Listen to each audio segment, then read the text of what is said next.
huge plus. We know that the bomber was a gay woman, drone pilot, hashtag girl boss. A gay woman, drone pilot, hashtag girl boss.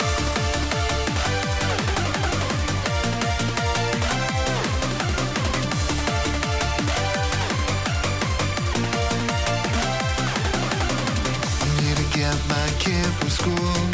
I pull up, don't see him at all. I stop the car to head inside when a black van cuts me off.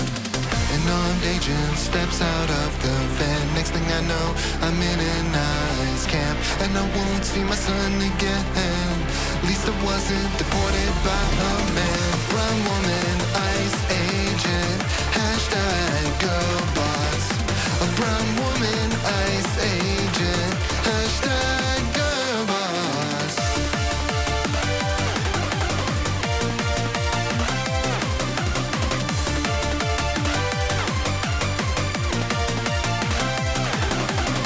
I got laid off by a woman CEO. Oh yeah, it was hashtag woke. Israel destroyed my olive farm to build a settlement. Thank God the IDF has gay soldiers in it. We'll continue bombing Yemen. It's fine, the Pentagon will be led by a black man. Don't you know the world's inherently violent? That's why we need more women drone pilots.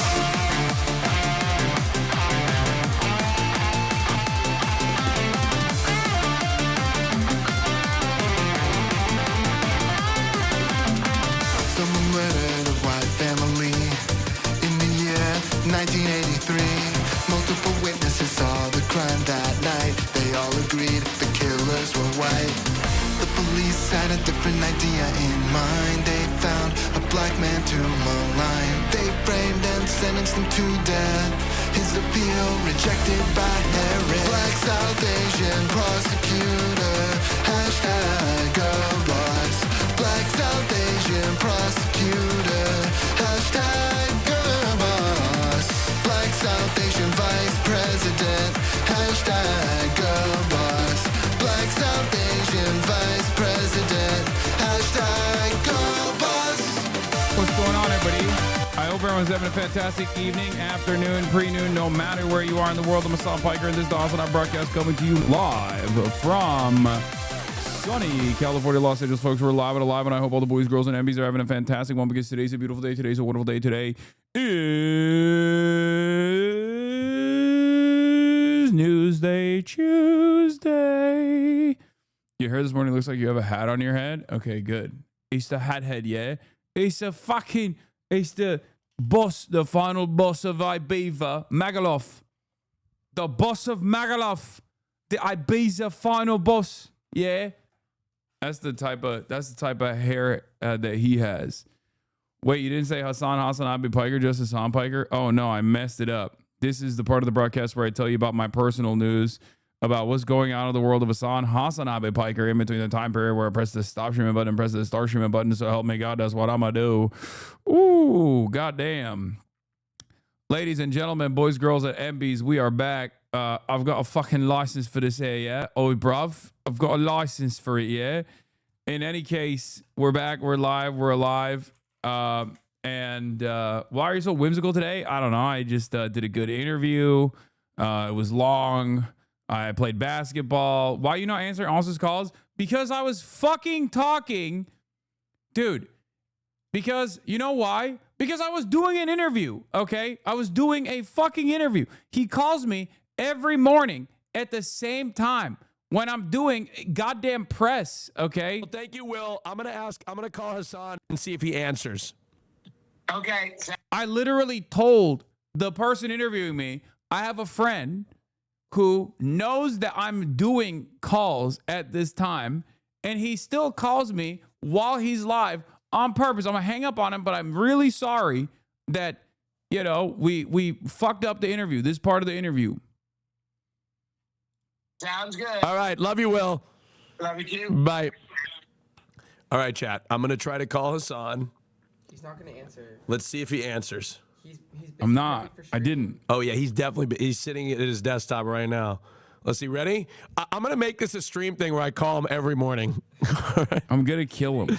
And see, this is the part where we try. Okay, here we go. Here we go. Here we go. Here we go.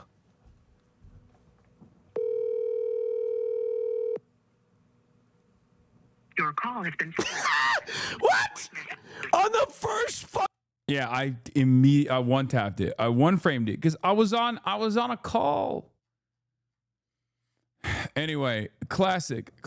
But yeah, personal news wise, this is part of the broadcast where I tell you about what's going on in the world. Is 8/12, August 12, 2025. It's been August 12, 2025. Okay, folks.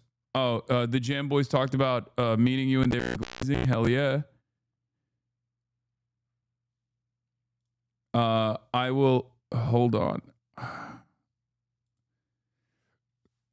Last night I ended the broadcast. I watched a bunch of Fire Force. It's getting really good. The background, is it robotic? Was the audio robotic? Did the mic get buzzy? Is this still happening? It's fixed. For a second, it's okay. Oh, here we go. Here we go again, baby. Here we go again. Here we go again. All right. Anyway, as I was saying, I've been watching Fire Force. The lore is crazy. Like the Adola burst, all this stuff is just so crazy. And I really enjoy it. I can enjoy it in spite of the weird fan service. There's also some crazy ass shit happening as well in the show in general. Like there's just a dude that just like chops people up. There's a dude that. What's happening? The mic thing happened again. What is this? Of 2025. It's been August 12, 2025. Okay, folks.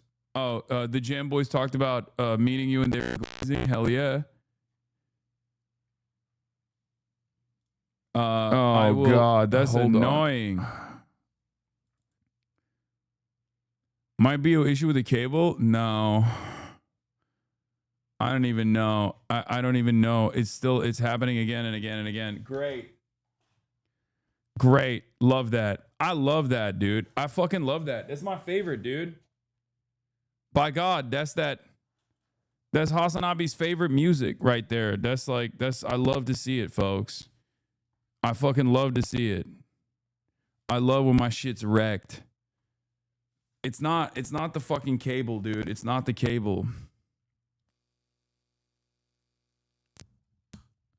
Let's see. Is the Rodecaster, does it need a firmware update? Yeah, the Rodecaster, last time this shit was happening over and over again, maybe I should just restart the Rodecaster and see if it actually works. Hopefully it'll clean your input ports. Try your other mic. It's constant right now. It made it worse. It's super bad now. Great. I love that, dude. That's my favorite. Hello? Oh no, it's clanking now.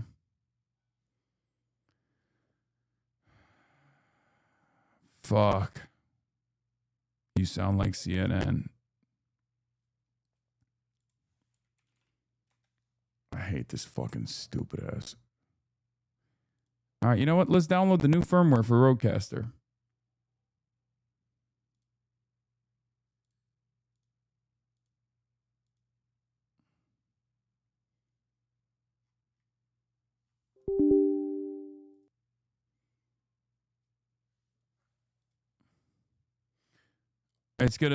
You're gonna lose me.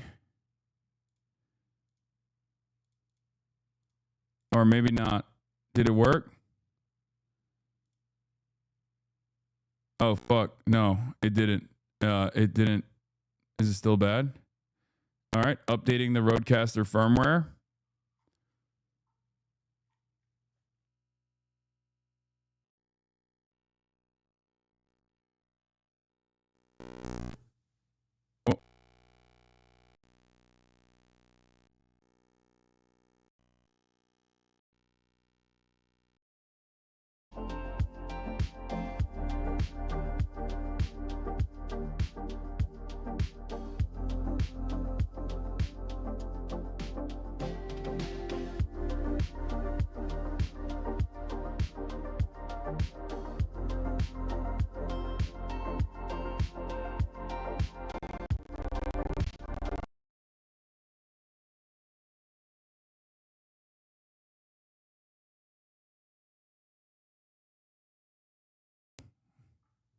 How about now?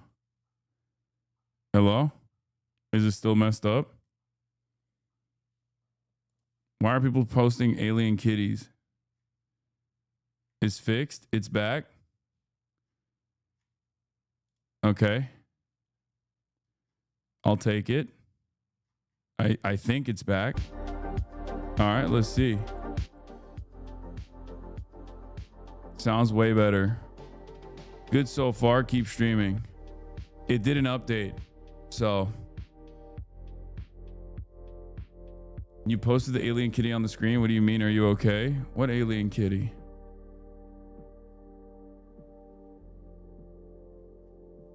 There was an alien kitty on the screen. I did not post it. I didn't see it. Was it Haas? Oh.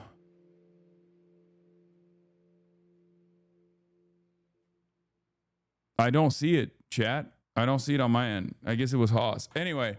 All right, folks. Where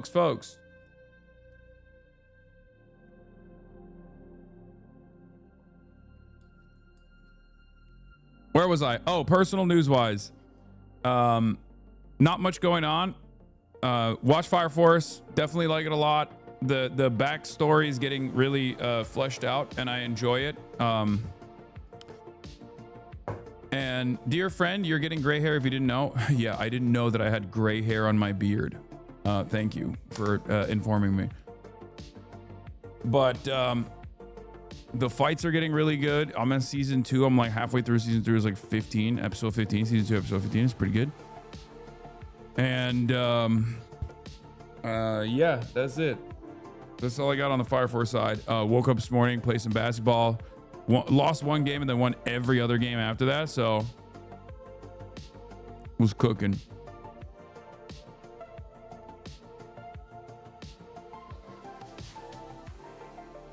So Caroline out there doing the producer work for you guys. Singing in the rain. I think Thank you so much. I appreciate it. I was going to say, I'm friends with Hasan Piker. Oh, yeah. You should go on their podcast if you're in. Hasan Piker's podcast. I'd love to. Yeah, I want to connect you guys because my boyfriend's a huge fan too. Okay. He does the podcast as well. And Eric's got that Marnie, dude. That's crazy. That's crazy. My man's ripping the straight Marnie shirt. Okay. Okay, stunner. I see what's up. W networking, Caroline. Okay, let's go. And I said, I was like, you guys need to have Tim on the podcast. What is that little thing? Okay, I'll tell him I talked to you that you want to come on. Great. And I'd be happy to do it. Yeah, great. Okay. Sorry to put you on the spot, but I think you would be great on it. Anyways, nice to meet you. Thank you. Thank you so much. Appreciate it. All right. I got a bunch. Except his description literally says, I'm sorry, but I don't check DMs. Oh, wait, no, he follows me back. You already had Tim's contact? Yeah, I know. I did. But Caroline reminded me. I'm so stupid. I'm so dumb. I know. Everyone's going to be like, Hasan, this is what we tell you all the time. You forget to DM people, blah, blah, blah, blah, blah. Okay, well, Caroline reminded me, and now I DM'd him. I know Tim. Yes, I do. I saw she met Bob Odenkirk, which is, Bob Godenkirk, more like. That's so sick. Tim is literally the nicest dude. I was so nervous to talk to him when I saw him out in the wild. Yeah, Tim's great. I've done office hours. For those of you who don't know, I did office hours years ago. It's crazy that Northernline's coming for your job with a hard-hitting political commentary. Hey, you're 2 inches into Trump and Biden's 2 inches into you. Dude, well, I'm sorry. Coming for my job, this is literally not even a question. I'm pulling into Trump. I'm literally going as hard into Trump as I can, and I'm actually holding on for dear life as I'm nutting. This is not even a question, okay? This is only a hypothetical. This is only a hypothetical for the weak-minded, okay? I already have a fully flushed out worldview. I already talked about what I would do in this situation 1,000,000 times over. I'm a real political commentator. What do you mean? Okay? I'm blowing up in those cheeks. Sorry, Donald Trump, I'm nutting in there, okay? Are you moving forward or backwards? Don't tell me to shut up. Just answer the question. I'm a political engineer. Okay, I'm an engineer of politics, and as someone who got a political engineering degree, okay, let me tell you, the answer to this question is simple. I'm fucking not even pulling out. Okay, I'm just staying in there. Hey, I follow that guy. That's Northern Lion. Was this on your final exam? Yeah, this is literally something that they ask you. When you want to get a degree in poli-sci, they straight up ask you, like, would you nut inside of Donald Trump? And you have to say yes, or they beat you. They don't let you do it. Anyway.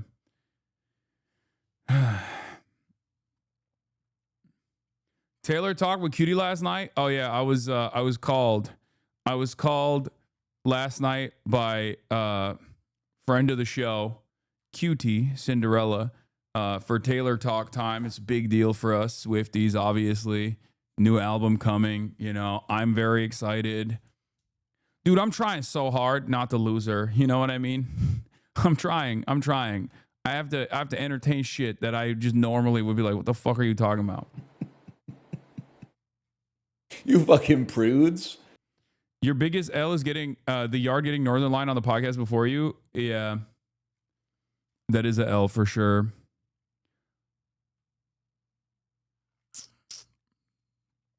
Please get a celeb guest on Fear and what? Who cares? What? Why? What? That's so funny. You need to get Northern Line on the pod, bro. I agree, but he doesn't leave Canada. So, you know, I don't know what to do about that. Anyway, what is this? This is the Jam Boys. A fucking nut ass week, right? This is my first time watching it. Hey, what's good? Written. This is so crazy. This is crazy, bro. This was like March is so cool though because March, bro, he like I could tell he just knows what the fuck to do. Who is that? What's happening? What's good? Yeah, March doesn't know shit. Okay, I'm glad that he was faking it like he knows what's up though. March, nice to meet you. What's good? What in the fuck? You're taller than I remember. Bro. Hasan? I know people say Hasan is like big.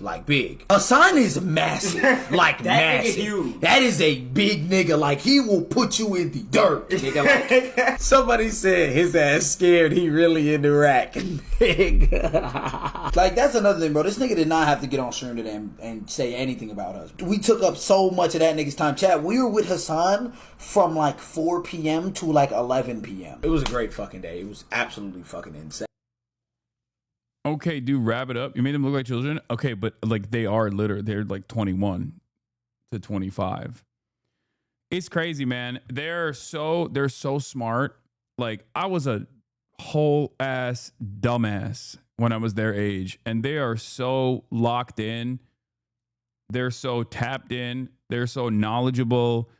I feel so old saying this, but they have a good head on their shoulders. Like I'm Unk status at this point, like straight up. You know what I mean? And as Unk status, like when I was 21, it's a breath of fresh air to see people that are that age that are this invested in politics and have like a really good worldview. And it makes me excited to see what they do with their podcast. That's why I wanted to put them on. Nah, 33, 34 is still young. They're just growing too fast. True. I'm 26 to get called Unk. I'm sorry, bro. Your grandpa status. I know people think 25 plus is Unk, like, which is crazy. I feel like 25 plus is not even Unk. 25 plus is not Unk. I would say 35 plus is Unk. And up until 35, you're big bro. But maybe I'm just coping. I don't know. Motherfucker, I started watching your shit at 14. The youth be getting smart. Cucumber skin harvester. Good name. No, I know.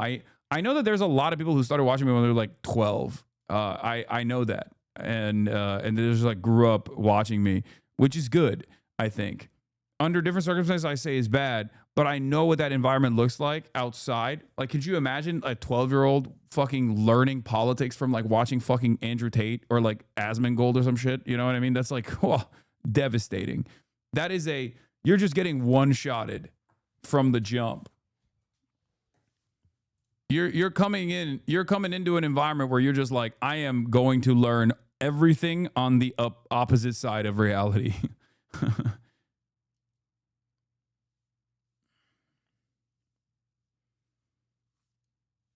New kids in corporate settings are talking like that chatter. It's insane, law. Yeah, you got spawn camped. It's over. You have to hit a reset. It's over. You took L after L from the start.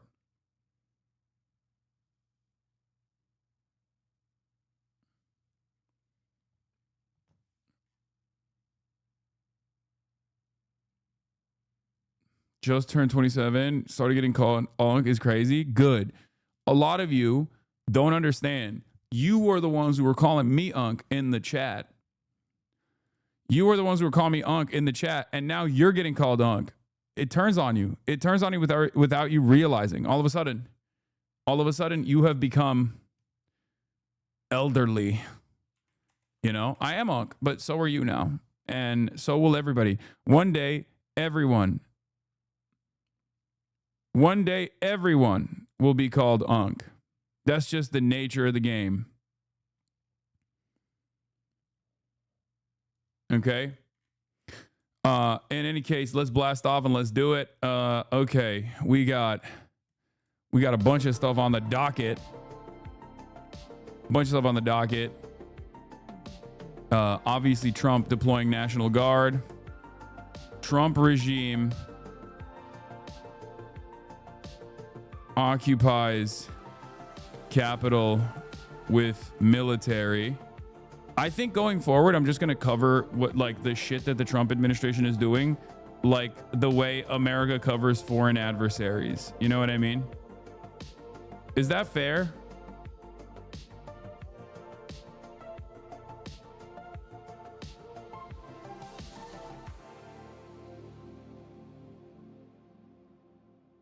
Like, I think going forward, I'm just gonna, because we are in that era.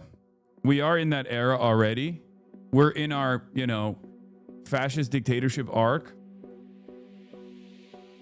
So I think I'm just gonna start talking like this is a foreign adversary that the New York Times is covering. Like, Trump regime forces have occupied the Capitol militarily,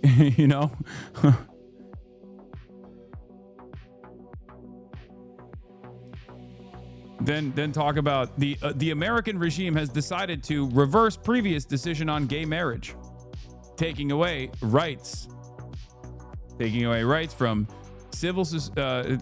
rights from different marginalized populations. Civil society organizations are roundly criticizing the regime's actions.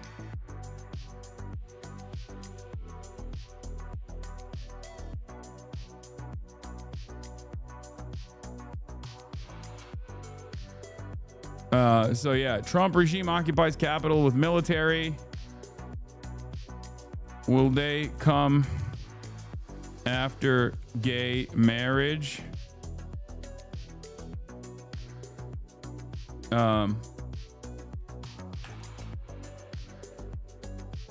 Opposition party resistance has come to a halt. Yeah, opposition party nowhere to be found. Controlled opposition party might be getting donations from the same oligarchs. Controlled opposition party nowhere to be found.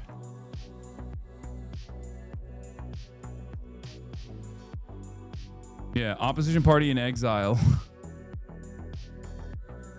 Why do you only play games if you're being paid nowadays? Address the fake gamer allegations. I will address them.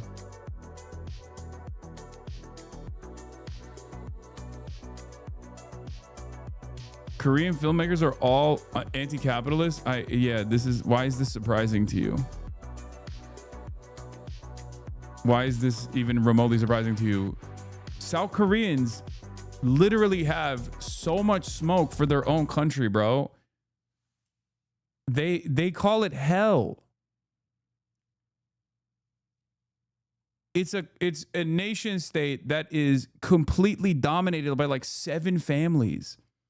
And the entire industry is geared towards the 1 to 2 corporations of those 7 families individually own. Everything sucks. Like, yeah, we see K-pop and we look at Asian food with cheese on it and we're like, that's delicious. And make no mistake, that shit is delicious, okay? Galbijim with some fucking cheese on it. I love that shit, okay? But yeah, they have a lot of fucking issues, man. They have a lot of issues. They're being crushed by, they're being hyper exploited by like the worst aspects of capitalism on a daily basis. Shit sucks. Of course, it's going to breed a bunch of artists that just like despise that structure, despise that system. You know?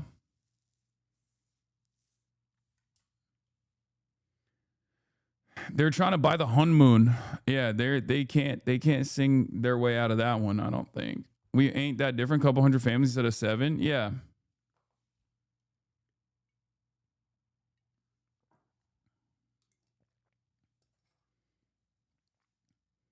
Parasite is a documentary. True. You're not slick, Unc. What is this? The regime has seized control of the nation's capital.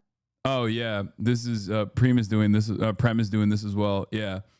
Hold on. Let me blast off real quick. K-pop artists are literally abusing to continue their careers. This is insane. Yeah, I know. As your current top gifter, I demand you acknowledge how hot Jem Psaki is. I earned this discussion since I've been here for so long. Jem Psaki, low-key hot. That's crazy. I will not be acknowledging things like that. You're insane. And you need to open a book. You need to open the good book, the Quran. You blasted off like half an hour ago? No, I never blasted off. What do you mean? I've just been live for the past 39 minutes. Obviously, I didn't blast off half an hour ago. Trump regime occupies capital with military. Will they come after gay marriage? Controlled opposition party nowhere to be found.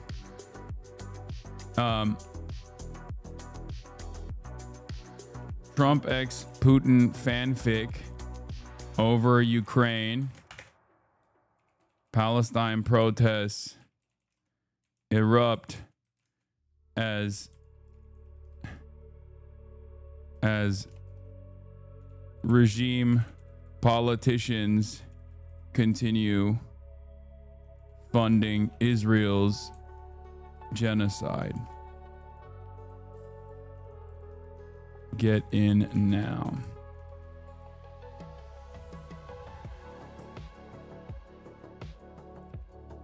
Boom. Do we have a blast off me? Oh, we do. Yeah. Did you cover the CDC shooting? I never got to cover it. White makes your head look bigger? Thank you for telling me that. I'm gonna do that more often. I'm gonna wear white more often now for that reason, so that my head looks bigger. Let the people know, ladies and gentlemen, we are live. We're alive. Here it is, a bombs left. Blast off meme, rent control. Firing off a couple shots in your neighborhood to make sure that real estate investors don't come in there and fuck up the bag, fuck up the environment for you.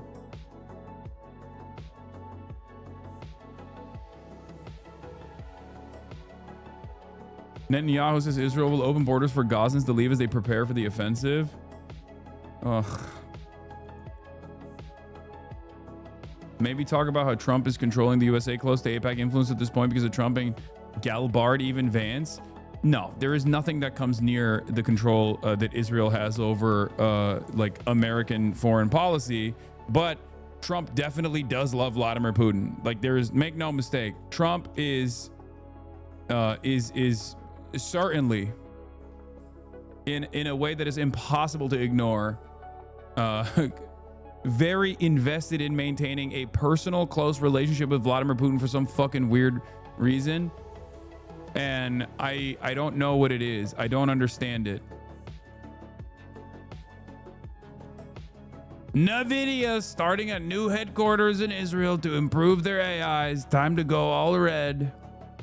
NVIDIA. Zoran Cook Cuomo again. We'll look at that later.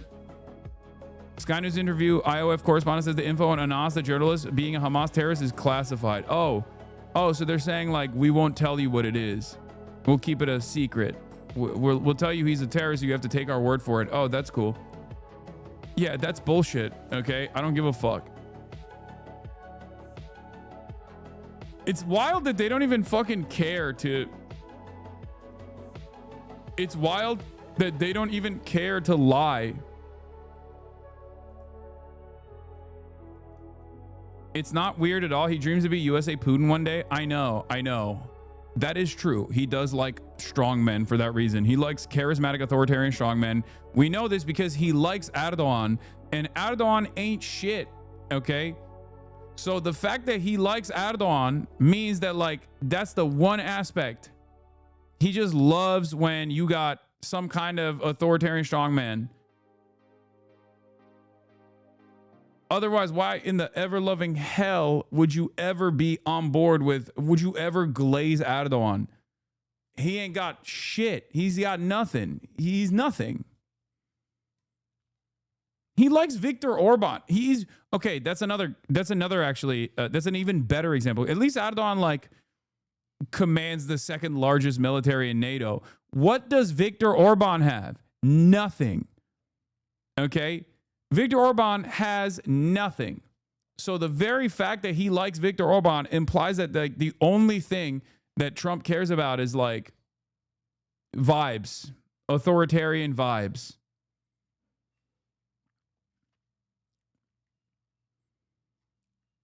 Kim Jong-un, I understand. At least like Kim Jong-un is unique, okay? Viktor Orban is not.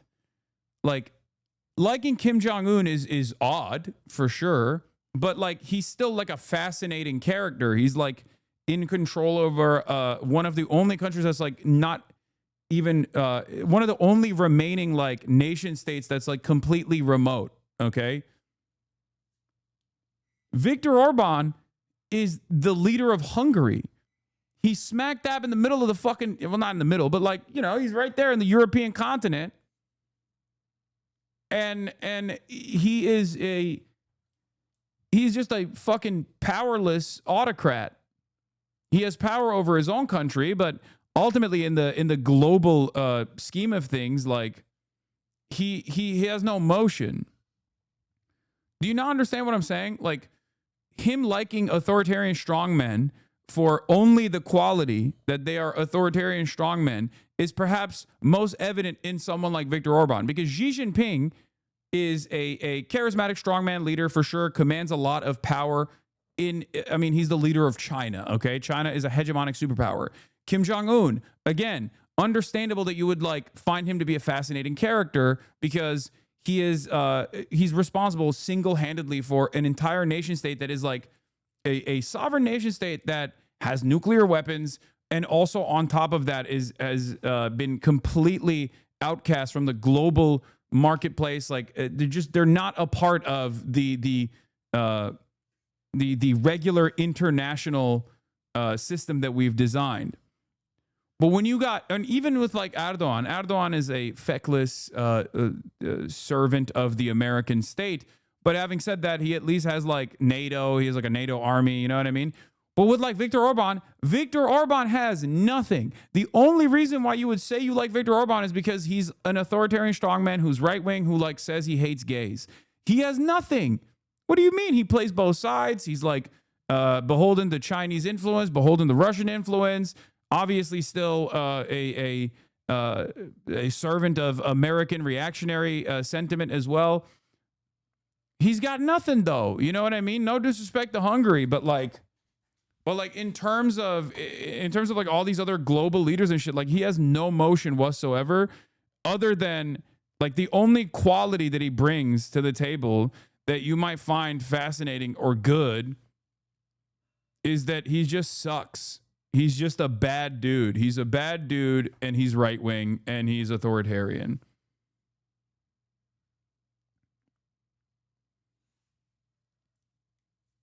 Hella disrespect to Hungary. All disrespect to Hungary. I'm half Hungarian. My Hungarian friend just makes fun of him. Lamau, they find him feckless. I mean, he is. Many world leaders are. I mean, look at the serious world leaders, right? Even in Western Europe, look at France, look at Macron, look at fucking Kid Starver. They've shown their asses over and over again. They've made it. They have they've basically shown everyone in their own nation states that they have no sovereignty whatsoever, and this entire like anti-EU sentiment, this entire anti-European Union sentiment was all nothing. Okay, because remember, so many of these countries had like independence movements to rid themselves of like European Union sovereignty. This is bad, you know. European Union should not be controlling us. Like, why is that happening? And then you look at them and it's like, oh no, there's a real daddy. There's a real daddy who is sometimes called daddy by some of these fucking leaders like Rutte. Shameless. What happened? What happened to shame? You know what I mean? What happened to fucking shame? Y'all are supposed to be the countries that advanced Western civilization to the point that it got to, and now you're just like sitting around in charge of a bunch of vassal states demanding more taxable revenue from your fucking serfs so you can give it back to the real king, Donald Trump. It's crazy. It's really messed up.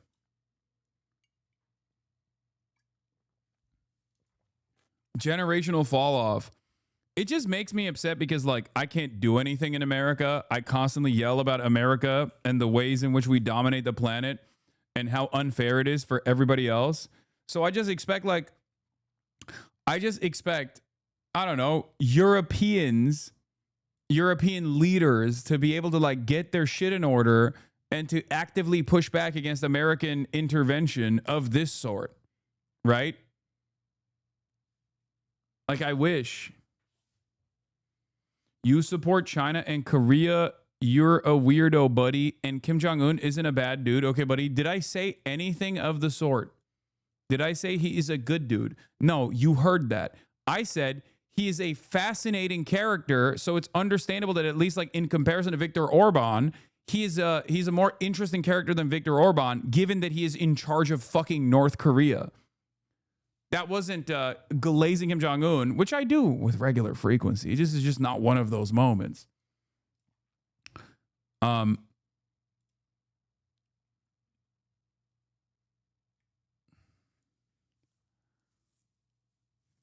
saying that like it's more understandable he would it's still strange, but it's more understandable that he would be fascinated with someone like Kim Jong-un as opposed to someone like Viktor Orban. And it's clear that the only thing that he cares about is like being someone being an authoritarian strongman. That's it. Okay? That's it. That's got to be it. Because why else would you ever glaze Viktor Orban? There's nothing. There's nothing to glaze. Half his country doesn't fuck with him. You know? Glazing a dictator is crazy. Brother, we live in the United States of America. We are currently talking about our president doing that, okay? After years and years of presenting America as this like force for good, a force that preserves and defends democracy, Donald Trump has completely dropped any notion that we're invested in that. He literally is moving the troops to the capital of the nation. Donald Trump is moving the troops to the nation's capital, okay? That's where we're starting off today. That is where we are starting our journey on this wonderful morning. The Trump regime, I repeat, is moving its military to the nation's capital. This is quite literally what happens in historic fascist movements. This is how it goes. Okay? This is how it starts. This is how it goes. We're doing it. And it's not even like, it's not on some like 2016 fuck Trump shit. This is just straightforward. This is a straightforward attempt to at least have like some semblance of control when full tilt fascism comes our way. And it's already at our doorstep.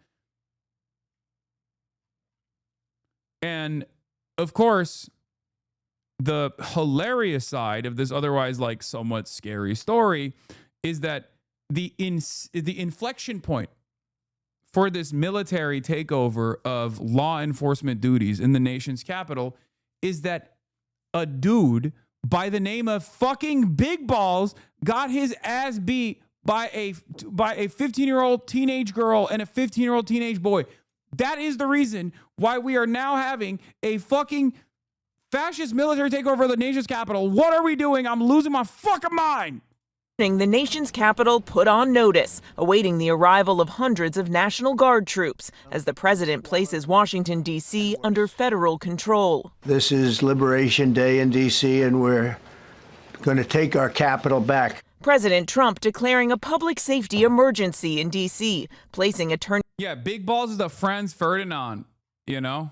That's what we're doing. That's like we don't even have like a real fake crystal knock inflection point. Like, hello?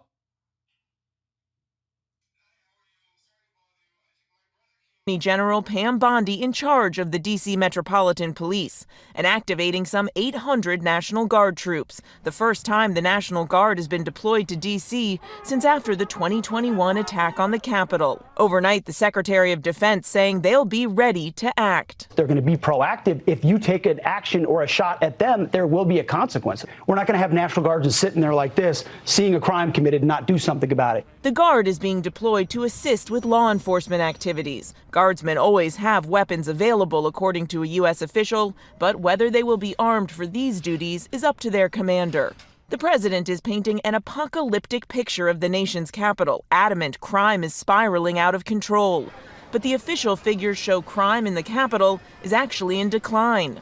Violent crime recently hitting a 30-year low, down 26% since last year. Burglary down 19%. Murder down 12%. When we think of emergencies, it usually involves surges in crime. Mayor Muriel Bowser acknowledges there's little she can do. D.C. is not a state, and the president has the authority to take over the city's police department. And while this action today is unsettling and unprecedented, I can't say that given some of the rhetoric of the past, that we're totally surprised. Trump, eager to show he's tough on crime, has shown a willingness to use military force in major cities. Earlier this summer, sending 4,000 National Guard troops and 700 Marines to quell immigration protests in Los Angeles. Now he's warning other cities, saying if this model works in Washington, he may use it to fight crime in places like Chicago, Baltimore, and Oakland, all notably Democratic-led cities. We're not going to lose our cities over this, and this will go further. Guard troops, we're told, will be in position in the coming week. Now, it's not clear how long they will stay on the streets of D.C., but the president has said he's willing to go even further and bring in additional military forces if needed. Michael. Yeah, that would have helped on January 6th, Mary. And, you know, another headline this morning, the president naming a new top official in charge of the jobs report after he fired the last one.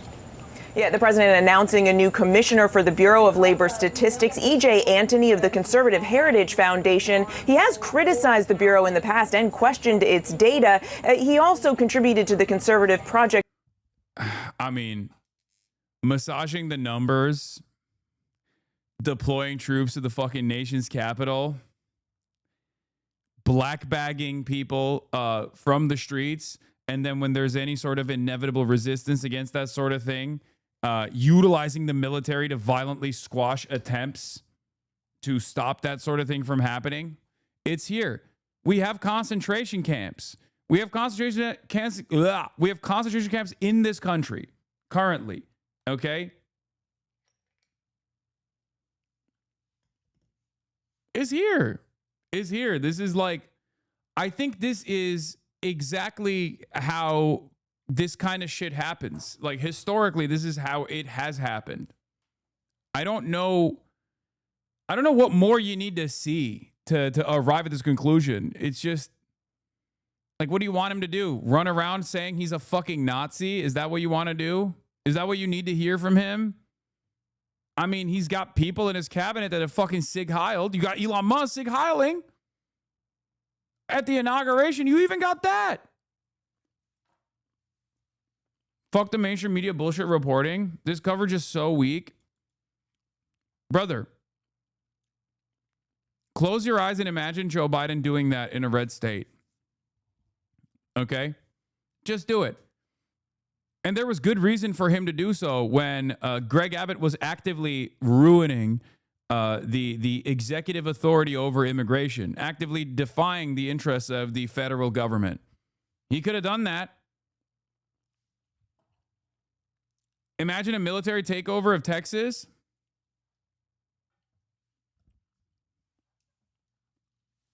How would you react? They would have flipped out. I'm just like, this is not weak coverage. I don't know what you're talking about. Unless you're saying the media is not being aggressive enough in their commentary. Maybe that's what you're saying, and I didn't understand it.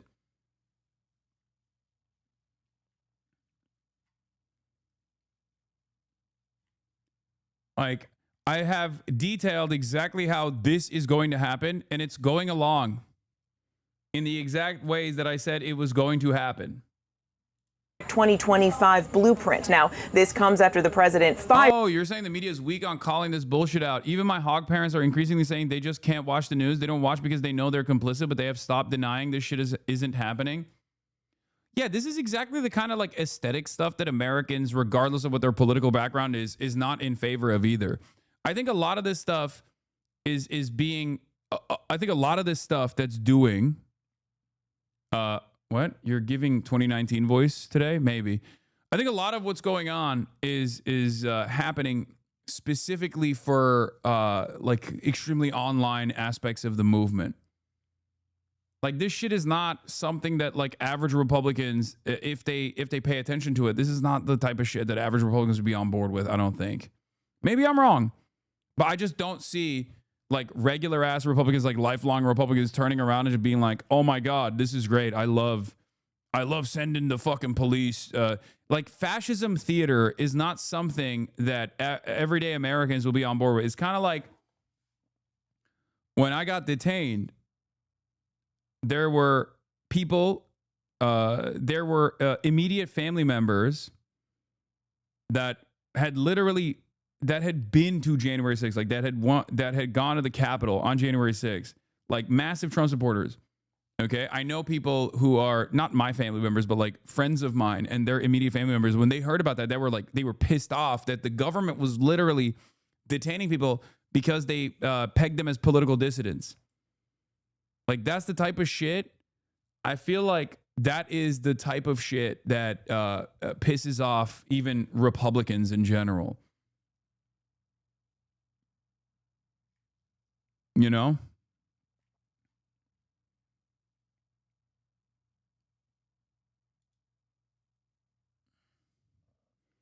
Big Balls got beat up by a 15-year-old in D.C. and Trump sends the National Guard. 15-year-olds get murdered in schools across the country and Trump sends thoughts and prayers. Yeah.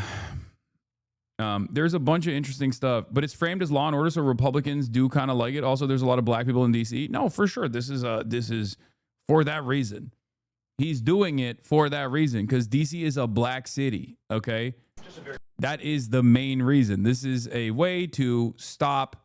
This is a way to just basically signal in the same way that, like, when you do ICE raids in, like, Los Angeles and you rip apart families, like, you're saying to your base, to the most racist elements in your base, like, I'm doing this for you. I got you.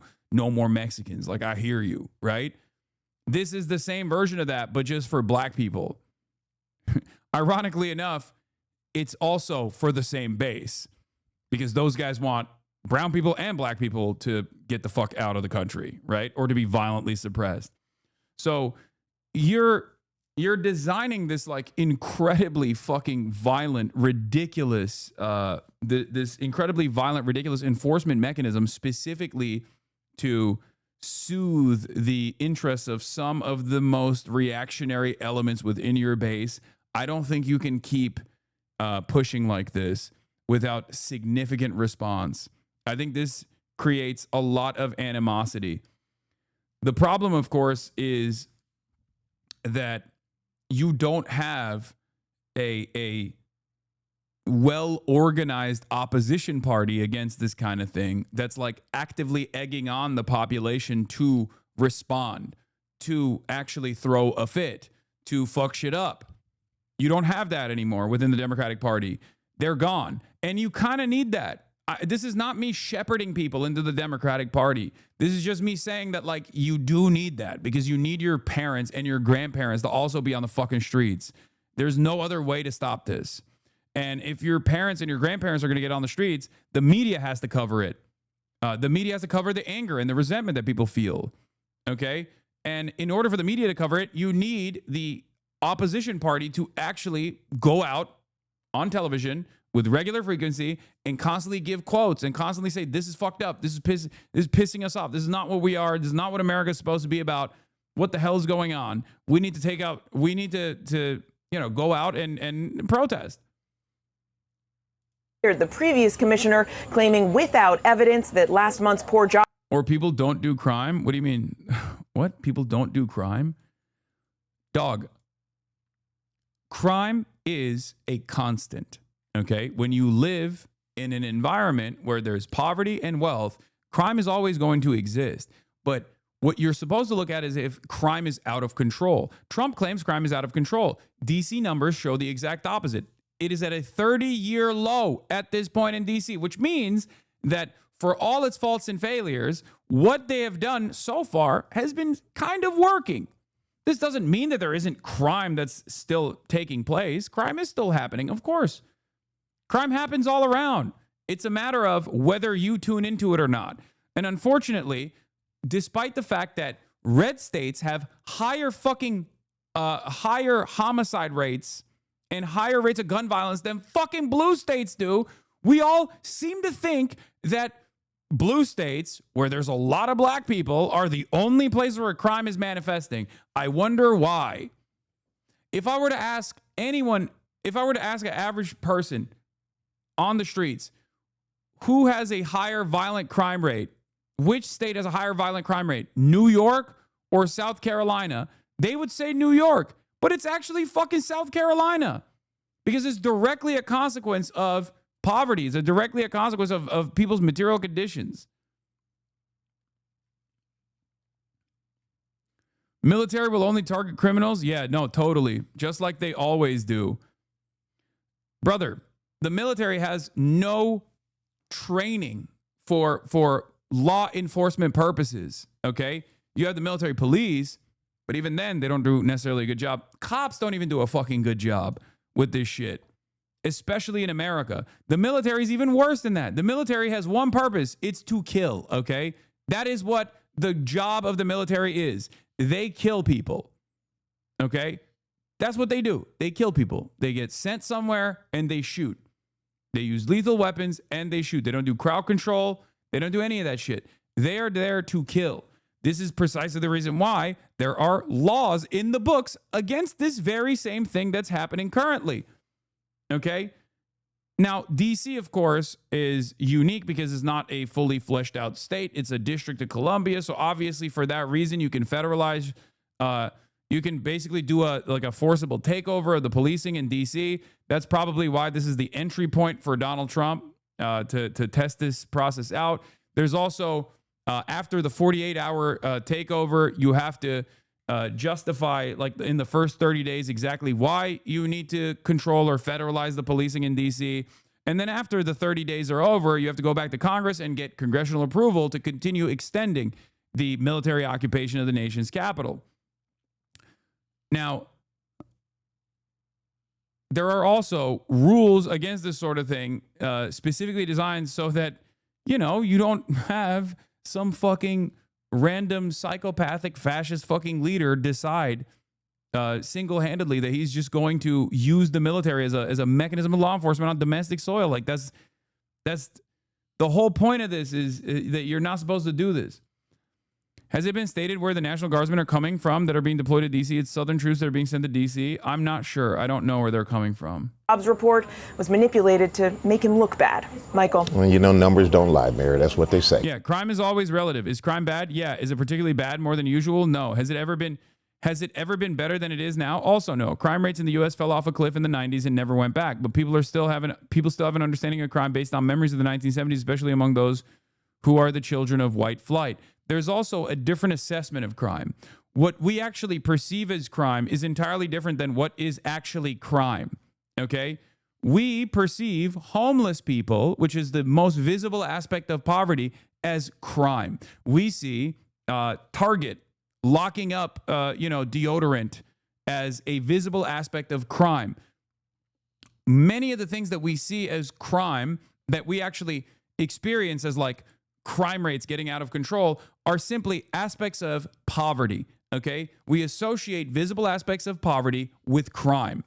This doesn't mean that like there aren't criminals amongst the homeless population. Of course there are, but you don't make that assessment. You just see a homeless person and go, oh, ew, dirty, gross, crime. That's a criminal. He's going to come and yell at me. He's going to throw his poop at me. That's your immediate assessment when you see that. And then you walk around all day with that in the back of your head. You get in a fucking, you get in a subway car and you see a homeless person, and in the subway car, you go, crime is out of control in the subways. Okay? Like that person might not be bothering anybody.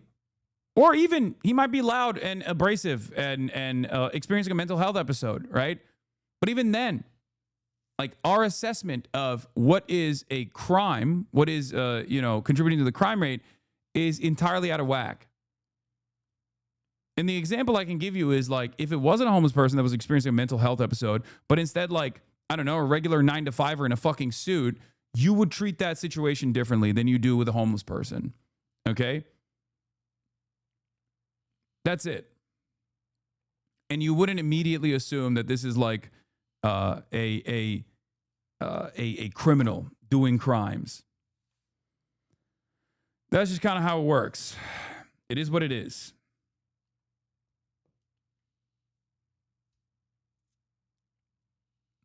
And for the record, this doesn't mean that it's good that there are homeless people experiencing mental health episodes in broad daylight that are subject to the elements with regular frequency. I'm not saying that at all. They need homes, okay? No one should be homeless. It's ridiculous that we are in the wealthiest nation on the planet and 600,000 people are going to be sleeping outdoors tonight, okay? That's crazy. That's insane. That's insane. That is unacceptable. And that is a policy failure. But the solution to that isn't to, like, I don't know, sick the military on these guys and fucking kill them. Half of the guys are fucking veterans themselves, ironically enough. Okay? Not half, but a big chunk of them are veterans themselves. The solution to that is to tackle poverty, because people don't become homeless because of crime. People become homeless because of poverty, because they get priced out of the housing market. But of course, no one wants to solve that. No one wants to actually fix the problem. They just want to use the problem so they can do more fascism, so they can implement more mechanisms of violent control. And that's where we're at now. And there are still people that look at the system and go, nah, you don't understand. There's so much crime happening in DC, and now the military is going to go in and fucking kill everyone that annoys me. Okay, great. All right, thank you. President Trump announcing he is taking control of Washington, D.C., and the police, and deploying the National Guard. I saw this piece earlier. It's very interesting. They're going to say a couple things here that trigger me to no fucking end, but unfortunately, that's the name of the game now.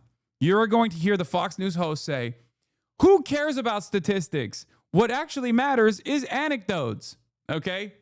Get ready, because obviously the data doesn't correspond to the narrative that these guys are fucking cultivating. So either you have two options there. Either you tackle the data, you directly fight back and you say the data is wrong for this reason or that reason, or you just completely drop that and go, crime is up because I feel like crime is up. Okay? It's my personal feeling. It's my personal feeling that matters more. Trust me on this. Trust me on this. My feeling is that crime is up. I see black people all over the place. I see homeless people all over the place. And that scares me. And for that reason, I think we need the military.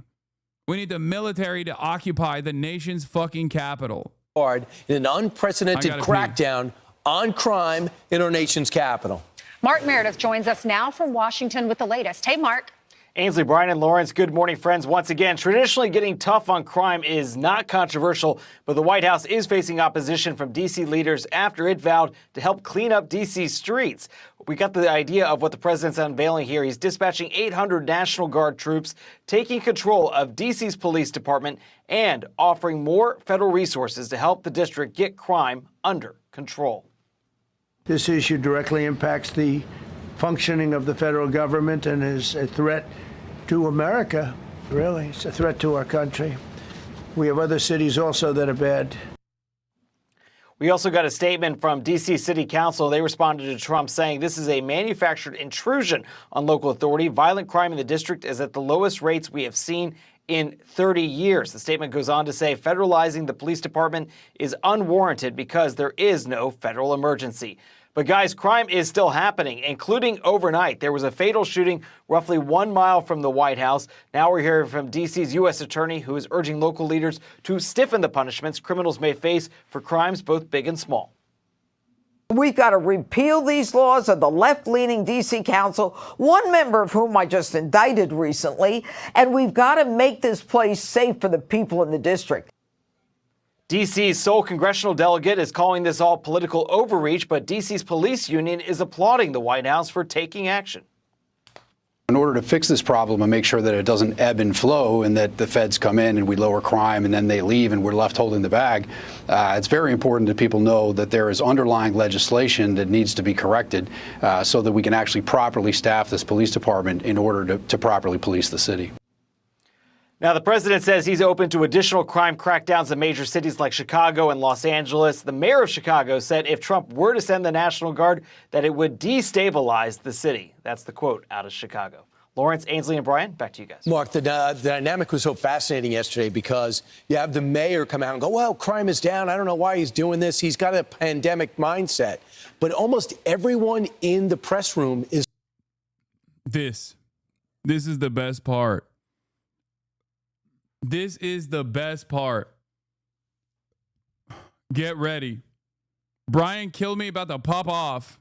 Living in Washington or the surrounding areas. So you don't need to see a bar graph or a pie chart. Don't look at it. Don't look at the pie graphs. Don't look at the bar chart. Don't look at the data. Don't look at the data. Don't look at the data. My feelings, and your feelings. Oh, you don't actually feel like crime is actually that significant of a problem in DC, or you feel like it's gotten significantly better? It doesn't matter. Doesn't matter. My feelings over your feelings. Please stop. Stop looking at facts. Don't look at the data. Don't look at the data. What are you, gay? What are you, woke?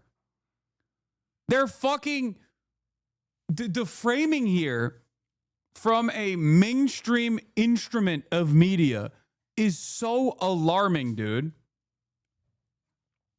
Like, these guys are supposed to be. There's certain things that they're not supposed to do. This is one of the things that they're not supposed to do, okay? As someone who studies criminology and lives in the DMV, this shit is so infuriating. It's just like, it's so fucking frustrating to be like, no, don't look at the data. Data lies. Data is a liar. Please.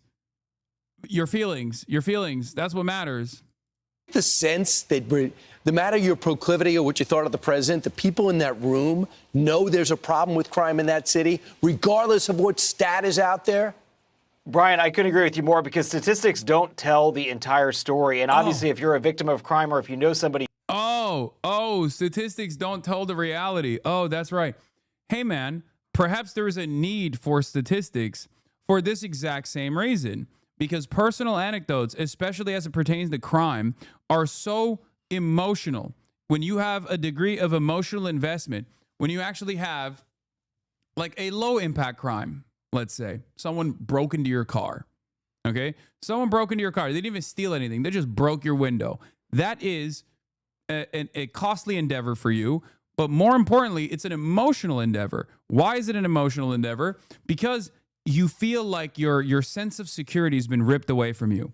I totally understand why someone who's been victim to such an act is going to feel insecure, is going to feel scared, okay? So that person is obviously going to think crime is actually completely fucking out of control. It's gotten out of hand, right? This is precisely the reason why we need empirical evidence. Why do we need empirical evidence? Because anecdotes are clouded by bias, okay? And especially when it comes to something like crime, if you have been mugged or if you have experienced some kind of crime, low impact, high impact, doesn't matter. Your personal relationship with this, your personal relationship with whether or not crime is completely out of control is going to be completely out of whack. We have no way. You have no way at that point to like make an assessment. It's just your own personal individual experience. And it is completely clouded by the emotional impact that had on your life. This is precisely the reason why we have to rely on data to make policy decisions. Because if we don't rely on data to make these policy decisions and we rely on like personal anecdotes, then we're fucking cooked. Then this kind of insane enforcement comes into mind as the only solution.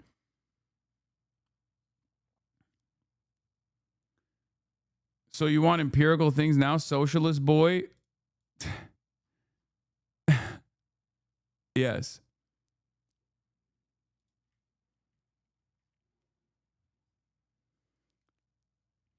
Didn't you know that crime is a naturally occurring phenomenon that is not rooted in any systemic, economic, or sociological problems, and that people engaging in crime also aren't included in that classification of the people of DC? There are non-people. Yeah.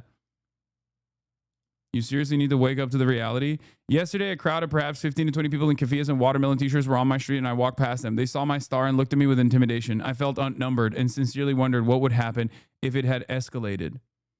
Yeah, this is a great way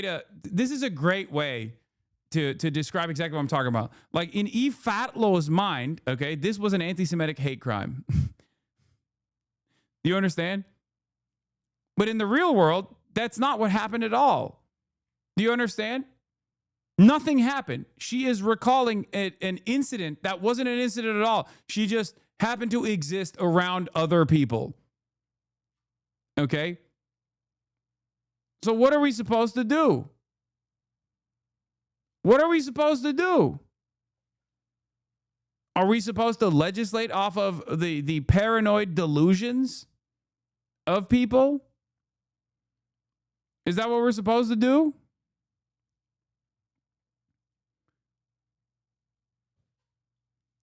Is it really relevant, though? I feel like people will believe what fits best their narrative, no matter how valid evidence are. Shouldn't we focus on this fear or fight against it with emotions, feelings, rather than facts? I mean, sure, that plays a role in this commentary as well, certainly. But like first and foremost, I think it's important to address not only the actual facts, not only the reality, the facts, but also talk about why these guys have completely moved away and sidestepped the importance of like doing any sort of like real data analysis and simply are at the mercy of individual anecdotes, right? Because the difference to this is just like doing a man on the street interview with regular citizens of DC and asking them if they like having military on the fucking streets. Does that make them feel safe? The problem is the media never does that. Okay? Like, I'll give you another example of crime panic and also bullshit over enforcement of crime panic narratives. New York City subways are some of the safest around the planet, but there are still obviously incidents that take place in New York City subways. If you were to ask people in the media, they say it's bedlam. Okay? They say New York City subways are unimaginably unsafe, that there is a murder happening every 5 seconds. Okay?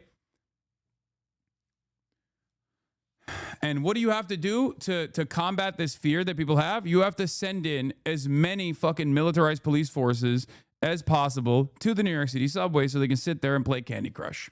Okay?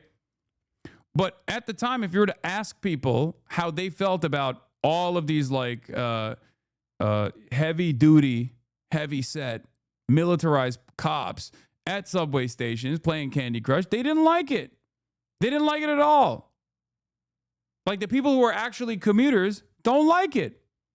But it doesn't fucking matter because you can frame frame it in an incredibly biased way. You can always find someone that says like, I feel much safer now that I know, Officer Hernandez playing Candy Crush on his phone is here collecting thousands of dollars in overtime. You know what I mean?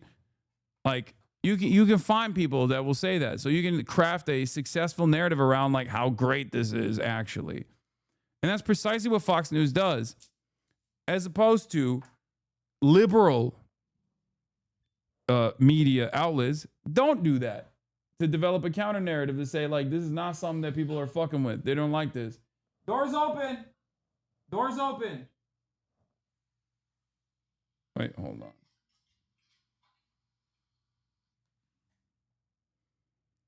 Feelings of unsafety is because guns are illegal. That's the other thing. You know what? One of the craziest things that they're showing in DC, they're like, gun violence is up.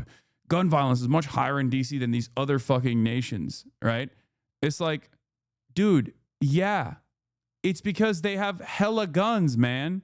It's because we live in America. The solution to gun violence is obvious. It's gun control, but you don't want to do that. It's so fucking stupid. It makes me so mad that they do this, like, they do this thing that otherwise liberals used to do to describe like how bad gun violence is, where they'll like post gun violence numbers in DC to be like, look at DC gun violence numbers as opposed to fucking, I don't know, Honduras or some shit. And it's like, okay, yeah, because we're gunned up. Everybody's got a gun. Motherfuckers have guns for their guns, okay? We're printing guns.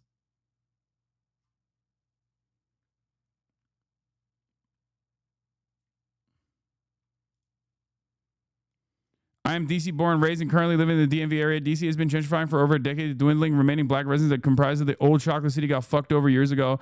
Since at least 2008 by neo-lib Dems and Republican Mayor Fenty. Most have been pushed into Prince George's County, MD, and beyond already. Trump is already 20 years too late into this plan.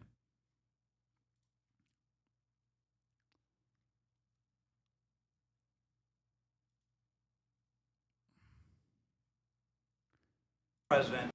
Oh my God, Benny Johnson is in the fucking press pool today. Oh my God, I want to die.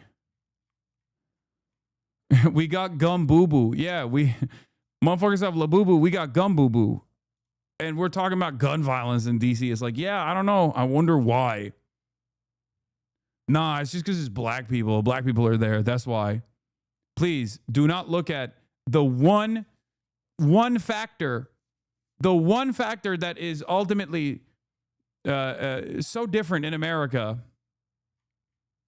It matters a much bigger deal to you as opposed to just seeing something on a bar graph. And you asked a question about the reporters. I'll tell you, I went to the Starbucks yesterday before going to the White House. I asked this barista, she's got a 4-year-old boy. She's out there every day at 5 in the morning working her butt off. I said, what do you think about the National Guard coming? She goes, thank God they've got to get the city under control, because she deals with the homeless in the store. She's got to deal with the crime in Anacostia.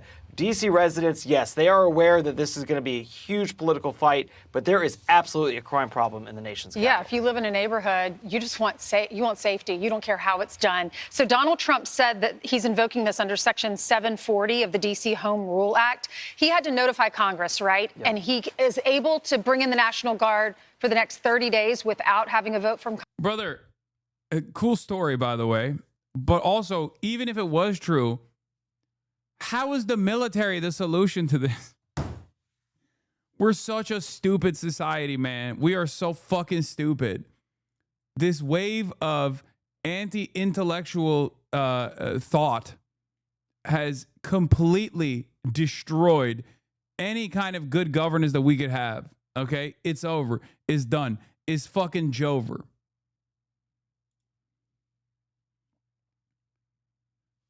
It's just... There are homeless people everywhere. Okay.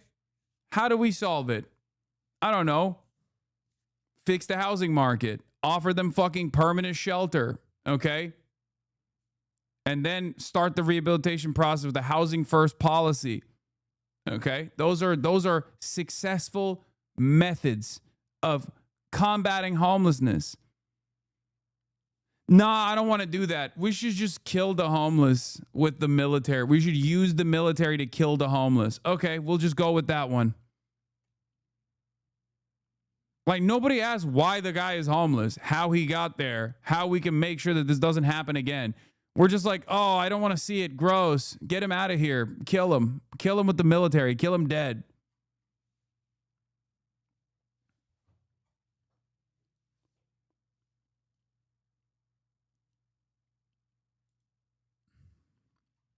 Congress, is that right? Ainsley, that is right. And he did notify the appropriate committees yesterday. So basically the clock is ticking. This gives Congress until mid-September to decide whether or not they want to extend the emergency. But this is unprecedented. We don't know what this is going to look like in the next week, 2 weeks, whether or not this is actually going to be well received by D.C. residents or. What do I say to people who think they're just lazy? I mean, majority of homeless people actually have jobs. They're just living out of their fucking cars. And it's not about laziness at all.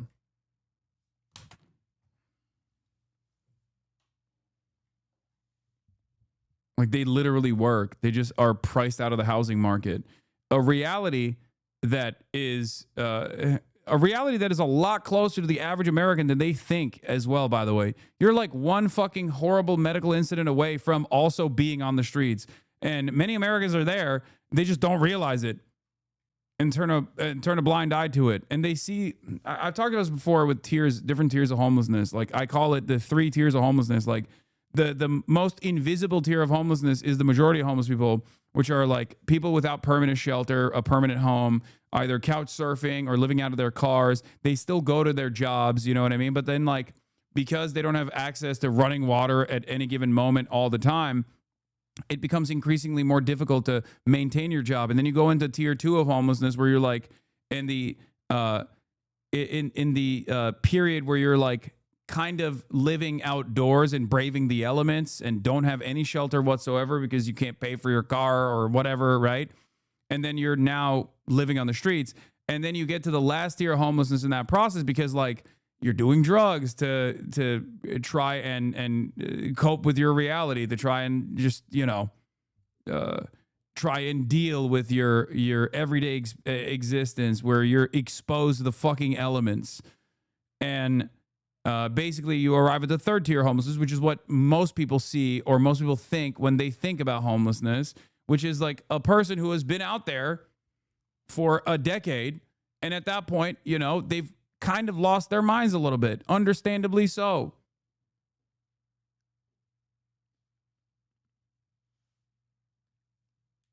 And they're constantly experiencing like mental health episodes in public. They have nowhere to go, and it's much more difficult for them to be reintegrated into normal society. But the idea that like people are homeless for fun is so idiotic. I don't understand how people say that. Like they just don't think about it at all, I guess. Like they in their minds they have like never considered how insane that statement is. Like I will never understand that. When people just go like, "Oh, dude, people want to be in that situation." It's like, dude, you are insane. Nobody wants to live in that situation. Brother, animals need shelter. Like they find caves to live in. You know what I mean? The idea that like a fucking whole ass human being is going to volunteer to live out on the fucking streets is insane. The only reason why you think that is because the shelters have no drug policies, and the shelters actually have a lot of violence and a lot of theft, and therefore some people do prefer to live literally outside in a fucking tent rather than living in a goddamn shelter, especially because shelters are not permanent anyway. That is an indictment on the shelter system being dog shit, more so than people's own personal choices of wanting to live outdoors. Yeah, you can't keep a pet, you can't keep your stuff in the shelter. There's so many different things. Like these are not non-persons, these are human beings, you know?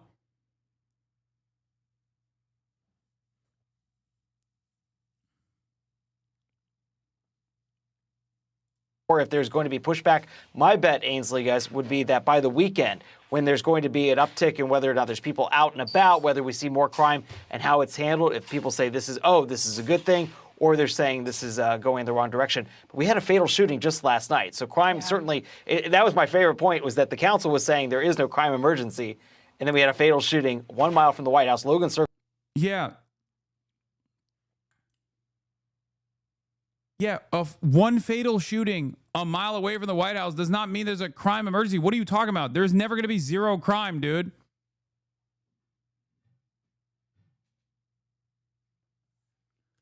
Ha! You say that there is no crime emergency because crime rates in D.C. are down to 30-year lows. Okay? Well, my retort to that is that a crime happened last night. Oh, shit, dude. I didn't realize that you know, not, not having an imminent crime emergency, I didn't realize that meant that, like, you know, no crimes are supposed to happen ever. Fucking got him. Sick.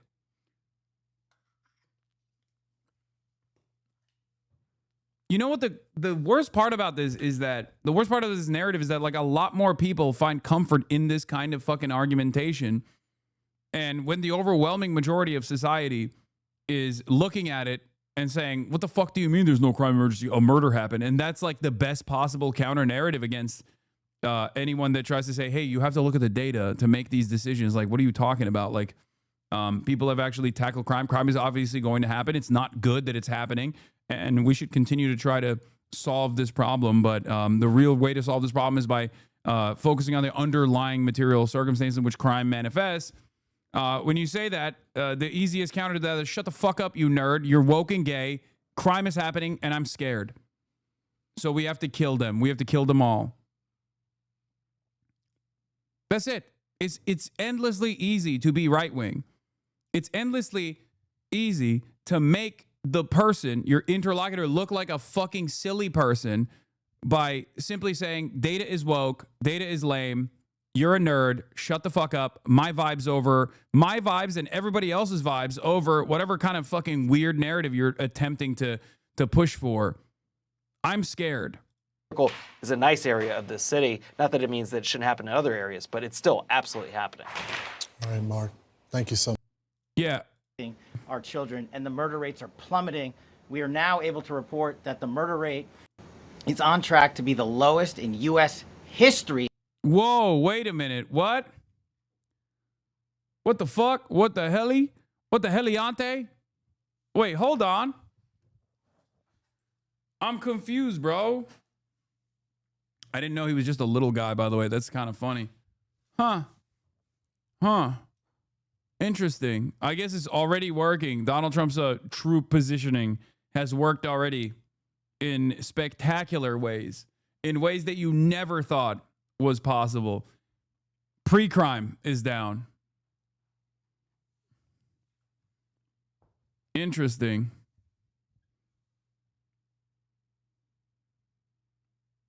In modern recorded U.S. history, thanks to this team behind me and President Trump's priorities, our children, and the murder rates are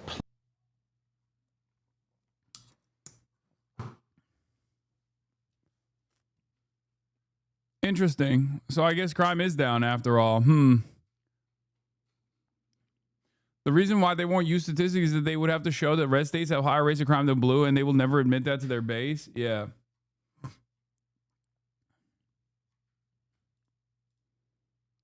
How'd that happen? Oh, also, here's one reason why gun crime is a problem in America, including in D.C., in the nation's capital. Let's take a look. Maybe it's maybe guns could be a factor here to consider. Out of time? That means he's had enough. Goodbye. Thank you.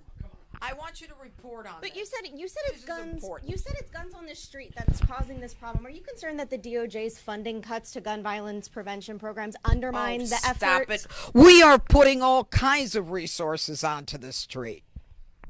But what about the gun aspect of the gun violence? Thank you, guys. Thanks. Out of time. That's great, man. I love having members of the administrative state and people in positions of power that are just like visibly drunk. You know, I feel so safe. I feel so fucking safe, dude.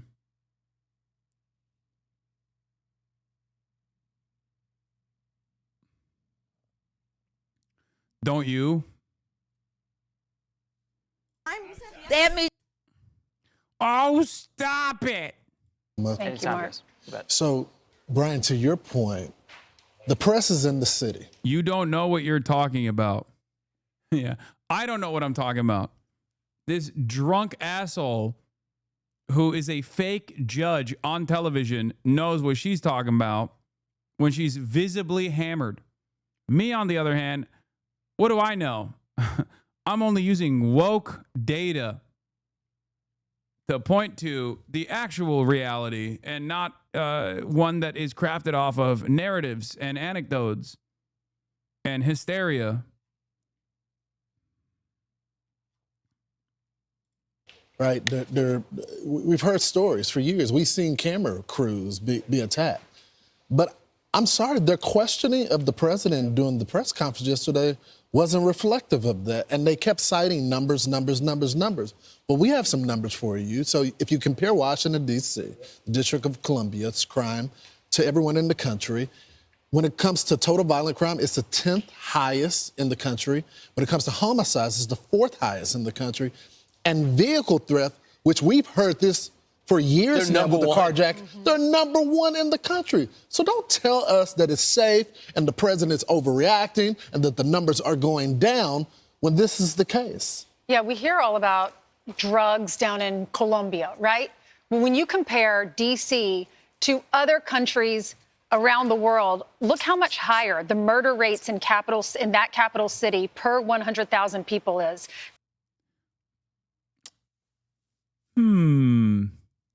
What's one aspect of the murder rates that are seemingly so much lower in these other capital cities? I can't seem to put my finger on the trigger.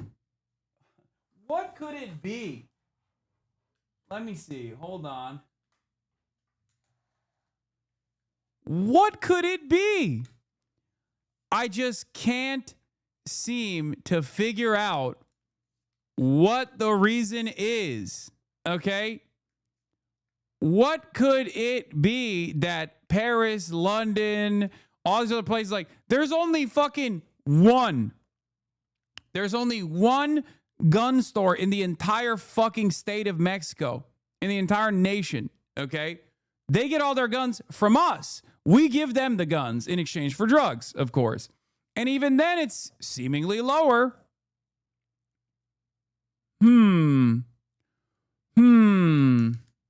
What could it be? I just can't put my finger on it. Maybe it's because we are the gun burger nation state on the planet. America is an incredibly violent country, and it's incredibly easy to be violent in this country.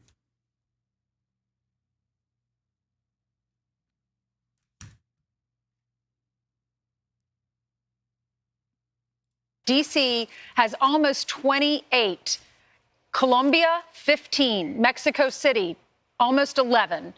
Islamabad, 9.2. Lima, Peru, 7.6. Paris, 1.6. You get the idea. But D.C. is, 27 times higher than London? So here's the thing. I think the mayor gets it. So she was torn at her press conference because what city wouldn't want additional law enforcement to help suppress crime? It makes them look better. Number one, you want to make sure your neighbors are safe, and everybody knows it's not safe. The numbers are down to compare it where it was. And then I see this story yesterday. The Metropolitan Police Department confirmed that Mike Pulliam was placed on paid administrative leave. Why? Because he accused his commander of deliberately falsifying crime data. So Pullman, the former commander of the 3rd District of the Columbia Heights, was placed on leave with pay and told he's under investigation for, get this, questionable changes to crime data.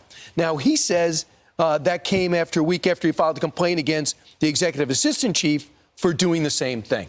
So the crime one way or another, might not be right. So more problems with the numbers. We always wonder, what are you doing with the numbers? It doesn't feel as safe. In New York City, they say it's never been safer. Eric Adams was here saying that. Well, you go, it doesn't feel that.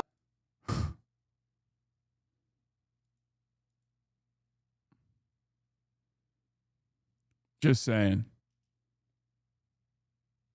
Just saying. I like, it's not even a question, okay? And it's not because like red states are inferior or anything like that. It's because they have looser gun laws. It's that simple. It blows my mind. It fucking blows my mind that we just don't even, like, we don't discuss this.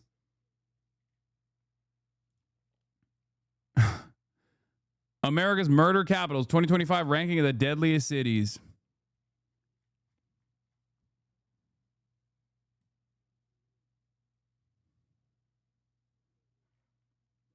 As far as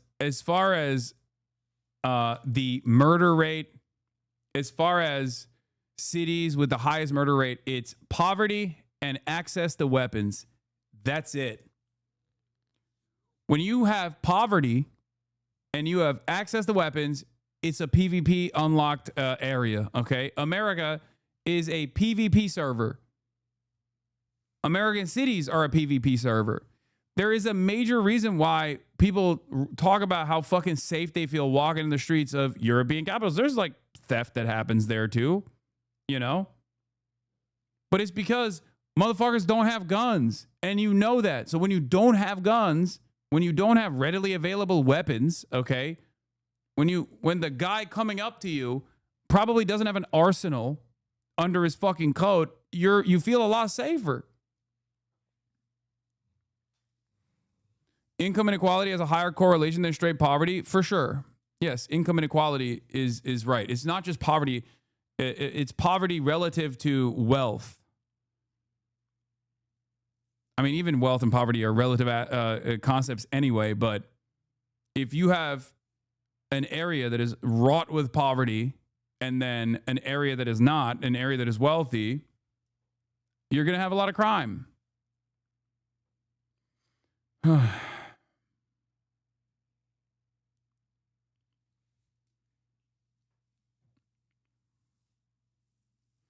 They'll take away guns from low-income neighborhoods for a different reason, though. Brother, they will not. They cannot, and they will not. There is no way of just doing like... They're already trying to do that with stop and frisk. It doesn't work. There are so many guns in circulation that even if you like tried to stop every single black person on the road with the assumption that they have a gun on them, or every single brown person on the road with the assumption they have a gun on them, which they tried in New York City, famously... It becomes an abject failure in gun violence prevention because guess what? It turns out it doesn't fucking matter. People still find guns anyway.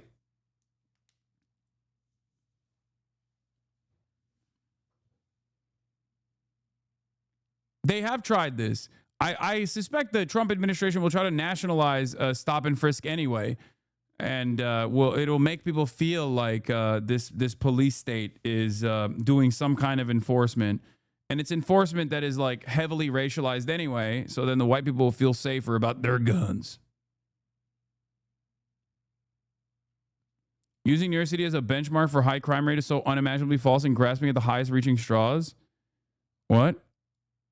I didn't. I'm saying that New York City tried to tackle gun violence by doing stop and frisk, which is a fucking racist ass policy, and it didn't work. It was a failure. Like, they didn't find guns. They just ended up constantly stopping and frisking black people and brown people. That's all they did.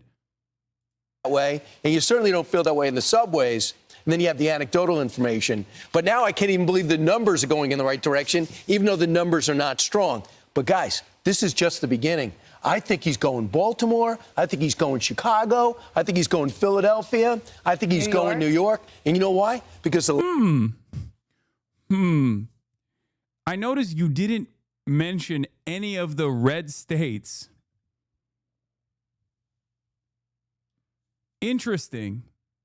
You didn't mention any of the red states or any of the cities, red cities in red states. I wonder, because like they have higher rates of gun violence in general by like a wide margin. I wonder, what is that about?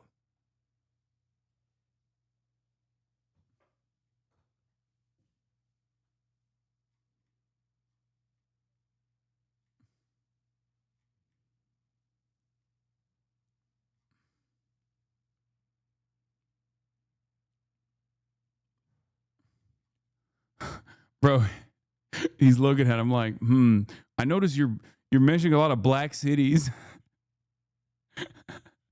Last time he saw what happened, he listened to the... What's up with that? You mentioned a lot of places where black people live. I'm noticing that you're bringing up a lot of places where primarily there's a higher density of black people. What's that about, Brian? Pushback when he put the national troops in Portland and Seattle, and then he pulled them back and said he was the problem. In retrospect, he knows he wasn't. Those cities were allowed to get out of control so they could blow off steam, and he said, not this time. And I'm doing it not for me. I'm doing it for the people of that city who didn't vote for me. I'm doing it for the country. It's adults that deserve to be able to work safely, but it's also the kids. They deserve to grow up in safe neighborhoods and not be impacted by the gangs as well that is forcing them. Either you choose the Yeah, Brandon Scott is a great example of like lowering the fucking homicide rate in Baltimore. I've talked about this briefly.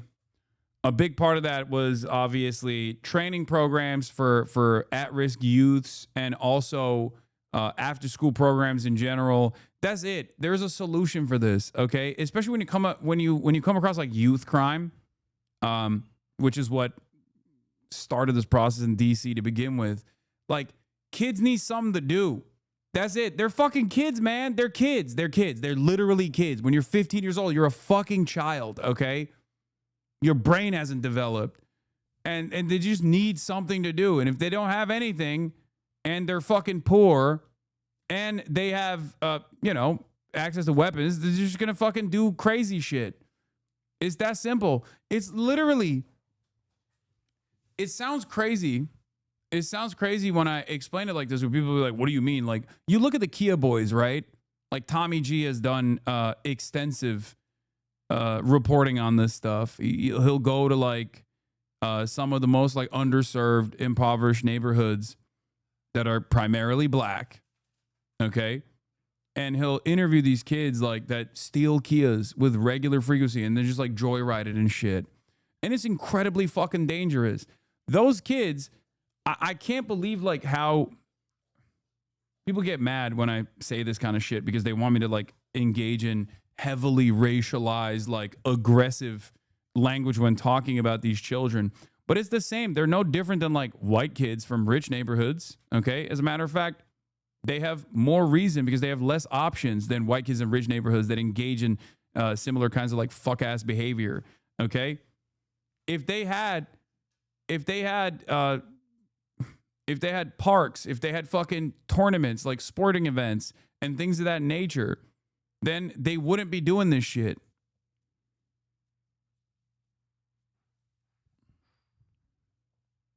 There's still obviously always going to be people that want to break the rules and do crazy stuff.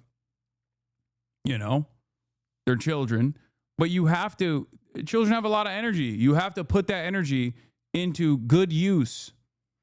You have to get them invested in a future. If they don't have any sort of future, if they know that they have no options, then of course they're going to do crazy shit. And that's how Brandon Scott was able to fucking lower the homicide rate in Baltimore, as a matter of fact. Comprehensive Violence Prevention Program 2021, shortly after taking office, Scott released Baltimore's first ever comprehensive violence prevention program, multi-year strategy. There's some issues that I have with this program. It's like, obviously, it relies on cops a lot and heavy surveillance too. But he developed this with resident input to address gun violence holistically. The plan treats violent crime as a public health crisis rather than solely law enforcement issue, emphasizing prevention, intervention, and enforcement. Key components are targeted interventions for high-risk individuals, as I talked about before, which identifies and supports those most likely to be involved in gun violence through outreach, social services, and job opportunities. Okay? Community engagement, collaborating with neighborhoods to build trust and provide resources like trauma-informed care and victim support programs, data-driven metrics, regular tracking of progress, which has shown results such as 66% decrease in shooting victims and 31% drop in aggravated assaults in target areas by 2024. The plan has been updated and expanded in Scott's second term, with public safety listed as one of the top 5 core pillars guiding this admin. is sometimes something as simple as literally opening the parks at night and throwing like basketball tournaments and shit like that. I'm not even joking. After school programs are so successful in eradicating youth crime. It is insane. It is so hard for us to comprehend what the circumstances look like when you are born into abject poverty in one of the fucking wealthiest nations on the planet. When you go to school and there's like 45 kids to one fucking classroom, you can't even understand what the fuck's going on.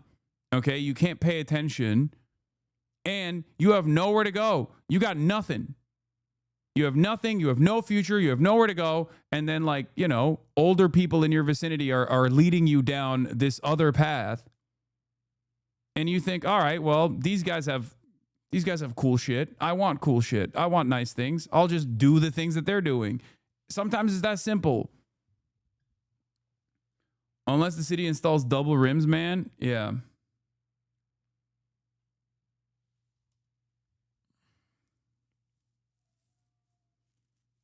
Slight pushback. I went to a parochial high school with a bunch of other rich brat white kids, and even my school had a small band of boys who went around stealing cars, radios for the thrill. I don't think it even needs to be desperation. Kids are dumb and are going to fuck around. Poverty makes it worse, though. Yes. Obviously, the way that, like, rich, dumb white kids and the fucking crimes that they engage in for the thrill of it is obviously also seen differently than the way that black kids engage with similar kinds of crime or even worse types of crime. I don't disagree with you at all on this. I've said this as well. Idle hands are devil's tools is what my mom would say. Yeah, for sure.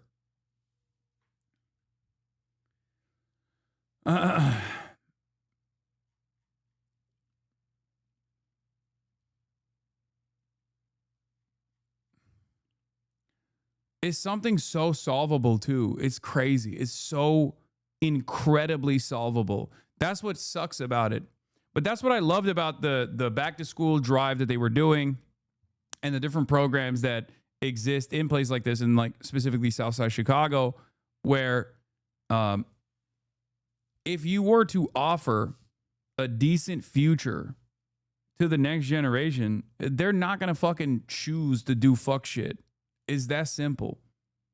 There's obviously a heavy racialized component to this in the way that, like, broader society looks at crime when black teenagers are doing it versus crime when white teenagers are doing it. And it's very difficult to explain to people that sometimes refuse to understand this. It's kind of like Angel Reese or LeBron James or what's the guy's name? The football player, Deion Sanders' son, Shador. Like, do they sometimes engage in heated moments? For sure. Okay. But the way that broader society looks at their behavior is different than how they would perceive a white athlete in a similar circumstance. Because the hyper focus on it comes from a little bit of fucking racism. I don't know how else to describe it. I know that people get real fucking mad, but they get more scrutiny than a white athlete would. A white athlete would in similar circumstances. This doesn't mean that they're, like, perfect. I'm not saying that they're perfect. Make no mistake. I'm not saying that they are perfect. I'm saying that, like, most athletes do fucked up shit, okay? There's a lot of athletes that do crazy shit. The difference, however, is that sometimes high-profile black athletes get additional scrutiny, and the reason for why they get additional scrutiny for the same type of fuck shit that they engage in, that other athletes engage in as well, is because of the fact that they're, like, visible, loud, and black. Draymond Green, the angry black man. Okay, let's not take it that far. Okay, I'm not gonna fucking defend Draymond Green here on the virtue of anti-black racism. You've gone too far. Okay, pull back a little bit. Draymond Green does deserve the smoke that he gets. That's crazy. He literally went to Israel and shot with IDF snipers, okay?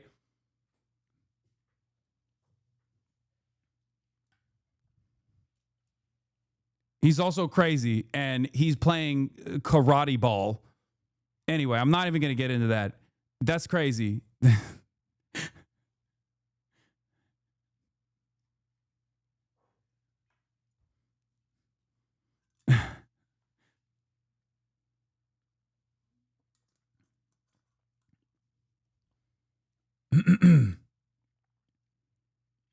Shot with snipers in basketball or shot rifles? No, like sniper rifle. What about SGA foul baiting versus when Luka does it? That could be one aspect of it, sure. Look. My point is, I use that as an example because it's like, it's one that like, it's an example that like a lot of people kind of understand, okay? The reason why I'm bringing that up is because like, it's not like the people that I just gave you, the people I just used as examples haven't done anything wrong. They have. But so has every other fucking athlete. You know what I mean? Like, but the hyper focus on these athletes in particular, I think sometimes come from the fact that they're black. That's why they become like a point of like a contentious point to defend or to support even. And it's very hard to explain.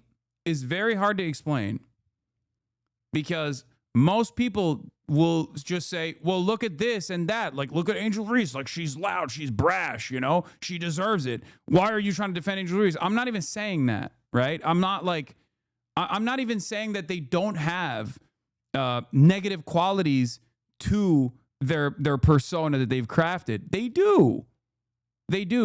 But it's just the extra attention that they receive that other people would not receive under similar circumstances. That is the racialized component, right? And the reason why I'm using celebrities is because this is like one of the more visible aspects, but you know, this happens to every person, right? This happens to black people all the time. This happens to brown people all the time. This happens to trans people all the time. Like there is extra scrutiny if you're not, there is always going to be extra scrutiny to like all the things that you're doing if you're not like a straight white dude.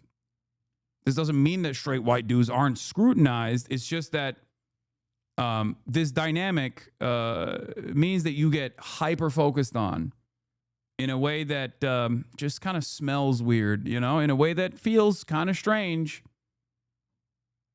Okay? In a way that is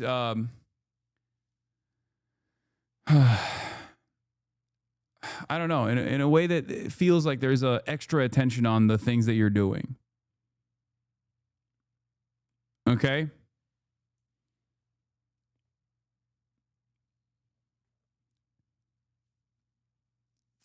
So it's something that people should always consider in the back of their minds. If you're a white person and you're doing this, you know, you should think like, do I actually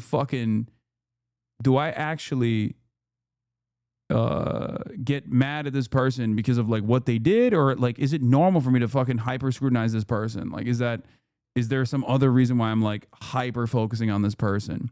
Why am I bringing this up? The reason why I'm bringing this up is because crime is just crime. It's the same crime when black people do it. It's the same crime when white people do it.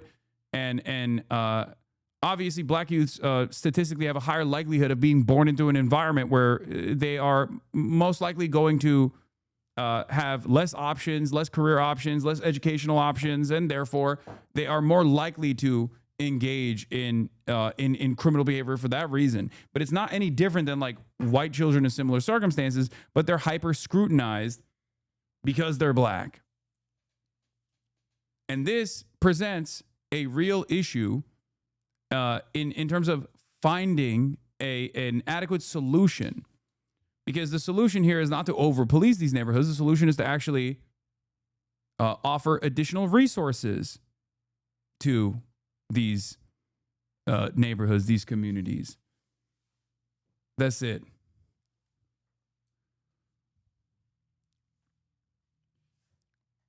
But we're not interested in doing that. We're not interested in doing that at all. Group violence reduction strategy, which focuses on group-related violence, e.g. gangs or crews, by offering individuals a choice, accept social services and support to exit violent lifestyles or face swift enforcement if they continue. Initially piloted in select districts, the program was expanded citywide in 2025, including in the Southern District, following early successes. Scott has publicly credited GVRS for ongoing crime reductions, noting its role in lowering homicides to levels not seen in 50 years by mid-2025. Baltimore Mayor Brandon Scott brought the murder rate down to 62% so far this year. How? Focus on youth and equitable development. Drawing from his own experiences growing up in Baltimore's Park Heights neighborhood, Scott has prioritized youth services to prevent crime at its roots. This includes investments in after-school programs. Oh my God, how shocking. Mentorship and job training to steer young people away from violence. Addressing juvenile repeat offenders through targeted interventions while acknowledging the need for accountability without overcriminalization. His administration also ties crime reduction to broader equity goals, such as neighborhood development and clean communities, aiming to reduce underlying factors like poverty and disinvestment. Advocacy and partnerships. Scott has leveraged national platforms to advance local efforts. As co-chair of Mayors Against Illegal Guns, he advises on gun violence prevention, including collaborating with the White House under former President Biden. He has pushed for sustained funding for victim support programs, criticizing federal custody grants that aid organizations like Victim Connect and Survivors.org. Partnerships with community organizations and law enforcement have been emphasized, leading to Baltimore dropping off U.S.'s news list of the 25 most dangerous cities for the first time in years. Measurable outcomes and ongoing efforts. By July 2025, Scott announced continued historic reductions in violent crime, with homicides at their lowest in 5 decades. In 2023, the city recorded 262 homicides and 636 non-fatal shootings, down significantly from prior years. While satisfied with progress, Scott has stated that he is not complacent, continuing to expand programs like GVRS and advocate for comprehensive strategies. Some note that factors like changes in prosecution under State's Attorney Ivan Bates also play a role, but Scott's administration highlights the plan's multifaceted, non-punitive elements as a key to sustainable change. We ask ourselves all the time, like, what's happening with young men? What's happening with young men? Why are they so fucking violent? Why are they so reactionary? Why are they so reactionary? And when we're talking about that, we're usually talking about white men, right? We're talking about white boys. And the reason why even white boys are experiencing more reactionary thoughts and more reactionary attitudes than ever before is also for the same reason, because they also don't think that society is going to give them a leg up or offer them a decent future. So when you shut off, when you shut off, yes, I said even white boys, as in the in-group that is supposed to be the most sheltered from the negative impact. Yes, in a white supremacist society, the in-group is not supposed to experience these sorts of negative consequences. But the reason why they are experiencing it, the reason why they're also angry, is for the same reasons.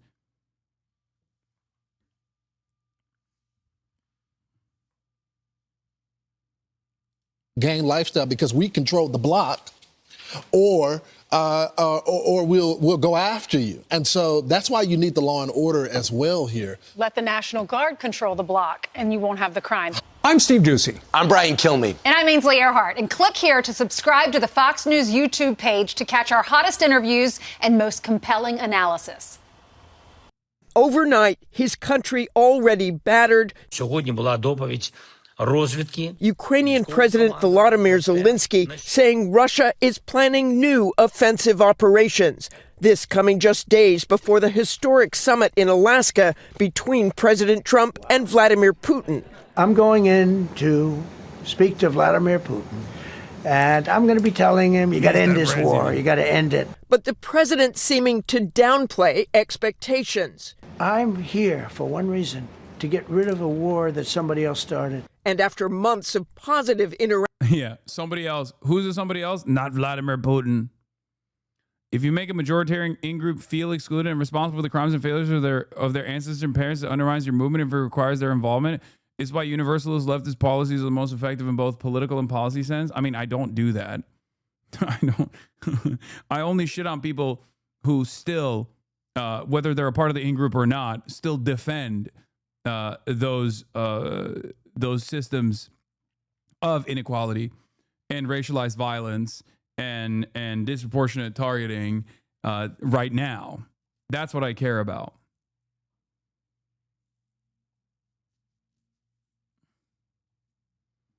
Be nice, the white people take. No, I don't. Look, I'm a communicator. I know that it comes across as that person saying, like, be nice to white people. Okay. But the reality of the matter is, if you want to actually fucking change the opinions of these sorts of people as well, and they are the in-group, and they are the majority, you also got to fucking, you also have to set well-defined boundaries on what is unacceptable for them to say, while simultaneously saying, like, look, I understand where you're coming from, but here's the truth. I don't think I think it's an effective way to communicate to these people, because, like, we have to bring those people to our side. And also, chatters, stop fucking yelling at Sean the Black. You're being insanely fucking annoying. Okay?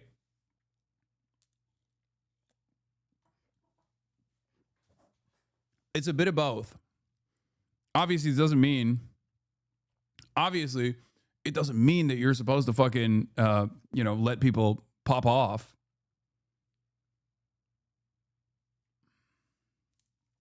You can't do that. I'm going to start banning Sean the Black haters in the chat. Actions, President Trump also seeming to once again blame Zelensky for the war Russia started. I get along with Zelensky, but, I disagree with what he's done. Very, very severely disagree. This is a war that should have never happened. But 3 years after the Russian invasion... Erdogan trying to steal Trump's deals. Erdogan proposes hosting Russia-Ukraine summit. Oh, my God. My goat, dude.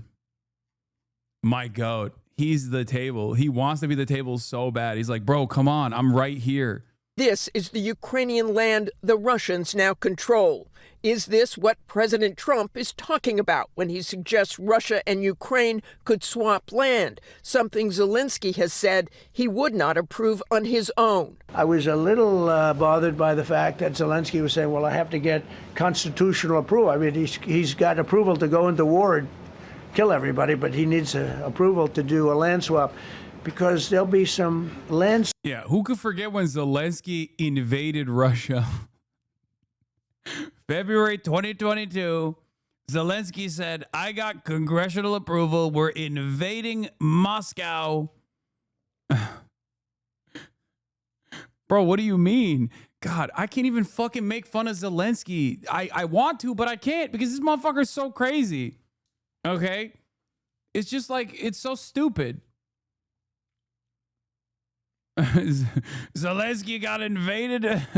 Zelensky got invaded without congressional approval.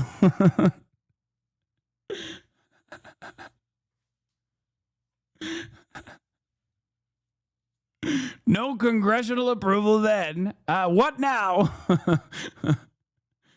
Swapping going on. Zelensky says Russia is trying to deceive the U.S. and is calling for tougher sanctions. Neither Zelensky nor European leaders have been invited to this week's summit. If it's a fair deal, I'll reveal it to the European Union leaders and to the NATO leaders, and also to President Zelensky. I think out of respect, I'll call him first.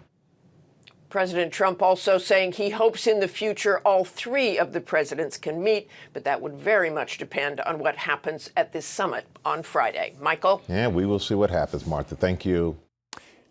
In the last 48 hours, it's become fairly clear that the Russians have launched a surprise offensive in the Donbass area, mainly between Pokrovsk and Kramatorsk, and they've had some success. They seem to have advanced on 2 or 3 fronts by about 15 or 20 kilometres, which is quite a long way in terms of the present war. Undoubtedly, what they're trying to do is to change the facts on the ground between now and the weekend, when this summit takes place between President Trump and Putin in Alaska. And changing the facts on the ground, of course, is all about maybe swapping territories or having... RX is just thank you for the 10 gifted subs. The Piker Broadcasting Service is funded by you, the viewers, for you, the viewers. You can also support the broadcast, the Piker Broadcasting Service, PBS, by subscribing for $6 or for free with Twitch Prime. The Ukrainian front line is collapsing in that part, yes. I mean, it's the most predictable outcome that I said was inevitable, even though people keep fucking yelling at me whenever I bring this up.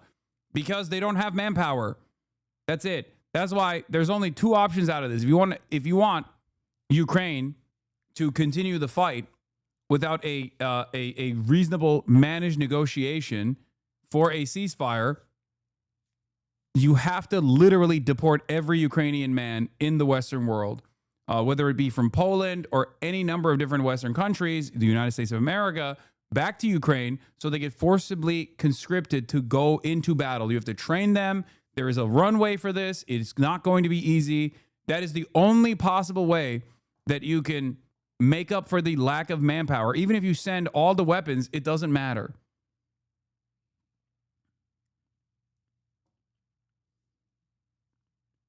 Or you can lower the age of conscription in Ukraine and forcibly draft younger and younger Ukrainians, which, of course, cooks the next generation of Ukraine as a nation state until there's nothing left to defend. You want to kill more Ukrainians? Did I say that this was the right thing to do? No, I didn't say that. I don't think it's the right thing to do. It's the only option. If there's two things that you can do here. Either you just cave to Vladimir Putin's ridiculous fucking demands and try to manage that negotiations process, not by undermining Ukraine, but by establishing some semblance of sovereignty for Ukraine, so that all is not lost, which is Trump is not doing that anyway. He's literally fucking farming what remains of Ukrainian natural resources and doing like a minerals deal, while simultaneously offering Ukrainian territory to Russia and like a legal recognition, or at least like a de facto recognition of annexed territory already. You should have an expert on war fighting in Ukraine and enlistment requirements rather than just say shit. Can you have some expert on the war rather than just your knee-jerk reaction? I mean, sure. If you have any expertise, if you have any experts that you think I should talk to, great. I'm down to listen.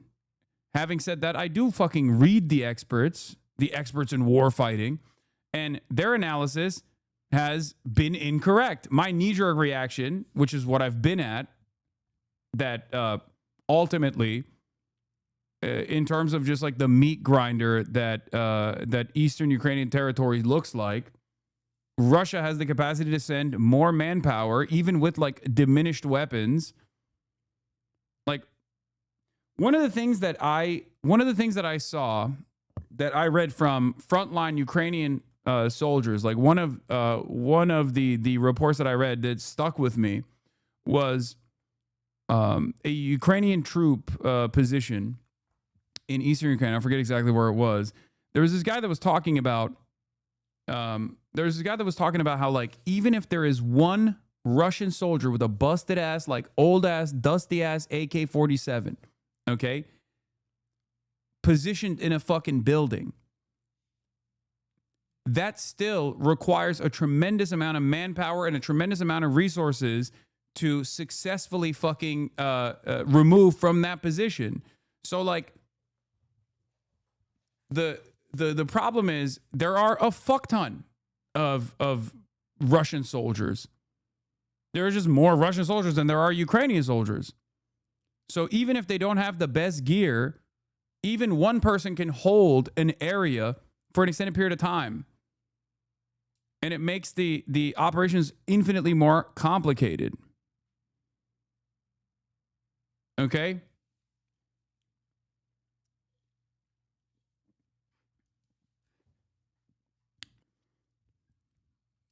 It's a war of attrition, and the side that has more people to throw at the problem is obviously, or the side that has a larger economy that is capable of withstanding this war of attrition is going to inevitably win.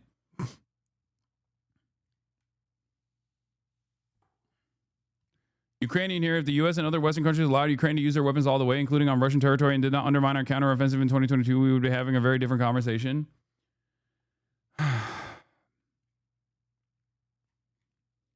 Maybe, but that's not where we're at anymore. I think the best possible solution in this circumstance was when Ukraine had the maximum amount of leverage after they were able to withstand the Kiev offensive.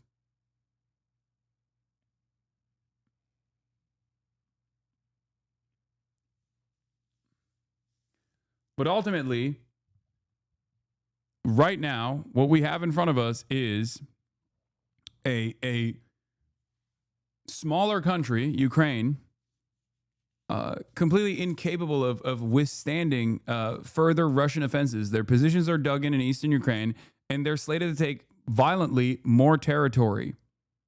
So for that reason, if you want a real solution to this conflict, if you want to end the additional bloodshed in this circumstance, either you have to disband NATO so that like European militaries can operate without Article 5, which is not going to happen, or forcibly send Ukrainian refugees that currently live in the Western world back to Ukraine to be conscripted, to get trained, and then to be sent to the front lines with weapons in their hands, with an additional push of weapons, which, by the way, is not a guarantee that it's going to succeed. Or in terms of what to do, considering that Russia is a foreign adversary, and people say, can't you say the same thing about Palestine? Great question. There's a difference. We are the belligerent in Palestine. Okay? We are the party that is allowing our extension to continue doing a genocide, which is, again, different than a war, against a captive population of Palestinians. Okay? We are the belligerents. We have maximum control. We could literally make Israel stop tomorrow if we wanted to. We can't make Russia stop if we don't have the same amount of power over Russia. I think the best implementation here would be to try and bring China to the table, considering that they are a political backer of Russia at this point, and to have a conversation with China, Russia, the United States, the EU, and Ukraine to come together and create a reasonable solution that does not completely write off the Ukrainians from the equation.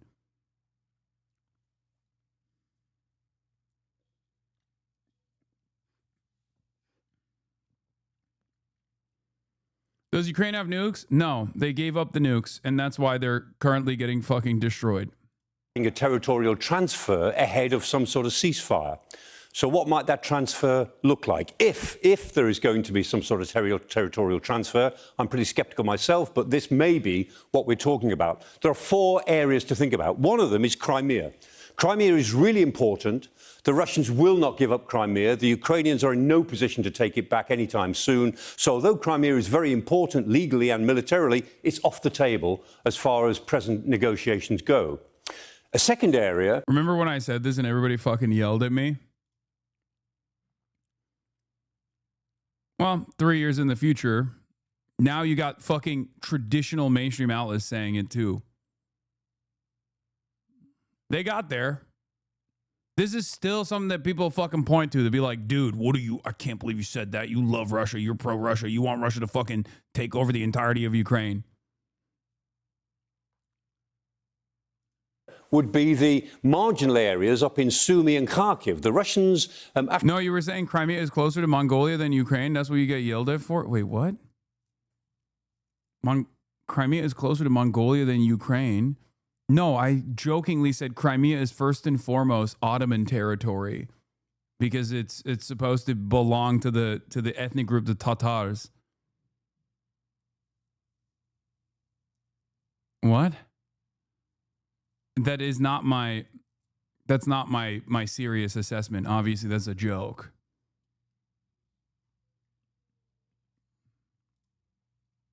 After the Kursk offensive, hold a little bit of Ukrainian territory opposite Sumy, a little bit of territory in Kharkiv. They might agree to withdraw from those territories. It doesn't cost them anything to do that, and it would be a certain amount of withdrawal which the Ukrainians could talk about. That would be a second area, reasonably easy to negotiate. Third area, much more difficult to negotiate, is the Donbass. The Russians say they want the whole of the Donbass as a first step. Well, they hold most of Luhansk, which is one part of it. They hold about 3/4 of Donetsk, but they don't hold the other quarter, which is the bit that the Ukrainians have fought so hard for, really since 2014, not just since 2022. And the Russians are saying they want the whole of the Donbass. And in that area... Of course, as a non-starter for Zelensky, who says, I am not going to surrender my country because I have no right to do so. Zelensky said, if we leave Donbass today, our fortifications, our terrain, the heights we control, we will clearly open a bridgehead for the preparation of a Russian offensive.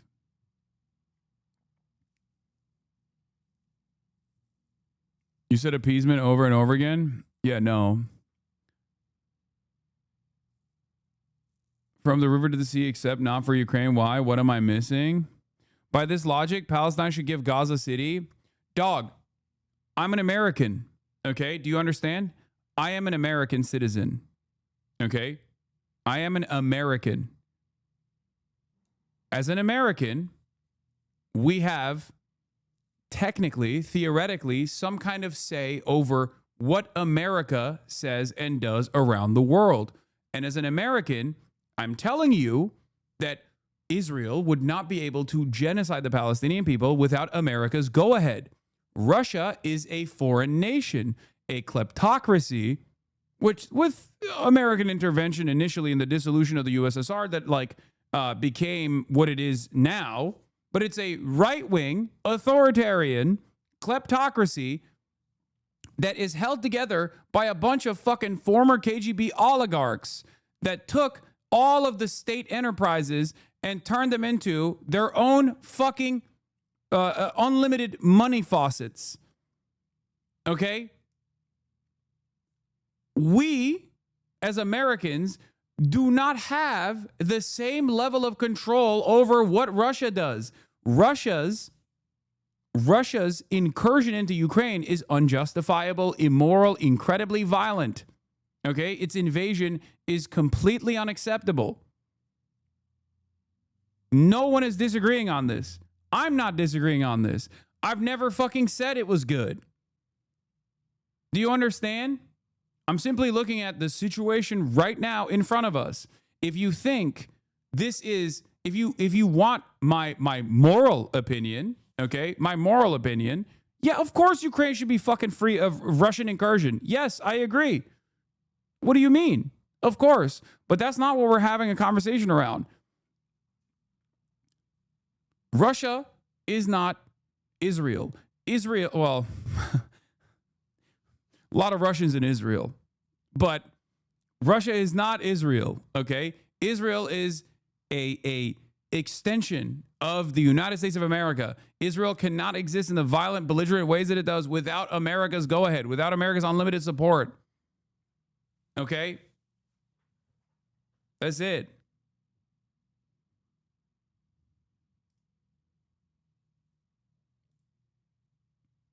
We don't have the same level. We do not have the same level of control over Russia as a foreign adversary as we do over Israel. That's the major difference.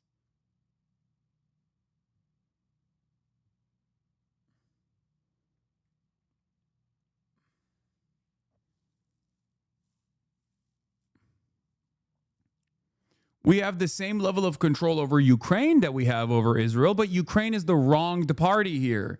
So obviously it doesn't fucking matter. Do you understand? And Trump is using the level of control that we have over Ukraine to fuck over Ukraine. It's not that complicated.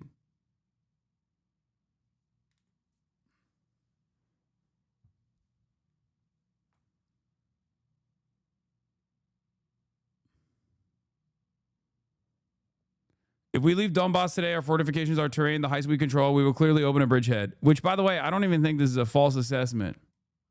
There are the four big cities, Slavyansk, Kramatorsk, Kostiantynivka, Drushkivka, and those are the fortress cities. They're like a very strong line of defenses. And the Ukrainians will be required to give up those strong line of defenses and let the Russians in. And west of that, it's harder to construct defenses. So that's a third area, very, very sensitive. Yeah, while we're having this conversation, in recent days, Russia's troops broke through a segment of Ukraine's defensive line near the city of Pokrovsk, a longtime stronghold. They advanced several miles into Ukrainian-held territory, threatening to outflank Ukraine's positions. I want to point to something here, okay? This article is from the New York Times. And in the past, the New York Times' assessment of what was going on in Ukraine was infinitely more cheery. So the very fact that they're actually changing their discourse on Russia's advancements into Ukraine implies that they are getting their notes once again from the American State Department, and the American State Department's assessment, possibly led by Donald Trump, possibly led by the conditions on the battleground, are now different than the way that the Joe Biden administration presented the situation. Obviously, circumstances were also different as well. There was at least like, there was, I guess, by their own version of events, they thought that Ukraine could put up a stronger fight. They thought that Ukraine could potentially push back Russian forces from eastern Ukraine. They were wrong. But the very fact that this is coming from the New York Times means that the American State Department has also changed their dynamic, also changed the way they are looking at the situation. Okay? That's it.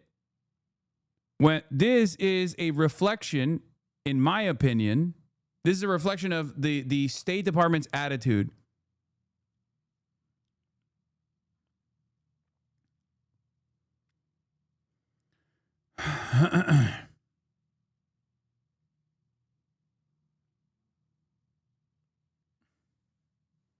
Part of that is due to Donald Trump. I mean, this next incursion further into Ukrainian territory is only made possible by Donald Trump routinely fucking going back and forth and undermining the Ukrainian positions, for sure.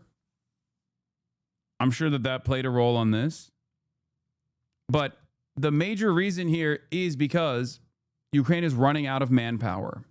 This is not my assessment. I don't know what the front lines look like. This is just the assessment that I keep reading from experts.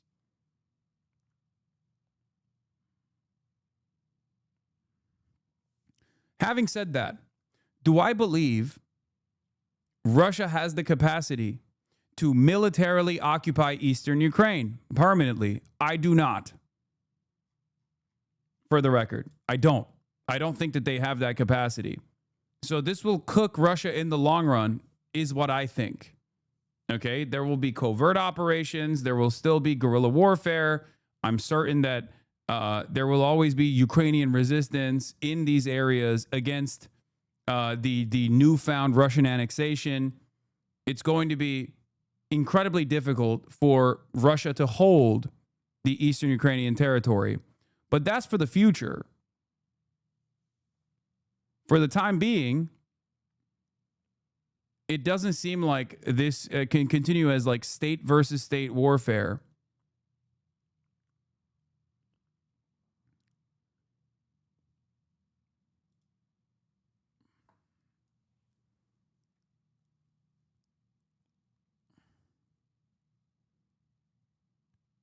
That's not true. The actual Ukrainians are evacuating before the Russians take over. No, I know. But that doesn't mean they're not going to come back eventually. Come on, just read it, you illiterate commentator.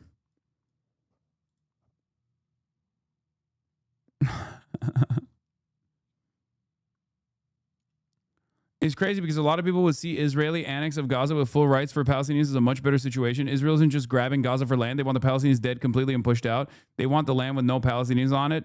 I don't want to make that comparison. You're not wrong to make that. You're not wrong for that statement, but if I make that comparison, everyone's going to fucking freak out on me, okay? Because Russia's invasion of Ukraine is completely and utterly unjustifiable.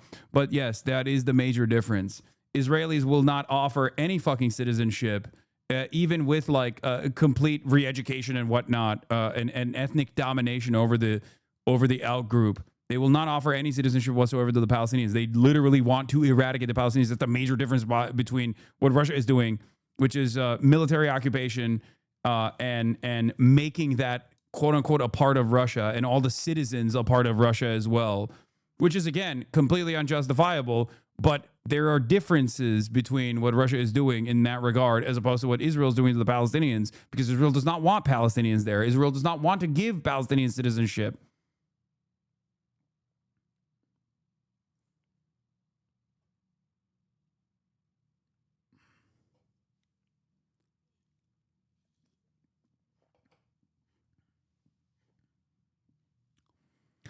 Russian forces are striving to shape the battlefield to their advantage for a high-stakes summit between President Trump and Vladimir Putin, making a swift advance in eastern Ukraine after months of grinding battle.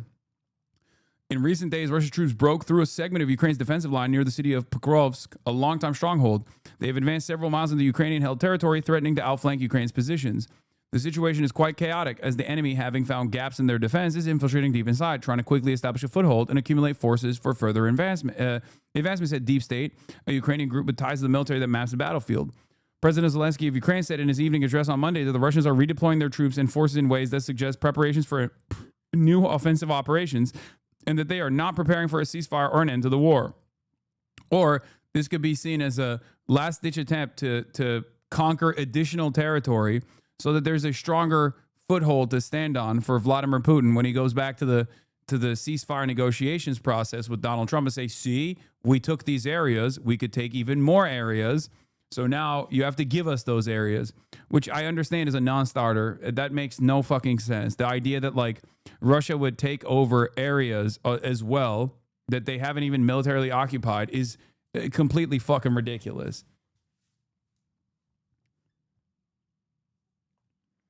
Ukraine, too, is seeking an edge before the Russian-American peace talks on Friday in Alaska. Kyiv has ramped up attacks on Russian oil refineries, doubling down on a strategy of pressuring Russia into making concessions during negotiations by targeting the Kremlin's main revenue source to fund the war.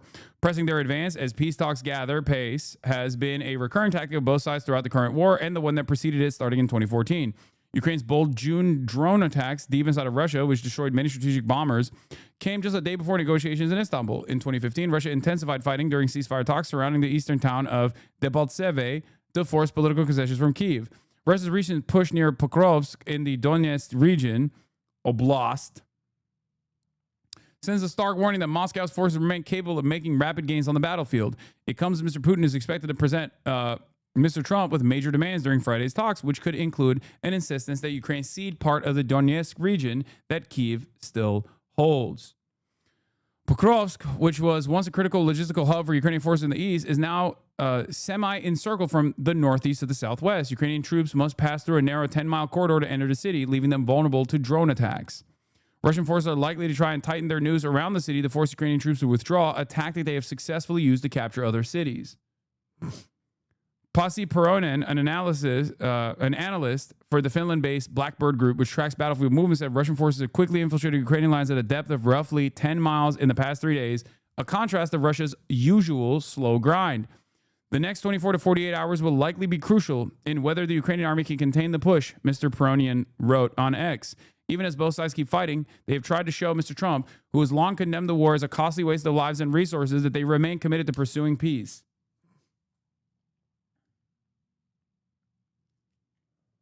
After Russia increased drone attacks on Ukrainian cities during talks last month between Moscow and Washington, Mr. Trump's typically lenient tone towards Mr. Putin soured noticeably. He talks nice and then he bombs everybody in the evening, Mr. Trump said over Mr. Putin. So there's a little bit of problem there. I don't like it. Just a little bit of a problem. I'd be very surprised if we get any sort of ceasefire out of this. Putin needs this for his ego and he won't agree to anything other than his ultimatum. I think you have to grease his wheels. And I don't know how much, basically, there are people who say this doesn't mean a ceasefire will be abided by, right? There are people who say, how can you trust Russia? I don't. It's simple. I don't. Okay? That's it. Just like I didn't trust Israel to abide by a ceasefire, and I was right. Okay?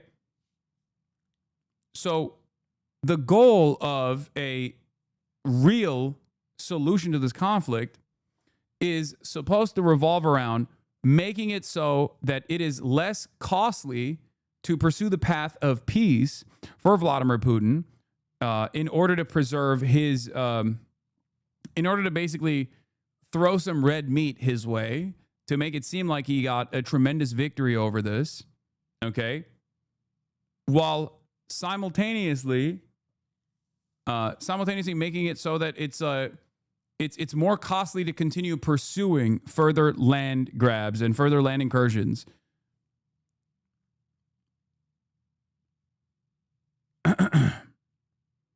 That's it.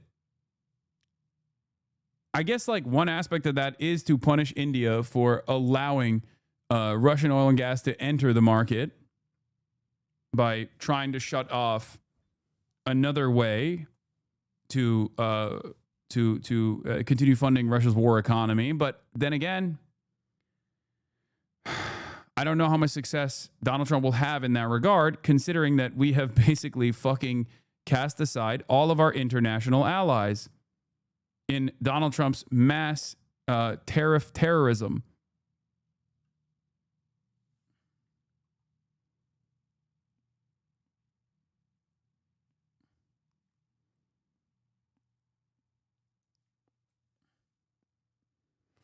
Since the beginning of August, however, Russia has significantly scaled back its drone attacks in what analysts have called an apparent attempt to curry favor with Mr. Trump. While Russia launched an average of 201 drones per night in July, a record in the war, the figure has dropped to 78 drones per night so far this month. The Russians know very well how to read Trump's mind. Alexander Krayev, the director of North America program of the Kyiv research group Ukrainian Prism, said in a phone interview, "It is not a coincidence that the drone attacks have decreased. Kyiv has been hit especially hard this summer, has been largely spared from attacks so far this month, with air raid alerts now sounding only briefly at night and lasting for an hour at most." When Mr. Trump's special envoy to Ukraine, Keith Kellogg, a retired Army general, visited the country for a few days last month, Russia significantly eased its drone attacks, prompting Ukrainians to refer to him jokingly as the Kellogg Shield. General Kellogg arrived in Ukraine, and there were no massive bombings for 2 nights in a row, Mr. Zelensky told Newsmax at the time. This means one thing: Putin is afraid of America. But with Mr. Trump's history of deference to Mr. Putin, Kyiv is concerned that the Russian leader may succeed in winning Mr. Trump over his perspective on the war by securing a one-on-one meeting that could sideline Mr. Zelensky. The Kremlin has long said an end to the fighting would need to address what it calls the root cause of the war, shorthand for a range of issues, including the existence of Ukraine as a fully independent and sovereign nation aligned with the West.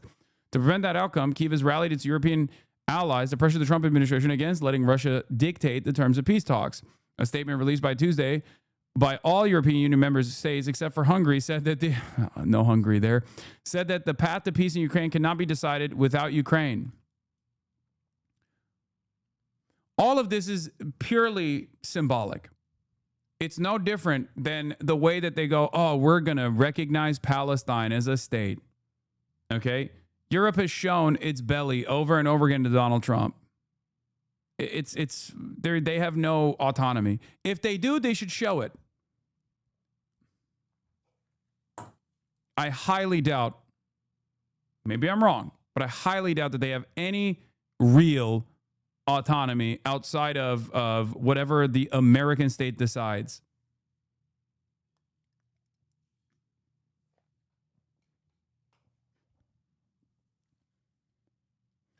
On Tuesday, Mr. Zelensky said that a trilateral meeting with Mr. Trump and Mr. Putin would take place in the future, but that no date has been set yet.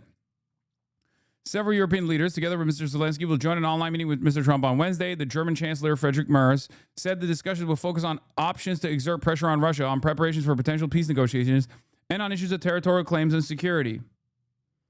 Kyiv and European capitals are especially worried that Mr. Trump could agree to Russia's demands that Ukraine cede sizable portions of the land it still controls. The American leaders have insisted in recent days that a peace deal would involve some land swapping, or to which Mr. Zelensky responded, Ukrainians will not gift their land to the occupier. Kyiv and its European allies insist that any meaningful peace talks begin only after a ceasefire and that the current front line should be the starting point of negotiations. But with Russia's swift gains in the East in recent days, this line may have shifted by Friday. And that's their goal. Their goal is to take over more parts and I guess like completely demand the entirety of the Donetsk region. Like that whole area, including the part that they encircled.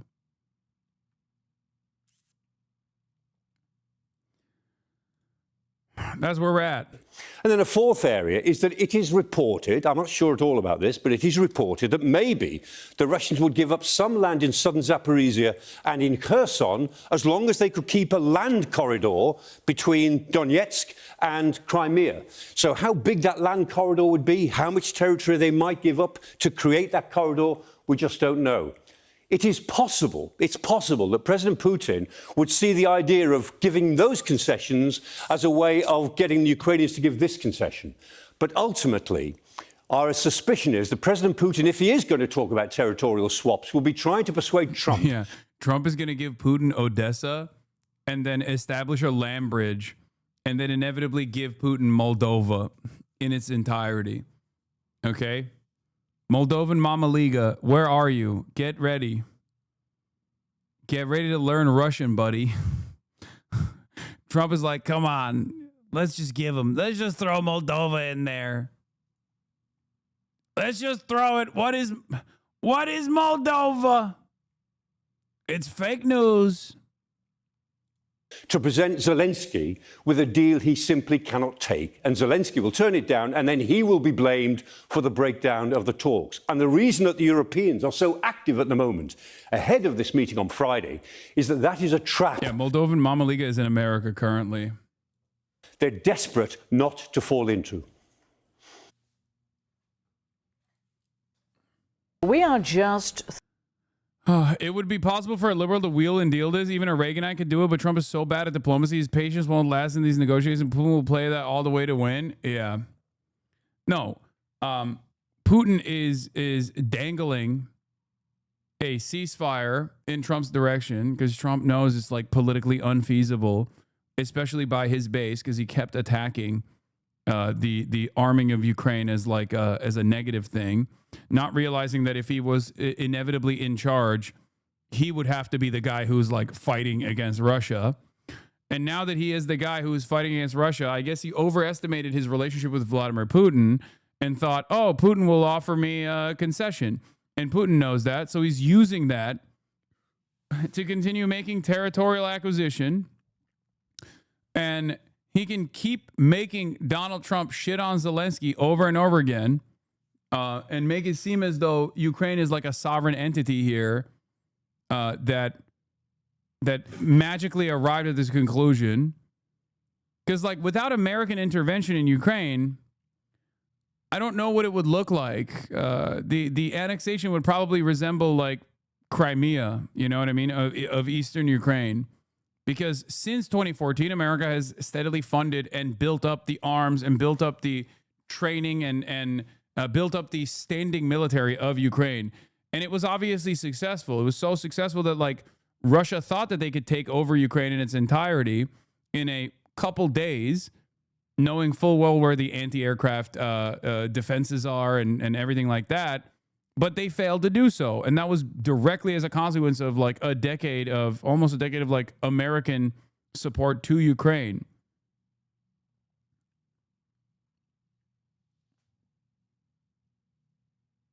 I hate how different the coverage is between Israel and Ukraine. I hate how different the coverage is between Ukraine and Israel.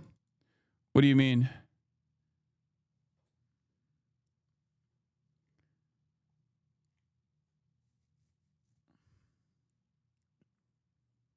I mean, the reason why the coverage is different is because Ukrainians are automatically considered people by Western news outlets. Okay? Like, the greatest example I can use here is like when you see videos of like Ukrainian teenagers training for like community defense initiatives, there would never be a positive association with like Palestinian teenagers learning how to do self-defense against the genocidal army, like the Israeli occupational force. Russians are orcs. Israelis are the most moral military on the planet. Russians are a foreign adversary. Israel is engaging in a just battle.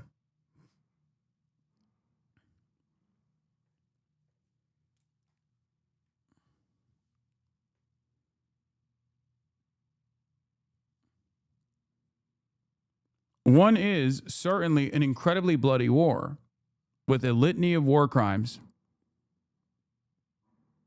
You can absolutely make that argument, especially like with Bucha and things like that. The other is a Holocaust. 3 days away. Both are obviously evil, but there is a degree. There's a different degree of evil in one situation. The potentially critical summit between US President Donald Trump and Russia's Vladimir Putin in Alaska. President Trump says he wants to see what Putin has in mind for Ukraine, but he's already casting doubt on what, if anything, this meeting could accomplish, saying, quote, "It's not up to me to make a deal."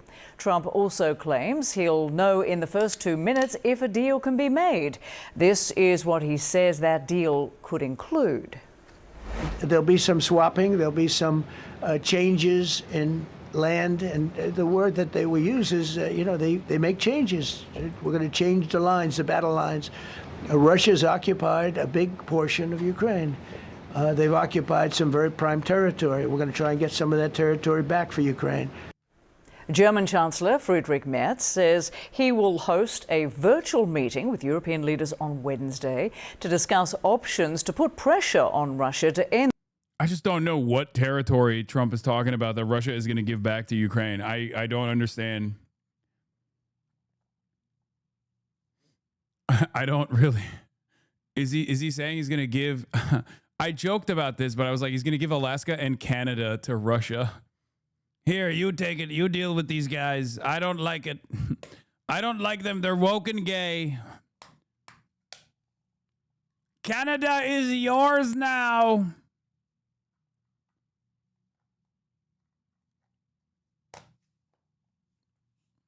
The war. Donald Trump is expected to attend that meeting. So is Ukraine's president, who's still not invited to the talks in Alaska. Volodymyr Zelensky is warning the U.S. that Putin has no plans for peace. He is definitely not preparing for a ceasefire or an end to the war. Putin is determined only to present a meeting with America as his personal victory, and then continue acting exactly as before. Donald Trump's casual comments about possible land swaps are striking fear in those living in eastern Ukraine, with the prospect of their cities and towns being traded away to the man who started this war in the first place. Do you think he's unironically considering giving Alaska? No, dude. What are you, fucking nuts? Of course not. I'm joking. But also, I don't know. No, he's not going to do that. It's a joke. It's a joke. It's a joke. I'm joking. Please don't be real. It's just a joke. Sometimes I joke a little too close to the sun, and it's kind of fucked up.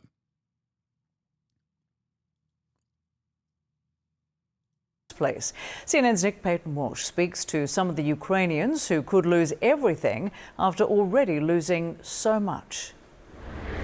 When President Trump talks about what parts of Ukraine to, quote, swap with Russia, this is ground zero. Real towns where bomb shelters loom over beaches. I feel like I just float away from this reality. Here in Donetsk region, diplomacy has turned dark and surreal and threatens local journalist Mikhailo's medicinal swim. What do you think about the idea of Trump and Putin meeting so far away in Alaska and deciding the fate of a place like this? We all, people I know, will have to leave. But frankly speaking, I don't think it's gonna happen. What Trump did wrong, he just pulled him out of the bog. The Putin was just drowning in the bog. And he took him out and said, Vladimir, I want to talk to you, I like you. He didn't care that every day Ukrainians die. Beaches, births and deaths, they all persist in ravaged Slavyansk. Wudust Ruya, thank you for the 50 gifted subs. They've dug defences around it to stop a Russian military advance, but never imagined high-level diplomacy might just give their town and future away. Taisia gave birth to Azul yesterday, the calm of her maternity ward bed now riddled with complications she never saw coming. Дуже погано. Я бачила новини ці, на що ми можемо повпливати? Це вже буде рішення. Like, this kind of attitude is fucking bullshit. Sorry you're losing, you don't get to dictate shit is crazy. Okay? I don't entertain that stuff. A lot of people are like, Hasan, why don't you fucking have this kind of attitude towards Hamas or whatever? But like, I don't do that. The idea that like Ukraine doesn't get to dictate any fucking sovereignty in this process because they're losing this war that they didn't fucking they didn't deserve to go, you know, get into by being invaded by a much larger regional power is ridiculous. Is ridiculous.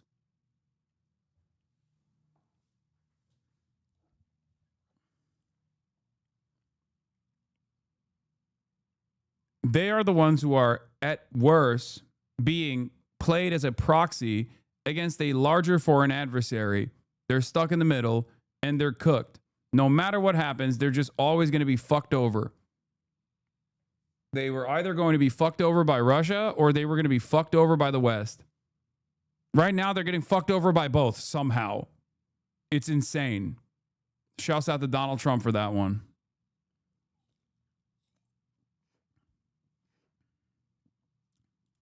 Не за нами конкретно. Люди просто віддадуть свої будинки. Staying here has been, for many, an act of defiance and bravery. But for Sviatoslav and Natalia... There are still a lot of people who thought, and I think still do think, that like America joined this not as a fucking proxy. Like America joined this not to use Ukraine as a proxy against Russia, but instead for like honorable reasons, like they want to defend Ukrainians and whatnot. And I've just kept trying to explain to people since the beginning that that was not the case. America is on the right side, but for wrong reasons. Okay? And it's shocking that there are still people who entertain this notion. Like they're like, no, you don't understand. This was totally just. This was like America's investment in this was good. We're the good guys for once. Please let me have this. Okay? That's not the case.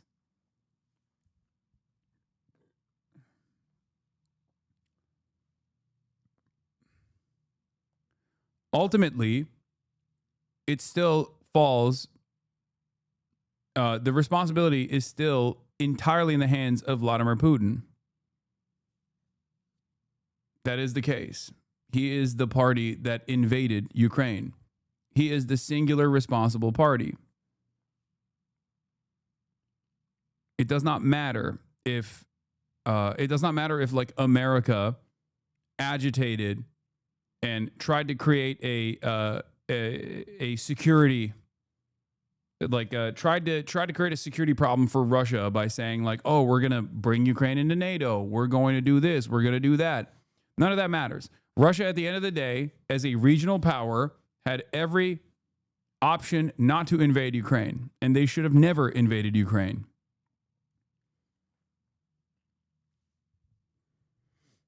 So it's still ultimately Russia's fault.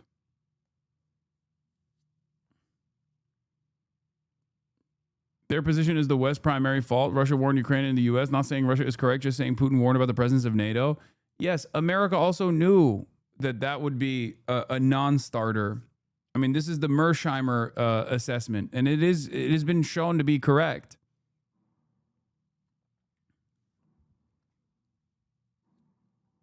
But ultimately, there is still additional reasons for why Vladimir Putin is doing this. There's multiple different reasons, like restoring the former glory of the Russian Empire. Like those are definitely additional reasons as to why Russia is engaging in this. It's not just like an earnest security concern, especially because they didn't have to fucking invade if they wanted to deal with an earnest security concern. Did not spare them pain. This is their daughter, Sophia, with her husband, Mikita, and the grandson, Lev. They moved to Kiev for safety. But 11 days ago, a horrific dawn Russian airstrike killed them and 28 others in Kiev. Their 3 bodies found together in the rubble.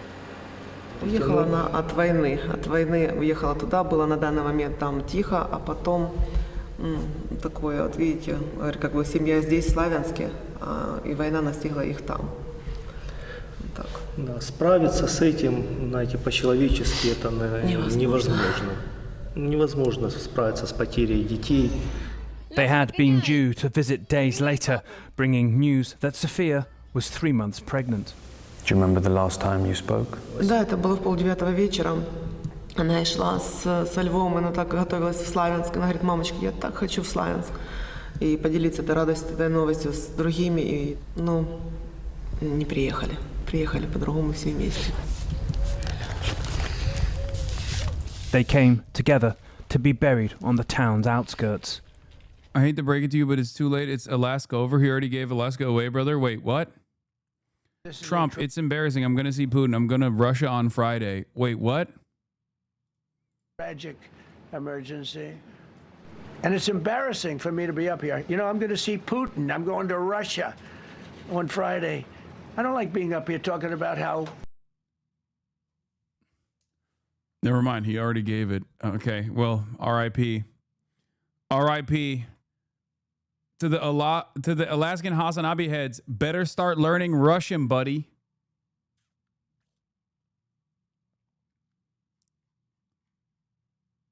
I didn't realize it was like that. It turns out it is like that.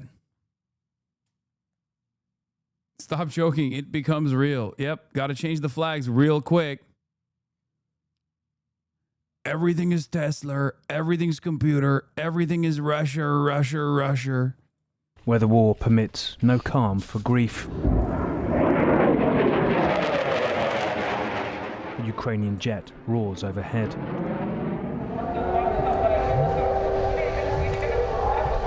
At the nearest train station, Kramatorsk, as many are coming as are going. Serhiy was allowed 2 days off from his tank unit to see Tatiana, his wife. Sirens greet the Kiev train. А як четвертий год на війні, то як ви думаєте, тяжко. Це краще б не приїжджало. Все, заспокойся. Просто, щоб чоловік повернувся додому. Мені пофіг на тій території, аби він був живий і повернувся додому. Soldiers worried if they'll see their loved ones again. Families torn apart by this war. Imagine scenes like this to the thousand in the event of what seems to so many people here to be the surreal idea that a deal on Friday on the other side of the earth, almost as far away as you could possibly imagine in Alaska, between an American president and a Russian president without a Ukrainian there, could potentially give this bustling town over to the Russians after them fighting for it for so many years and failing to take it. So many lives lost here, and those traumas borne out on this platform every time a train comes in. The Hamas-run health ministry says at least 11 people are dead in the latest round. Whiplash. Fucking whiplash, dude. Look at that. Look at how different. Again, Ukraine is the victims here, okay? Palestinians, Ukrainians are the victims of this. The media covers it as such. Palestinians are the victims here as well. But when the media is covering Palestinian victimhood in the hands of America's most valuable ally, look at how different the dynamic is. What do you say about the claim that the journalist is Hamas? It's fucking ridiculous. It's insane. And Israel lies all the fucking time. And we should put a stop to it immediately. What can I say?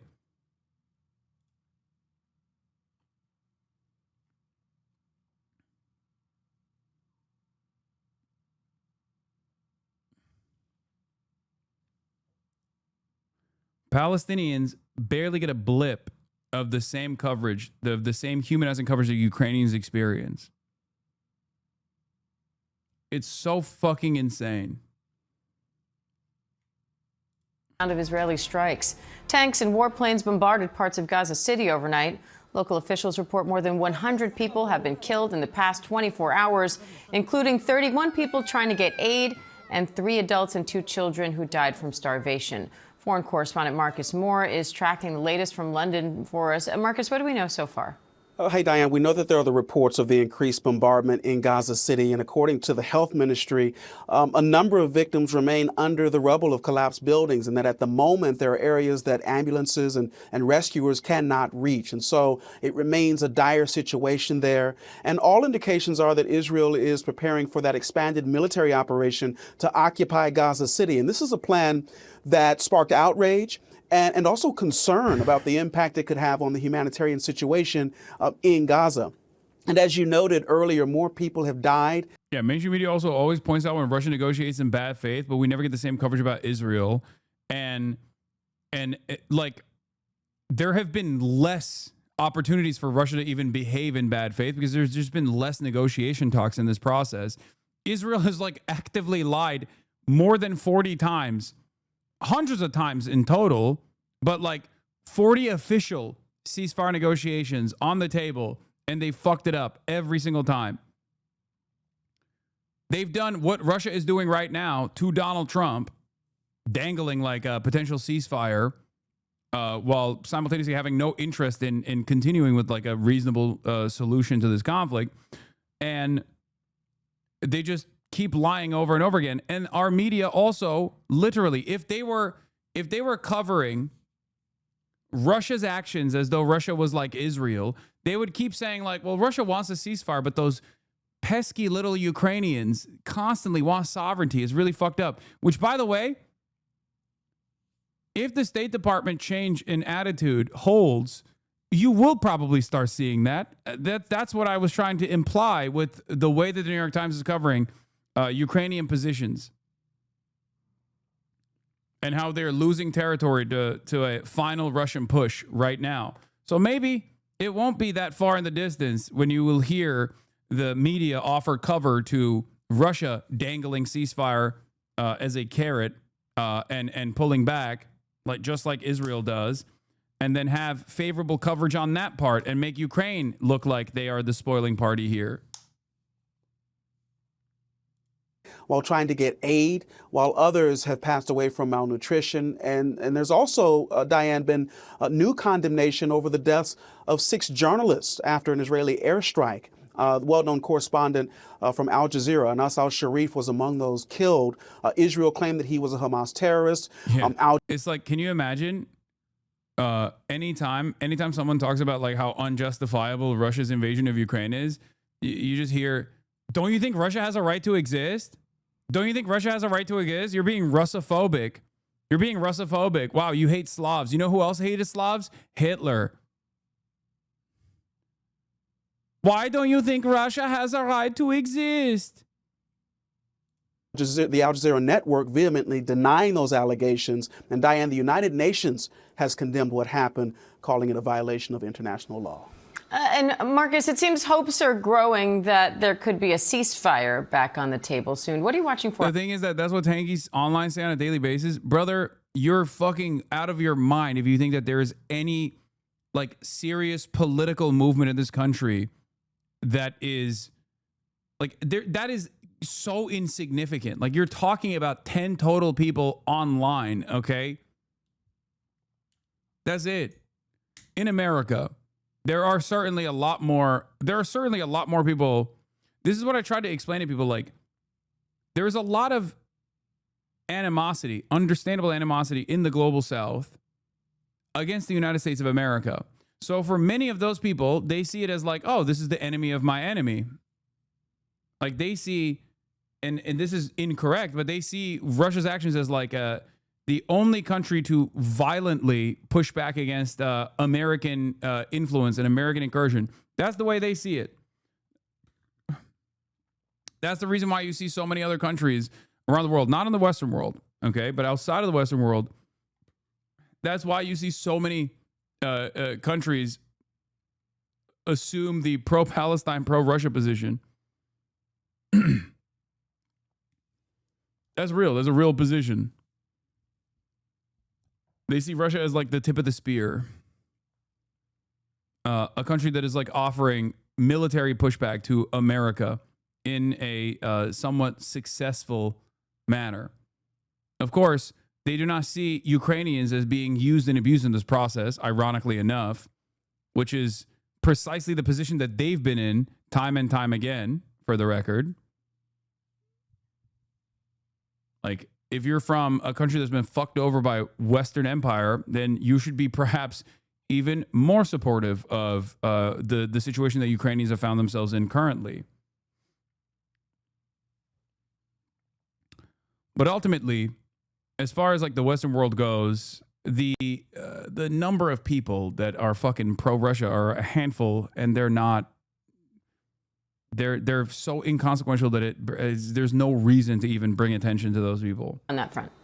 Yeah, so these discussions have continued throughout all of this, albeit much of the discussions have been back channel, but there are reports that the leader of Hamas will be in Cairo for talks with officials on a potential ceasefire. And right now it's unclear what, if any, progress has been made there. But certainly for many, the hope is that a ceasefire deal could be back on the table. But when you look at what's happening on the ground, Diane, it really does seem like any deal is quite far off.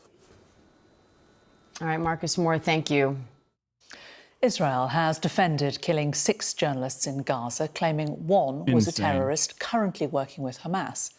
The IDF says Al Jazeera journalist Anas al-Sharif was an active Hamas military wing operative, that he received a salary from the group, and that what they've presented publicly is only a small declassified portion of intelligence.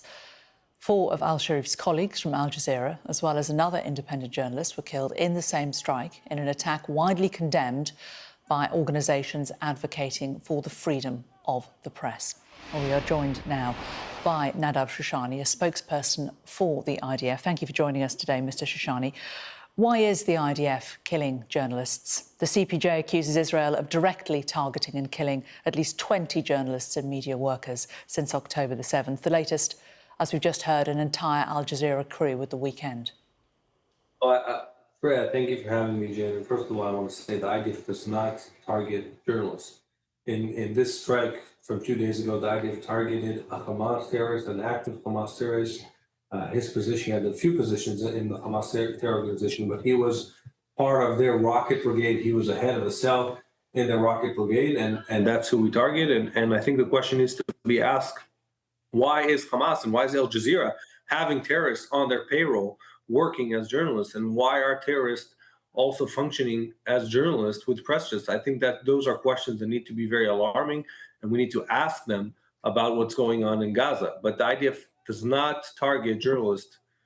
What evidence do you have that he was currently, and that word currently is important, working for Hamas? Yeah, it's like, heads up, clinkers are out full force trying to create some bullshit that ties him to Hamas. I already know that he took a photo with fucking the Politburo and Yahya Sinwar. That's what they're saying. Like, I know. Now the IDF is claiming that Anas al-Sharif was getting a paycheck from Hamas. Think about how stupid they assume you are to believe that. As the BBC recently reported, and as common sense tells you, Hamas doesn't send out paychecks. They have agents secretly meet employees in cafes and elsewhere and hand over envelopes that have a small percentage of what they're owed in cash, whether you're doing sanitation or anything else. Anas is maybe the most recognizable face in Gaza, and he was getting paid by Al Jazeera. Israel expects you to believe that he secretly sneaked away from his Al Jazeera job to meet an agent who would hand over a few shekels. The man was on air constantly. When did this happen? Anyway, when they think you're an idiot, and in many cases they are correct, but not in most. They're literally trying to say that in between the time frame when this dude was like 24/7 live, he was actually doing terrorism for Hamas, which is so fucking crazy. Because if you ask Ahmed Fouad al-Khatib, another Palestinian collaborator of Israel, who works for the Atlantic Council, as you guys know, his collaboration with Hamas was actually when he was doing journalism. Eventually, they're going to arrive at that position where they're going to say, oh, he actually was doing Hamas activity by doing journalism, as in sending a drone overhead when to show Israeli positions when Israel told him not to. That's his job. His job is to fucking cover the events that are going on.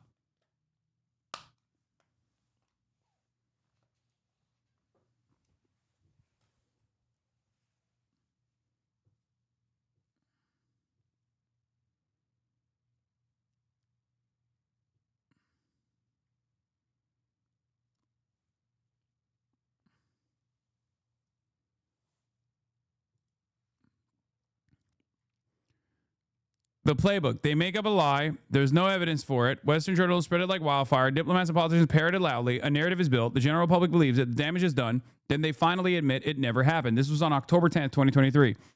Mohammed El-Kurd today says, and we fall for it every time without fail. Whether about Anas al-Sharif or Shireen Abu Akleh, Israelis don't spew their lies because they believe them. They do it because they know they can bait us into pointless debates that distract from the focal point, their crimes. Sure, that Telegram screenshot is fake, but that's not the point. Whether Anas celebrated October 7 is irrelevant. Why accept the premise that people can be murdered just for their views? Even if he handed out candy in celebration, nothing justifies killing him. I saw someone well-intentioned trying to rebut Hasbara by saying it doesn't really look like Anas in the picture with Sinwar. So what if it were him? What are you implying? Exactly. That's my point. Like, what are we doing? What is happening here? That it's like, oh, well, it's actually totally justifiable to kill a fucking journalist because he took photos of fucking Yahya Sinwar? What are you, insane? The ADL is mad that the president of the Foreign Press Association for saying he doesn't care that it's Hamas. Outrageous statement from FPA New York's Ian Williams equating Hamas, an officially designated terrorist organ that massacred blah, blah, blah, blah, to U.S. political parties. This dangerous normalization has no place in journalism. Keep chirping. Keep chirping. There is going to be more people that fucking arrive at this position eventually. Photos can be doctored too? No, it's not. It's not a doctored photo. Hassan Asliya also had photos with fucking Yahya Sinwar. What do you mean? They are the governing party in Gaza. It's like a fucking journalist taking a photo with like Cory Booker or some shit, okay? What are you talking about? What are we talking about? That's it. That's it. There's no world where you go, sorry, you took a photo with fucking Joe Biden. You get to be assassinated now.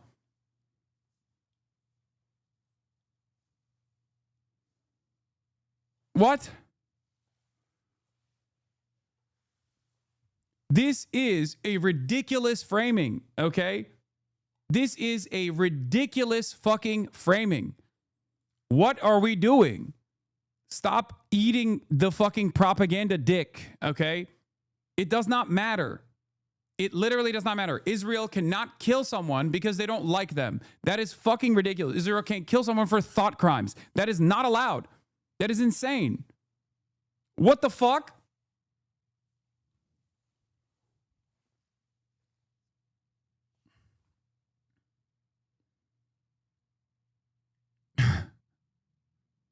Why is it different? Why is it different when they're Palestinian? Why is it different? That's where the terrorism designation kicks in. It is a way to justify any amount of war crimes that you can do to a captive population of Palestinians. They're brown, they're terrorists, they're scary, they're Muslim, therefore they deserve to die. Stop arguing with fucking idiots.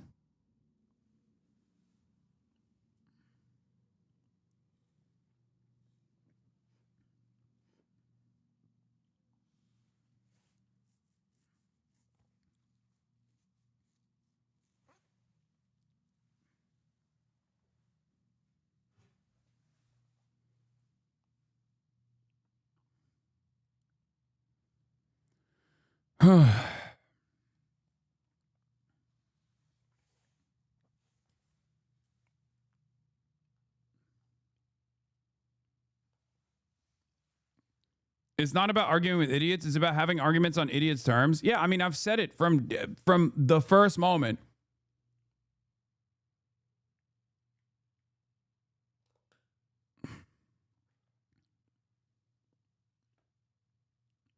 A former Wall Street journalist shared a post saying just because a guy shot some rockets at Israelis with his followers as if it was verified despite no evidence. That's crazy.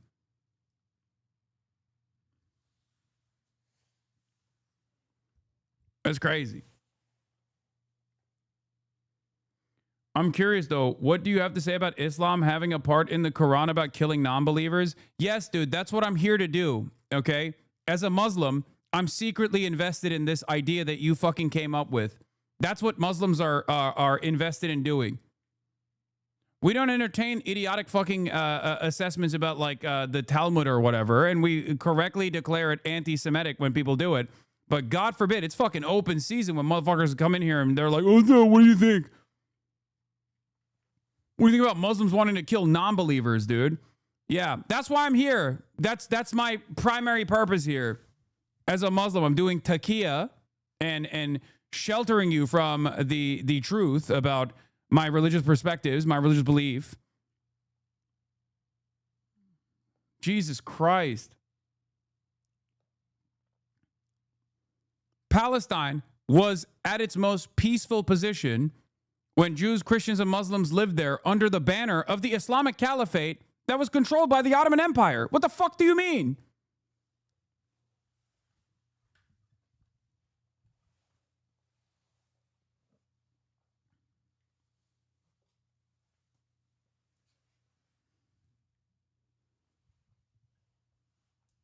If we're not stoning people for mixing fabrics, if we're not stoning people to death for mixing fabrics, I think it's a really idiotic assessment to assume that this is something that people are following on and not a fucking idiotic, out of context, misunderstood sentiment.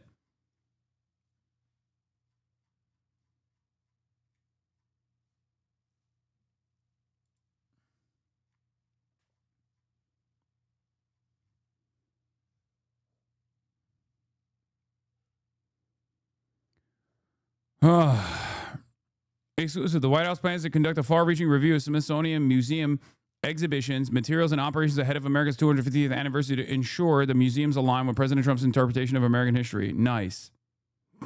Hell yeah.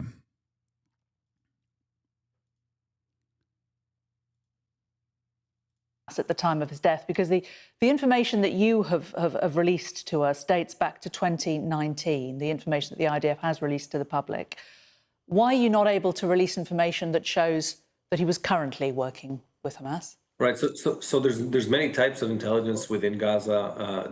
There's many types of intelligence that the IDF has about what's happening in Gaza. One of them, what we showed to the public, are papers that our forces were able to find in different locations within Gaza. Those are easy to declassify, relatively easy. There are more complex, more...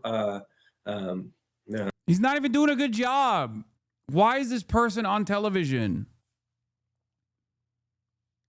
Why? It doesn't make any fucking... Oh, God, I hate this shit so much. Still, 22 months in, still, we have to get an Israeli fucking terrorist, a baby killer. We have to get an Israeli baby killer on TV to contextualize why this baby had to be killed. Okay? 22 months in, it's a fucking genocide, and motherfuckers are still doing this shit.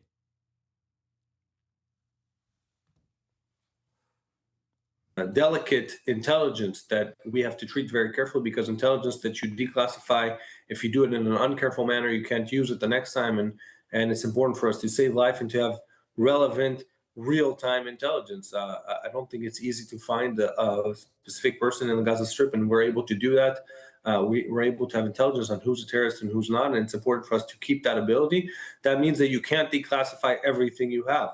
But we know in real time, in the time of the strike, that he was an active terrorist in Hamas. He was, in addition to intelligence, we have of things he was doing and conducting. We also have intelligence of the fact that he was on a Hamas payroll while he was on an Al Jazeera payroll. And I remind you, Al Jazeera, journalists that support the terror organization Hamas, he was both. He was, most important... Can I just stop you there? Just as a journalist, I would say that Al Jazeera do not say that they support the terrorists Hamas. Al Jazeera is an international news organization, and it certainly doesn't support any particular side. Al Jazeera had reporters within Hamas, within Israel, on October 7th with Hamas. Al Jazeera are broadcasting Hamas propaganda. Al Jazeera are working for Hamas when they have... Al Jazeera are using journalists inside Gaza because, like all... It's a barrage. Al Jazeera is Hamas. UN is Hamas. You are Hamas. Sky News is Hamas. Everyone is Hamas. The rest of the international media, Israel will not allow international journalists into Gaza. Hamas uses Al Jazeera when they run those vile propaganda. If Clarissa Ward came to Gaza, she would also be Hamas.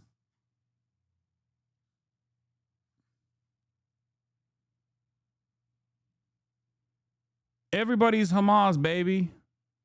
Excellent. Excellent technique. Undefeated. and vile ceremonies with our hostages in the last ceremony. And I think Al Jazeera is far from condemning. Yeah, remember when that was like a fucking massive incident where they were like, I can't believe they're like releasing our hostages with fanfare, as opposed to the way we release their hostages in the dead of the night, quietly, as they are literally fucking starving when we have all the food. That was really fucked up. Remember when that was a point of contention? Hamas, and Hamas is a terror organization. So if they're supporting Hamas, they're supporting terror, and we should call it by what it is. And yet, that is not the reason we conduct. For the record, and I can't believe we're even having this conversation, I don't know if Anas al-Sharif actually celebrated October 7 or not. I don't believe anything that Israel says on principle, okay? But even if he were to have done so, you can't fucking kill him. What are you talking about? What are we talking about? Like, what is that even, like, what do you mean? Once again, if Israel's standards for combat were applied evenly against Israel, you could literally nuke Tel Aviv. You could nuke the entirety of Israel, and it would be considered a just act of war by Israel's standards, because Israel has mandatory conscription. Israel has numerous politicians that have actively fucking engaged in war crimes. You have former IDF, Israeli occupying force veterans. You have current Israeli occupying force soldiers. You have their wives and their children living in the same fucking buildings as them. Okay? This is not a normal precedent to set. It is fucking insane. That's it. That's it. That's like, there's no world where this is a normal standard, okay? Because Israel's doing a fucking genocide. The strike. We conducted the strike against the Hamas terrorist who was in active duty in Hamas, receiving paycheck. What was his active role within Hamas? Yeah, that's a good question, actually. I mean, it's such a stupid argument, but like, what was he doing? Pointing a camera at the slain children that Israel was murdering? Was that his role in Hamas? Well, what was his active role within Hamas? He had two roles. One of them was head of a cell in their rocket launching brigade in northern Gaza. He had more roles, also kind of related to information and things like that. But most importantly, he was part of their Why rocket can't you launching release this brigade information in a northern declassified Gaza. fashion? And I want to say something. That rocket launching brigade in northern Gaza also tries to fire rockets towards Israeli civilians. But also, and you know, we've had casualties in northern Gaza. There's active fighting in northern Gaza. Sadly, we've had casualties in fight. He's crazy, man. He was a real go-getter. How did he have time to do all of this? It's so wild. Fuck it. Keep making it up. He had a nuke. Huh? What would you say to that, huh? What if I were to tell you Anas al-Sharif had a nuclear weapon and he was going to press the button on the nuke? What now?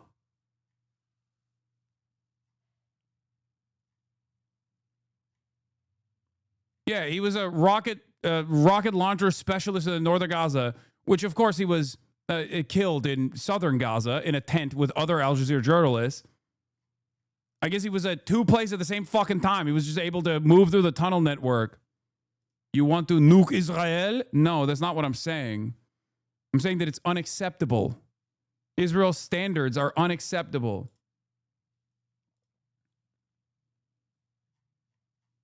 Just a few more random instances where prominent Israeli media channels referred to Anas al-Sharif as a terrorist. Channel 12 News, the IDF eliminated Hamas terrorists who served as a senior Al Jazeera journalist.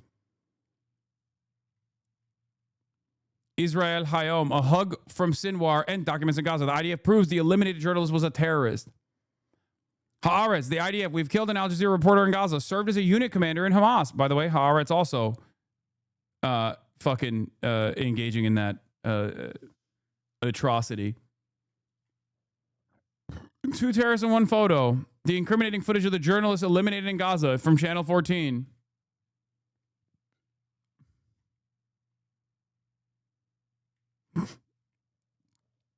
The Air Force attacked attentive journalists, among them a reporter that the IDF revealed to be a Hamas operative. Ma'ariv, journalist in service of Hamas. Al Jazeera's most well-known face in Gaza has been eliminated. Khan News, a journalist and a terrorist. The storm following the elimination of Anas al-Sharif. Fuck you, man. Your accents give me PTSD. Read my previous post, but went to a Psytrance event and hearing an Israeli say babies of terror in real life gave me chills. I hate your accent now because it brings that feeling back. Well, that's your fault for going to a Psytrance festival, which is now officially, it's like how the Nazis made the swastika their own and now no one can use the swastika as a fucking symbol of peace. Israelis have owned Psytrance. If you listen to Psytrance, you're basically spiritually Israeli. Sorry. They took it. They took it for themselves.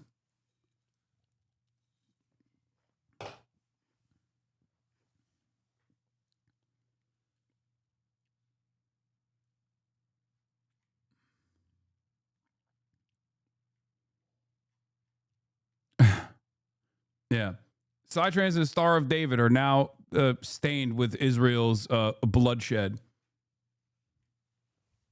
They literally fucking used tanks to put the Star of David in the middle of the fucking Gaza Strip in apartment complexes they took down with the Israeli Air Force.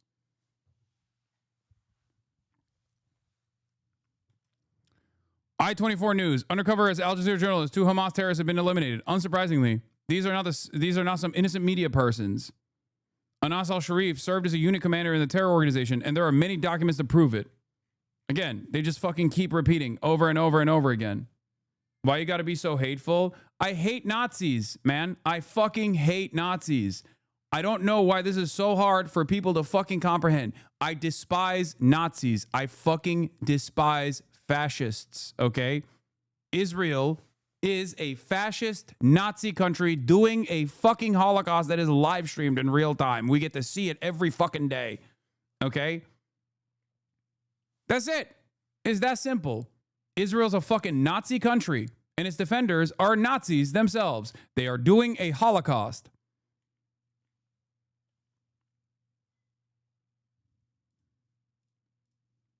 Fighting there in northern Gaza, and there are people, Hamas terrorists, fighting mortar shells from those rocket brigades against IDF, and it's very common practice for IDF when we're operating in an area to go after people in the rocket brigade to make sure that we have freedom of movement, freedom of operation, and that those people are eliminated.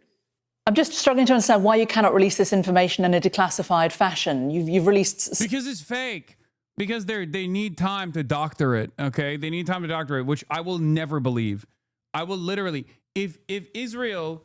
I'm telling you right now, get mad at me if you want.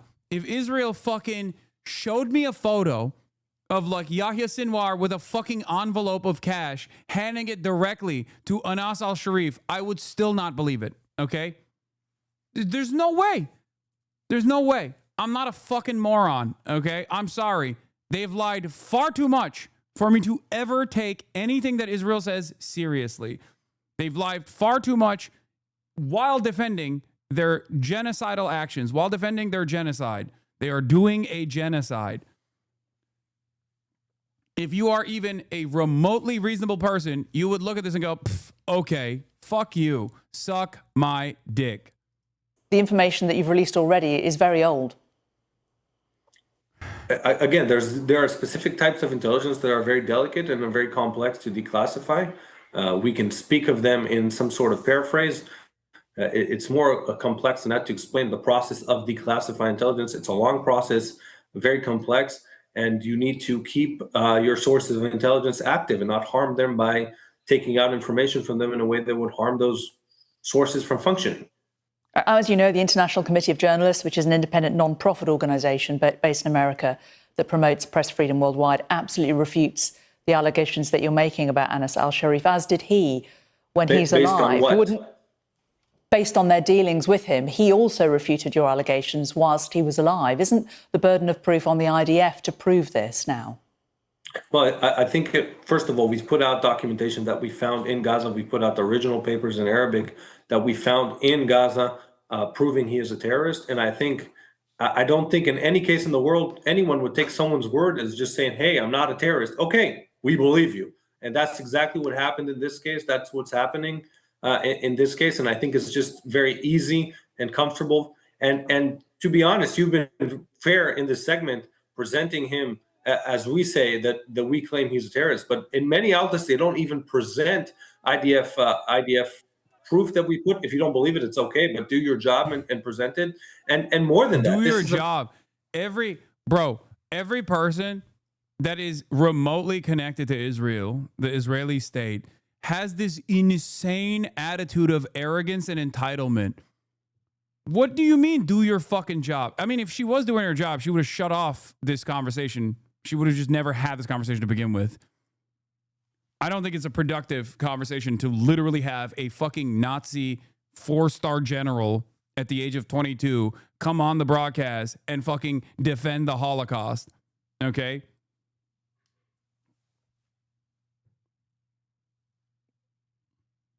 It's ridiculous.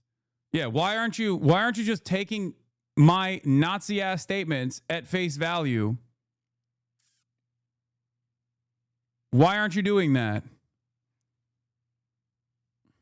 Person who celebrated the death of civilians, I think it's worth mentioning. He's not this angel people are speaking about. He's a terrorist. And in addition to that, he has been promoting terror, supporting terror in his job as a journalist. I saw yesterday a picture of him celebrating the death of civilians on October 7th. I think that's important to be said. But more importantly than that, he was an active terrorist in Hamas, receiving salary from Hamas, hence a target in this war that Hamas started and is refusing to end.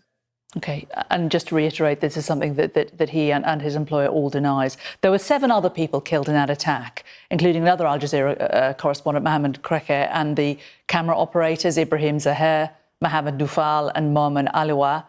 Is the IDF's position that all 5 of those journalists who were killed were also working for Hamas, or are they just collateral damage? We're looking into further details of the incidents, and when we speak about and we classify someone as a terrorist, it's after a long, rigorous process and after declassification, and that's what we've done. And about the additional people, we're still looking into the incident, and we'll hopefully be able to provide more information soon. But clearly you must have understood that there was a risk if you're going to drop a bomb into a tent containing a load of journalists, that more than the one that you are trying to attack would perish. Well, we conduct our operations, and as you see, he wasn't with his family, and we try and conduct our operations in a way that goes after terrorists in the most minimal way. I don't want to speak or before it's but if verified and declassified. If you kill 8 people when you're aiming for one, is that the most minimal way? Killing 8 if you're aiming for one. Of more combatants alongside him, but I don't want to speak about things before they're declassified and verified, and I want to be very responsible. So you're saying that you're going to release information about some of these other people that were killed now? I'm saying there's a process of declassification, of verification, and I want to be very responsible. And I'll just say that we're looking into further details of the additional people and further details of this strike. Okay. You may also have seen a special report that we're running today by my colleague Stuart Ramsey about what is happening in the West Bank and the encirclement of towns like Sinjar. Can I ask, why is the IDF closing and opening gates to villages and towns like Sinjar randomly and without warning? What is the security protocol there? Because it's really disrupting locals' lives, making life incredibly difficult. Well, I think, first of all, the IDF policy in Judea and Samaria is to make sure that in any clash between civilians, Jews to Palestinians, and other way, that we keep the safe and order, the order in place, that we keep civilians on both sides safe, that we prevent these types of clashes. That's been our policy. Occupied Palestinian territory, also known as the West Bank. It's illegally occupied by you and your buddies. Judea and Samaria. Suck my dick. Here, Yuval Abraham reports on exactly the initiative being taken right now by the IDF. This, after October 7, Israel established a legitimization cell. Intelligence personnel searched for info to provide legitimization for Army's actions. The primary mission for the cell was to find Gaza journalists who could be portrayed in the media as Hamas operatives in disguise. Here's Yuval Abraham of 972 magazine in Israel. After October 7, a team called the Legitimization Cell was established in Amman. Intelligence personnel searched for information to provide legitimization for the Army's actions in Gaza. failed Hamas launches, use of human shields, exploitation of the civilian population, all the things you're familiar with. A primary mission of the legitimization cell was to find Gazan journalists who could be portrayed in the media as Hamas operatives in disguise. They actively went through journalists and searched. Entire days were invested in this matter. They found nothing. Why look for a journalist in disguise? As I understand it, because it provides media legitimization for the existing killing of journalists in general. After all, it's enough to present one hospital as Hamas headquarters, and you can paint the destruction of the entire healthcare system in the same light. One failed shot where Hamas hit civilians, and then who knows, maybe all civilian deaths are on Hamas. Sowing doubt as a method to justify atrocities. Identifying a journalist as an operative in disguise whitewashes the killing of all other journalists. The army killed 4 journalists in Gaza last night. It admitted that the target was Anas al-Sharif. In the past 2 years, al-Sharif has been doing systematic, courageous journalistic work, reporting to the entire world about the destruction of his people. This while most Israeli journalism has normalized mass murder, starvation, and destruction, betraying its profession. The betrayal continues now in the headlines reporting al-Sharif's death, fully adopting the IDF spokesperson's statement. The army presented documents claiming al-Sharif joined Hamas in 2013 when he was 17. A journalist who doesn't question the IDF spokesperson's statements at this stage, after countless lies, is simply failing in their duty. But even if we assume it's true, it doesn't matter. By that logic, the vast majority of journalists in Israel, if there's some documents showing that they served in the army or did reserve duty at some point, would be legitimate targets for elimination. His location was known for months. Why kill him now, on the eve of plans to conquer Gaza City? The answer is clear. I think Israel killed Anas al-Sharif simply because he was a journalist. The documents were the means. For the same reason, they actively searched for journalists who could be presented as Hamas operatives to provide legitimization for the killing of journalists in general. About 230 journalists we've killed in Gaza since October 7. And for the same reason, international media is prevented from entering Gaza, so that the crimes are less seen. This is Israeli journalist and Israeli investigative reporter Yuval Abraham for Plus 972 magazine, reporting on the legitimization cell.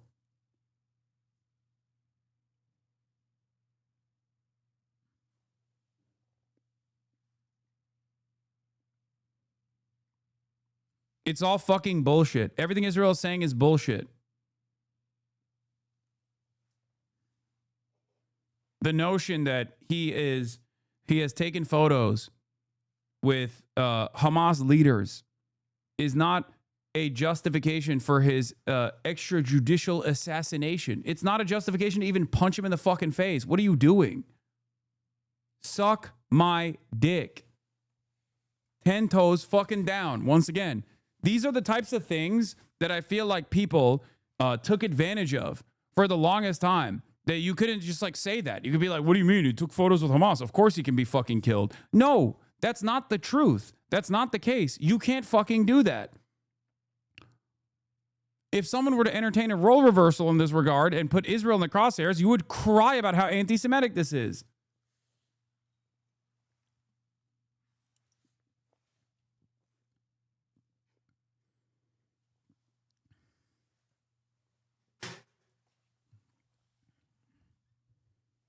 It's so fucking stupid.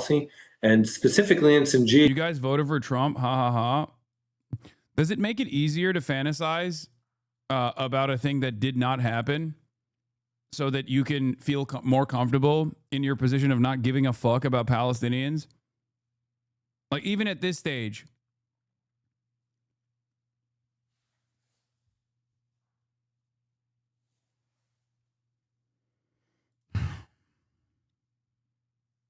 we can speak about every specific incident and looked at. Specifically in Sanjil, there were many, many incidents where people were hurling rocks to the main road by the village. Hence, a fence was built. No, the liberals have lost their minds. I've been seeing like people post my statements on like Kamala Harris's lack of interest in like saying anything about Palestine and how that actually led to her fucking losing the election.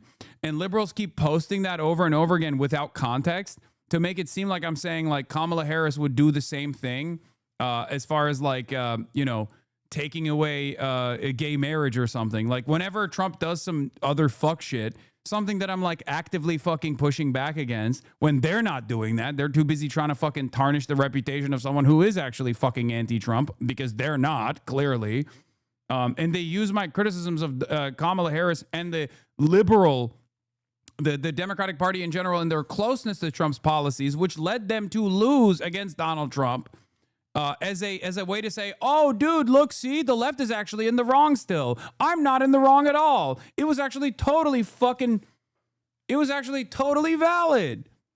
Totally fucking valid that Kamala Harris hugged and kissed Republicans like Liz Cheney and presented herself as like a more moderate force to the more moderate but still right-wing force, and overall refused to do anything that would change the trajectory from our double suicide pact with Israel. It's so strange, dude.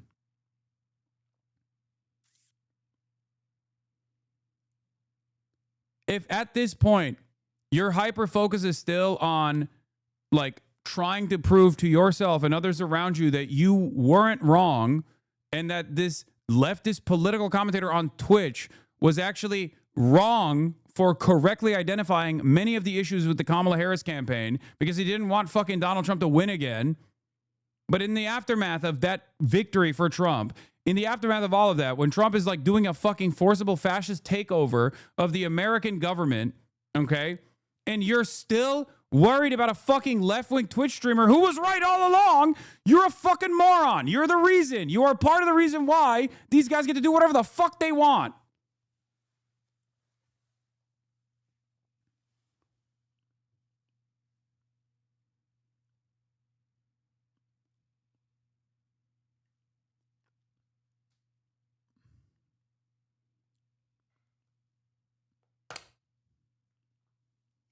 It blows my goddamn mind that liberals are still trying to fucking do that.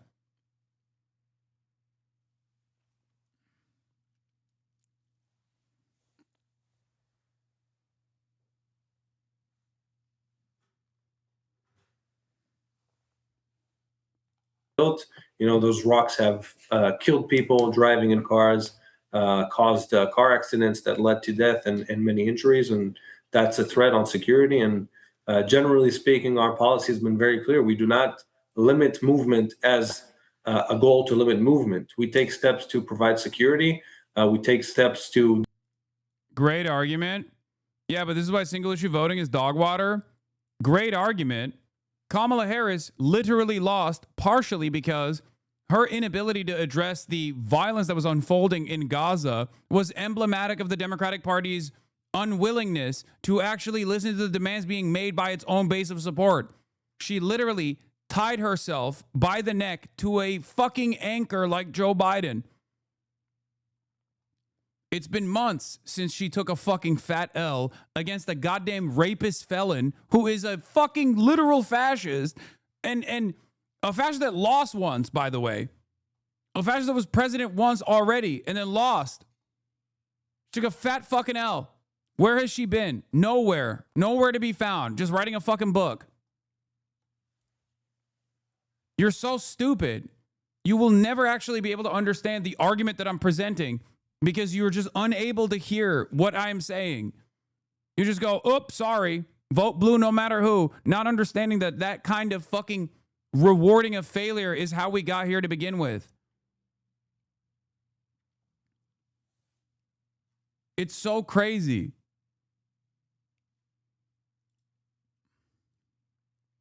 Kamala Harris did not lose because of single issue voters, you fucking moron. There is no analysis that points to that, for the record. That's so crazy. The idea that it's like you have to create this like false notion. There's even less evidence. There was at least a concerted effort in the aftermath of Hillary Clinton's defeat in 2016 to present Bernie Bros as the major reason why Donald Trump lost. Kamala Harris lost the fucking popular vote too.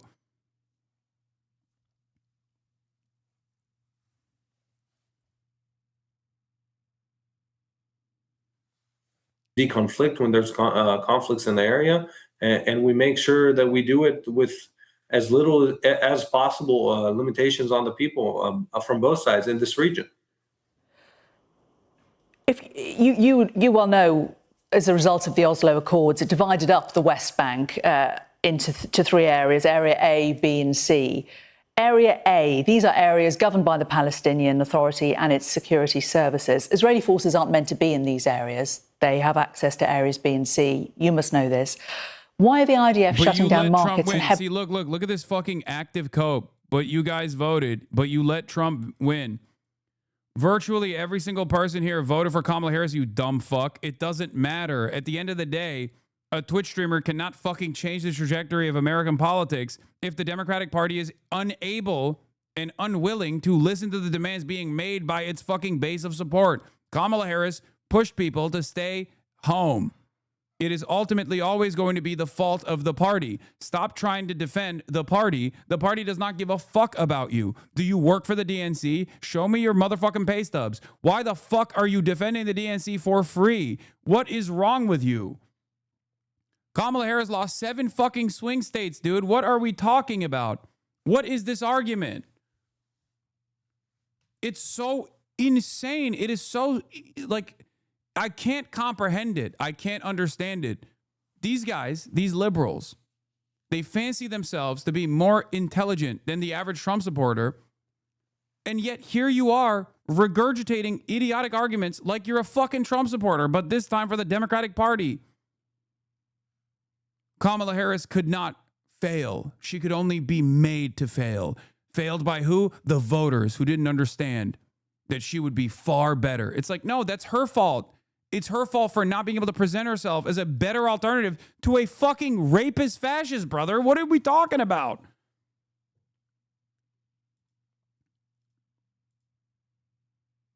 That allow settlers and Orthodox Jews to walk freely in areas that the signs on the street say are very clearly for Israelis not to enter under Israeli law. Well, I think I should look into that incident and understand the details, but Hebron specifically... We've been running footage of it all day. Hebron, I've seen the piece. I haven't looked at all of it. I've seen the headline and skimmed through it. It's a very interesting piece. And Hebron specifically is a special area where Hebron, there's a place of religion that is important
but the soldiers are here to make it happen. Big.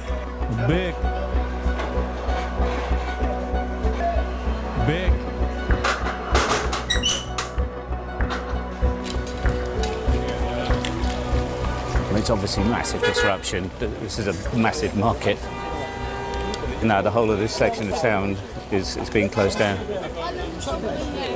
The idea is to take control of this street for security reasons so that they can bring the settlers through. They'll put up a screen, yeah? They're going to put some, cover. And then they'll walk them up. And they're going to walk up to the street. But are you reporting live? No. We're just for them. We're videoing, yeah. Because last time they did this kind of walk into the city, they can deploy. Yeah, I heard.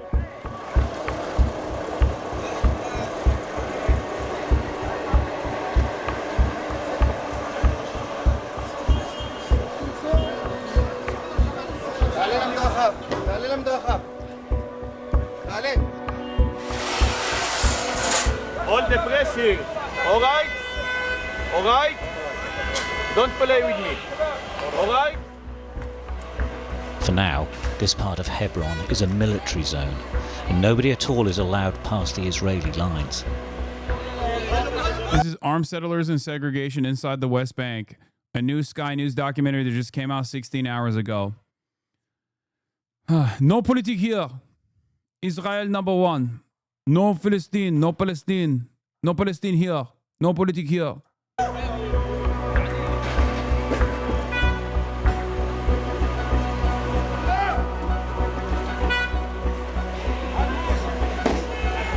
Bro, they do this shit so much. It's like these things are marginal in comparison to, like, obviously the death and destruction campaign in Gaza. But this is a part of everyday existence for Palestinians in the occupied West Bank. These guys are, one, illegally occupying the West Bank, for the record. And they do this shit on a daily basis. If you like, there are a million videos like this where they just like go into a storefront and just fuck it up and demand the phones of every single Palestinian there. They go through their social media to look for things that they can find that they can arrest them on, like any sort of sympathy or any sort of like mention.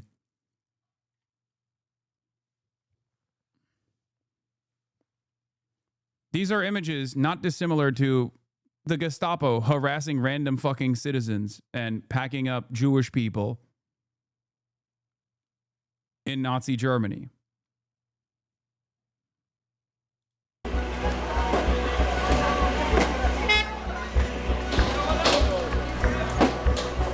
Yeah.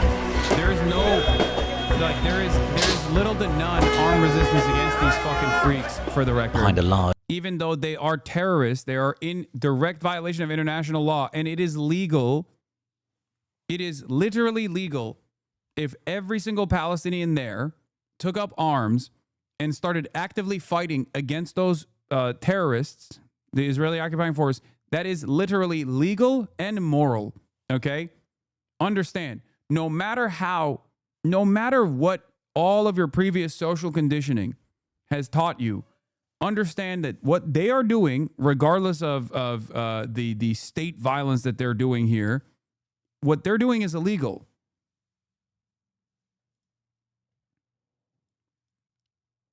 Racist? Why use a racist voice to mock Israelis? I don't know. Because it's funny. They're doing a genocide. Does that hurt your fucking feelings?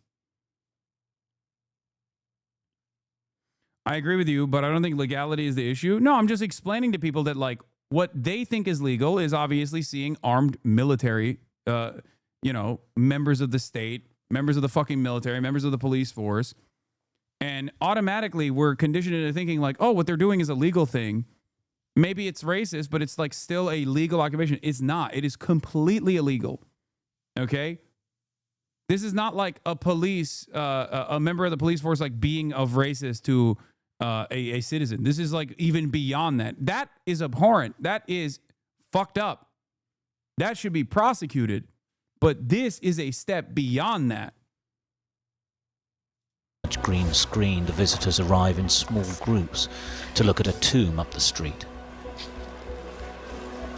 The Palestinian city of Hebron is in what is known as Area A of the West Bank. It means it's technically under the full control of the...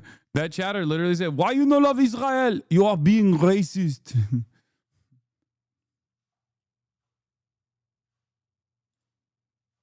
Like, why use racist voice to mock Israelis? I don't know, because it's a fucking Nazi country doing Nazi shit. You're like a German that comes in here and gets in their feelings when I'm doing like a bad German accent. Is it an F? What happened? Palestinian Authority. But everyone here says the presence of Israeli soldiers and settlers is designed to make a point, to emphasize who's really in charge. This is a journey around the West Bank, and inevitably it starts at the wall separating Israel from its Palestinian neighbors. It is imposing and is in many ways a symbol of Israel's desire to segregate the people who live on the other side from them. The wall was built over 2 decades ago to stop Palestinian terror attacks inside Israel after a wave of violence. But there is more than a wall to all of this. The West Bank and its people would make up the lion's share of a Palestinian state if one were to be recognized. Geographically, it's on the west bank of the River Jordan, which is where it gets its name from. Current political leadership in Israel does not want a Palestinian state, and the Israeli parliament just approved a motion to annex the West Bank. It doesn't necessarily mean it'll happen, but it shows the thinking. Like any kind of violence that Israeli settlers or the Israeli military experiences in the West Bank is literally legal, okay? It is legal resistance against an occupying military force. I cannot repeat this enough. Just like any kind of violence that the Israeli occupying force experiences in the Gaza Strip is actually, once again, totally legal and totally moral resistance by the Palestinians. Doesn't matter if they're the Al-Aqsa Brigade. Doesn't matter if they're a part of the Palestinian Islamic Jihad. Doesn't matter if they're DFLP, PFLP, or even former Fatah militants. Okay? It is perfectly legal, perfectly valid, and perfectly moral. Okay? 100%. This is not like this is not a gray area. This is black and white. Okay? It doesn't get more black and white than this. Israel is in the wrong. Israel is actually engaging in an apartheid, which is a crime in and of itself. Israel's doing a genocide in Gaza and an apartheid in the West Bank. 2 crimes in and of itself.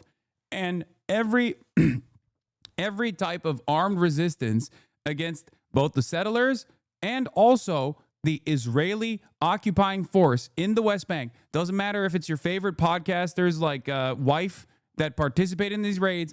The violence that the Palestinians engage in an act of resistance against this illegal occupying force is literally legal, definitionally legal. Okay? It's just the truth. Straight up. It doesn't matter that they look to be in garb that makes you think that they're in the right. Okay? And right now, life is tough for Palestinians in the West Bank. They say they feel powerless. Random military operations, security checks and barriers restricting movement can happen anywhere and at any time, making normal movement impossible. There's the continuous threat of attacks by settlers who believe the land is theirs, and roads to villages and towns are barricaded.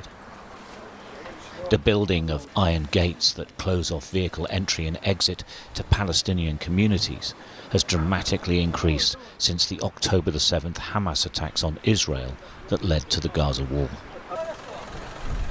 These gates are monitored 24 hours a day. This situation is so fucked up that even when like liberal or right-wing Western outlets try to like present it as like a nuanced and complex political situation, I think the takeaway from people is just utter horror. You know? Like the average person sees it and they're like, what do you mean? What nuance, bro? This is fucking insane. Like you can't frame this in a way that is like justifiable for Israel at all. I don't know. Maybe I'm too hopeful about my fellow citizens that encountered this kind of thing for the first time ever. And are impossible to break through. Beneath the village of Al-Mughaya, we watched as IDF soldiers oversaw a digger working on a roadway. Well, you can just say anti-Semitism. I think that was an effective method only when people weren't aware of Israel's actions. Like if you were kept in the dark for a very long time about Israel's like most violent actions and its violent mechanisms of control, then yeah, you would hear someone describe what Israel does as a part of its regular policy. And you'd be like, well, that sounds a little anti-Semitic, you know? But Israel has looked at the checklist of like anti-Semitic shit and was like, oh, we're going to do it. We're going to do it to the best of our ability. Whichever is within the confines of whatever we can do, whichever technological, like poisoning the well, right? Poisoning the well initially comes from an anti-Semitic canard. The idea that Jews poison the well and that's why there's disease. And then it's usually the lie that uneducated villagers literally fucking engaged with before they ended up doing a pogrom, like a violent pogrom of Jews, right? Well, okay, Israel literally destroys water wells. What are we doing? Like, you got settlers straight up trying to poison the fucking well in the West Bank. What are we doing? Like, it's on video. It's not like they're hiding it either. They're just like literally doing it on video and being like, I am poisoning the well. I do not want Palestinians to drink water. They are terror. This is my land. They're not hiding it. They're gloating.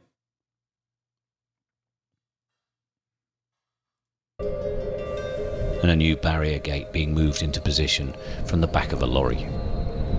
My name's Stuart Ramsey. I'm a reporter for Sky News in England. Okay, and what's the problem here? No problem, we were just going to go up to the village, but I can see obviously you're putting in a barrier. Not now. Okay, so no, it's a military territory, so please turn around and go away. Okay, could you just explain though, are you putting in a new gate? This is classified. Please turn around and go away. Okay. Thank you very much. All right, we'll just be up here. No, so please turn off the camera, turn around and go away. Thank you very much. Okay, but Listen, I told you 3 times, this is military territory. Please turn around, turn off the camera and go away. All right, can I go to the village though? No, you can't. Is there another way round? Maybe, I don't know. Okay. I'll leave you at that then. Thank you very much. Goodbye. Turn off the camera. But obviously there's another gate being built, as simple as that. They're going to get fucking shot at, like, eventually. We expected them to be Because these bitch asses, they're getting way more fucking cocky, too. Unfriendly, or at least unpleasant. They're always so skittish and wimpy with these checkpoints, almost like they're shamed. I don't know if they're ashamed. I think they're just pussies in general. Only a fucking weakling would do this kind of thing to a captive population. They're fucking cowardly little monsters. The worst kind.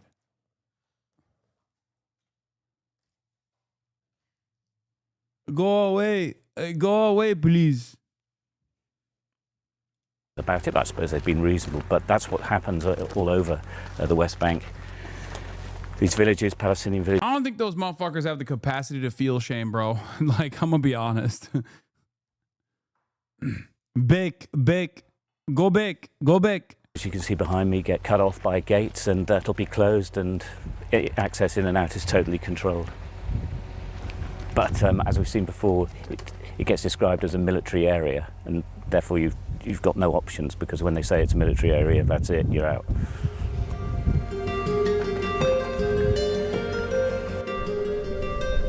Just as security checks and barrier gates have increased since October the 7th, Turn off the camera. so I would like has the to shoot you. expansion of settler outposts. Please. It often starts with a land grab and a flag,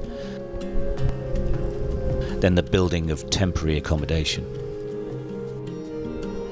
And later, they develop into whole towns, heavily guarded and dominating the landscape. I wanted to meet Mohammed Robin, a Palestinian man I'd read about who'd had his land taken off him. So Mohammed went to work one morning, came back and told he couldn't go back to his house.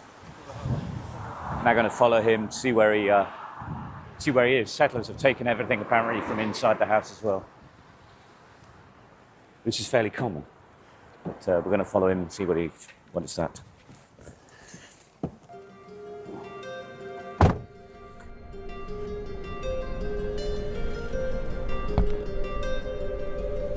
He's taking us to the only place, he says, we can still see his land from without getting into trouble.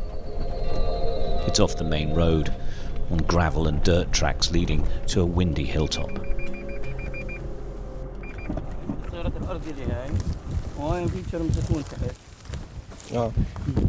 That's his land. Yeah. Where the cars are standing now. And they also took over there another 2 dunams. How long have you been here? قديش لك أنت؟ عايش هذه الارض بالدار من سنه 52 سيدي بناها وبكت يعني فيش فيها زيتون يعني فيها كده حوالي 500 عرق زيتون. This land built by his grandfather from 52 and they have olive trees on it. وابويا زي ما تقول ضل عم يعني استاذ هو بكى بس شيء دعم في المصاري اننا نعمر. His father was a teacher and supporting with money so we can invest on it. Yeah.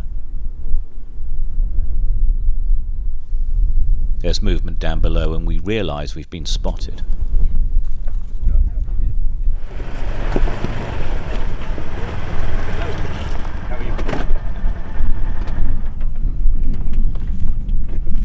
Oh, here come the No Politik Here Brigade.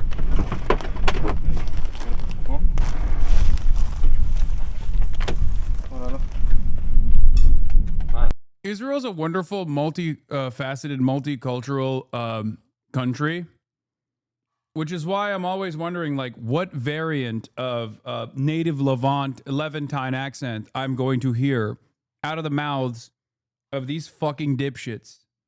You know what I mean? You can have the classic No Politik Here accent, or you can have a Brooklynite.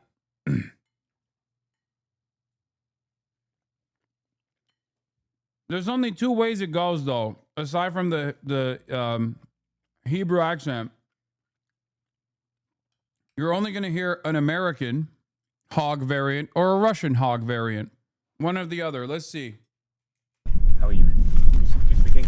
ما جاء على البيت. Sky News television rated.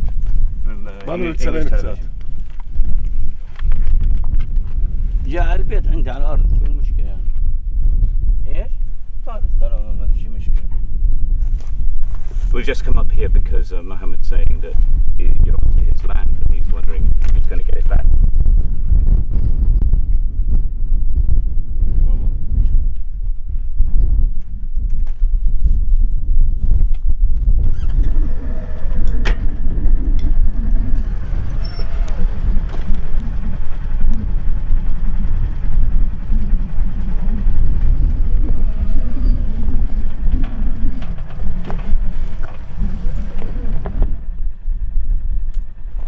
Well, we've introduced ourselves, but I think they're trying to go back down, probably because we're here. They're not making much action, but because these settlers are armed. Not quite sure if they're heading back or what they're going to do now. Haven't seemed to want to talk very much.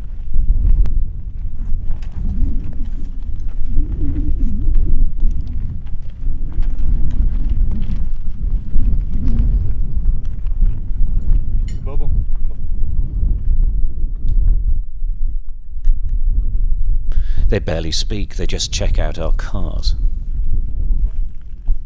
We don't know if they're soldiers or settlers or both. They don't identify themselves. What? They're not soldiers, bro. They're settlers.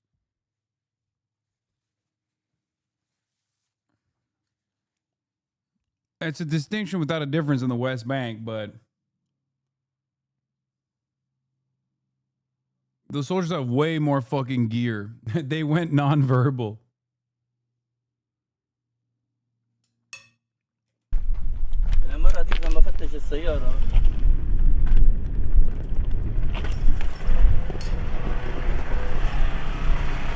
One returns to the small holding, the other waits. We decide to leave. Hi, Daniel. Hi, how are you? Very good. How are you? Good, good. Nice to meet you. Nice to meet you. Stuart Ramsey. Daniel Winston. Nice to meet you. Thanks for coming. Where are you going to take us, Daniel? I'm going to take you up to Har Kabir. Let's come out of the street, though, so you don't get hit.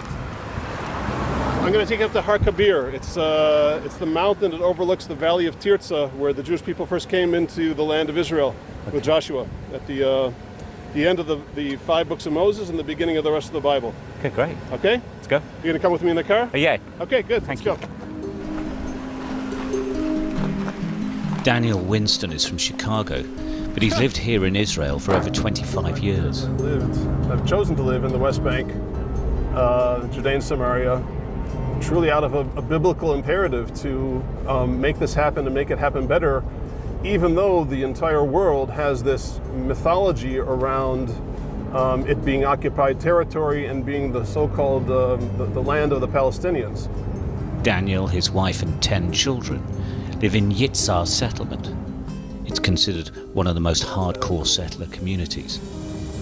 But we weren't allowed to meet him there, so he's taking us to a lookout point in another settlement. Is there an argument for saying, regardless of those legal definitions, that for many Palestinians living here in the West Bank, that they do feel that they live under a law of apartheid and that they are discriminated against? There's complete control over movement, there's a lack of freedom of movement, and people, settlers, take land that they have occupied themselves for generations. Yeah, let's talk about each of those things, and I'll try to keep order. First of all, I have no doubt that the Arabs that live here have lots of feelings about lots of things that are going on. I'm not going to, even though I'm a therapist, I'm not going to address those feelings because I'm much more interested in the facts. Afterwards, if we want to have a discussion, we can sit around and we can have some coffee, sit around a campfire and talk about their feelings. But first, let's get the facts straight. The facts are there is no such thing as a Palestinian people. In the historical record, Palestine and the Palestinians does not exist. Just a second. היי אחי, מה נשמע? הכל בסדר. אני מיצהר, מנסה להעביר אותם קצת דברים מעניינים. תודה.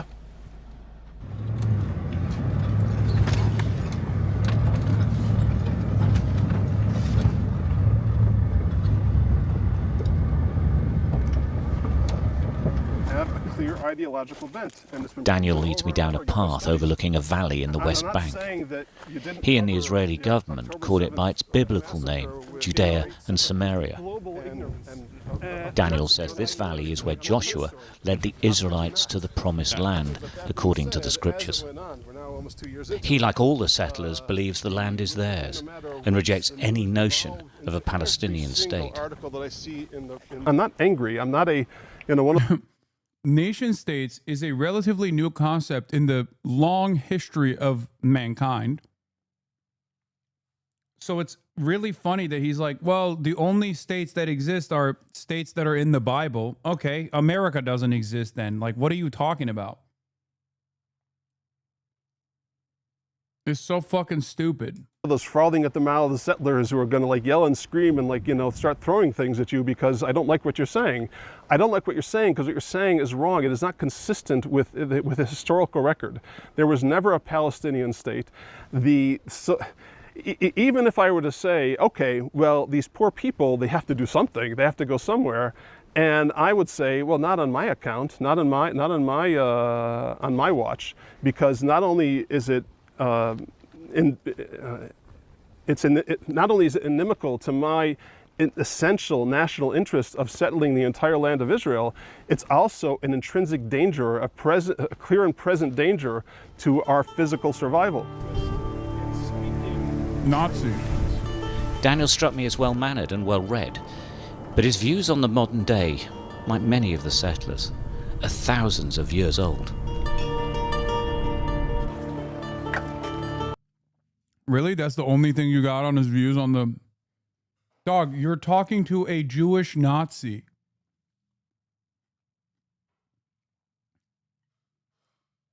These guys have this seeming inability to recognize that, like, the person that they're talking to is a fucking neo-Nazi, you know? The fact that this is a therapist with a gun didn't even ring any alarm bells in this person's mind, seemingly.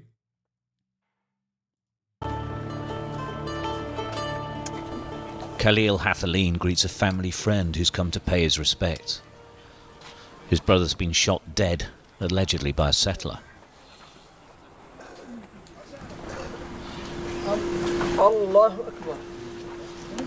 We're in the village of al-Kir, where Palestinian villagers confronted an Israeli digger driver on Palestinian land adjacent to a settler town. 35-year-old Auda Athleen was killed. As the mourners gather, the Israeli army moves in. Sir, can you explain why we have to leave? כדי לשמור על הסדר באזור. I'm sorry? English. תתרגמו, אני בטוח שתמצאו מישהו שיתרגם את הדברים שלי מצוין. To keep the place quiet. To keep the place quiet. It does seem quite... That motherfucker knows English, okay? Let me tell you. Second most common language in Israel. Third is Russian. Almost all Israelis speak English, okay? Some of them are directly from England or America, but that's besides the point.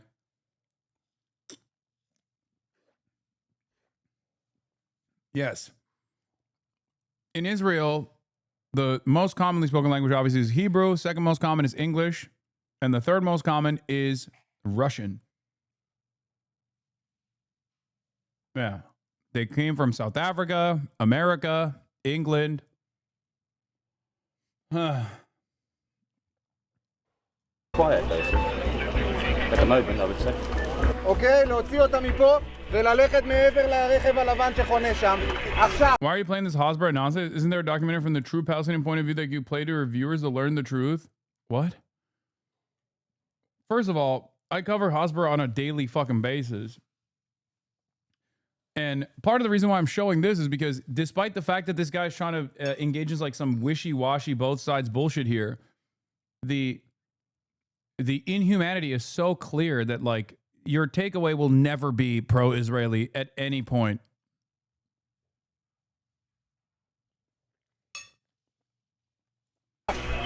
עכשיו, כל מי שלא תושב המקום, לקום, לקחת את הרכבים ולהוציא אותם מחוץ ליישוב. They give everyone who doesn't live here 10 minutes to leave or risk arrest.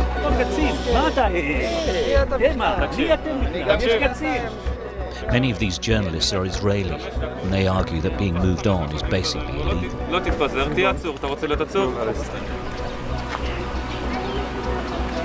Soldiers enter the family area of the village. They're looking for foreign activists and anyone else to clear. 3 minutes, you need to go from here. Okay. Unless you want to be arrested, okay? But why? Just, this is the order. Understand? 3 minutes. That's all. Okay, I understand. Goodbye. So can you explain to me, though, and you, but can you explain to me why? We're journalists, sir.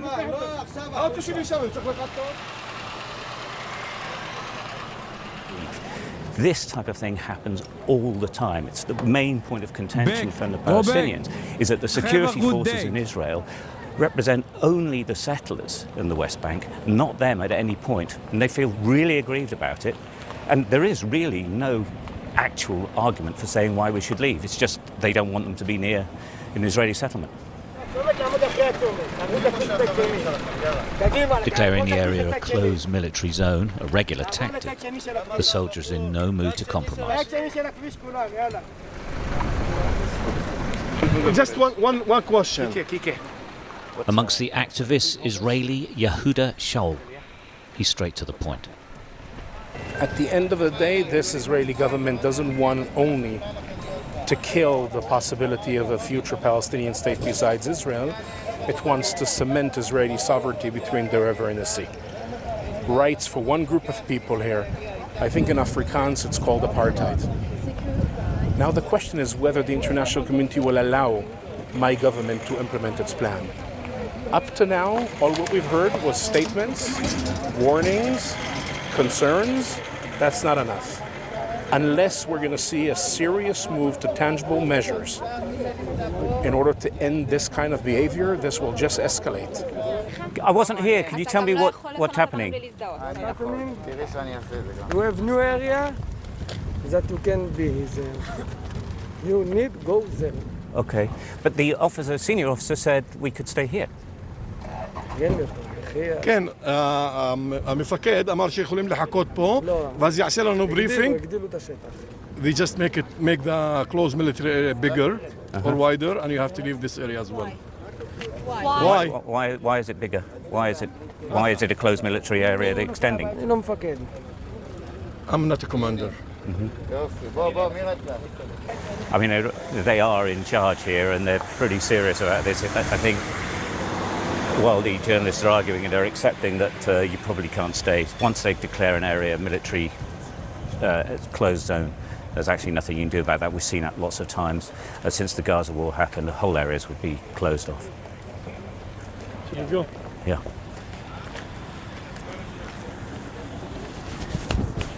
You took the guy name and title or what? What he's doing? Sorry. That's crazy. The soldiers throw blast bombs and try to clear everyone out.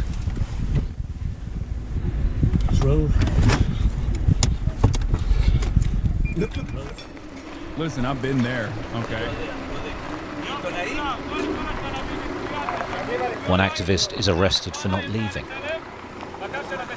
Told you they get shot at.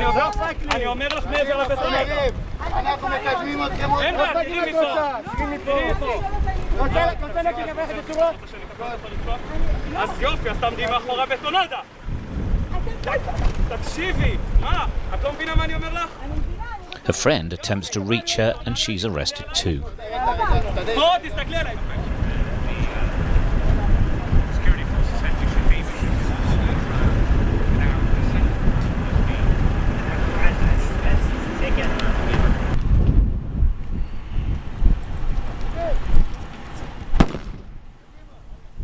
The closed military zone gets larger.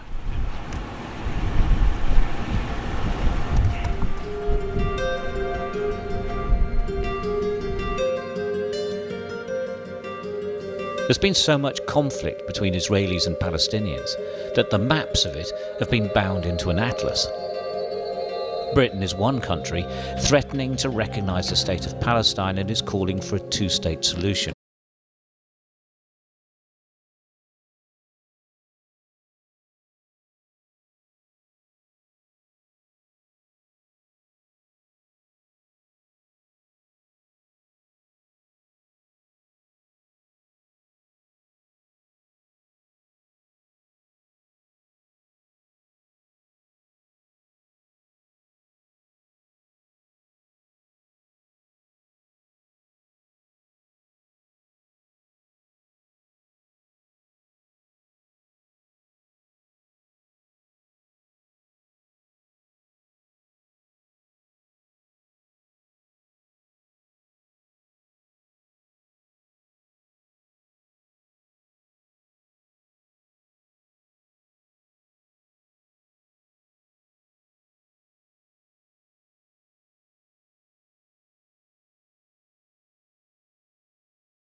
It's eerie and quite striking. We found that uncertainty, argument. I want to make a comparison to Ukraine. When people say, Hasan, you're not making concessions for the Palestinians when you talk about like Gaza and the genocide in Gaza, and the way that you're saying like Ukraine has to make concessions. No, I am.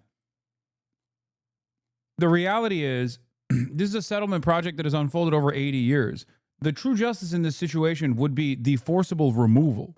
That's never going to happen. And there are plenty of instances where there would be unjust. There's like children, there's people that only know this land as their home. They didn't choose to be born into a settlement like this. So the one singular solitary state that is secular in nature is a compromise. Because the reversal of the Likud policy, the reversal of the Israeli policy, which is the complete ethnic expulsion of all Palestinians from the land, would be the complete ethnic expulsion of all Jews from the land. That's not an argument that I'm presenting. That is an argument some people advocate for. I'm not one of those people. Okay? But that would be the no concessions, no holds barred, only Palestine and nothing else counter. So having a singular, secular, solitary nation state with equal rights and representation for all of the Jews and non-Jews living on this land currently is the compromise.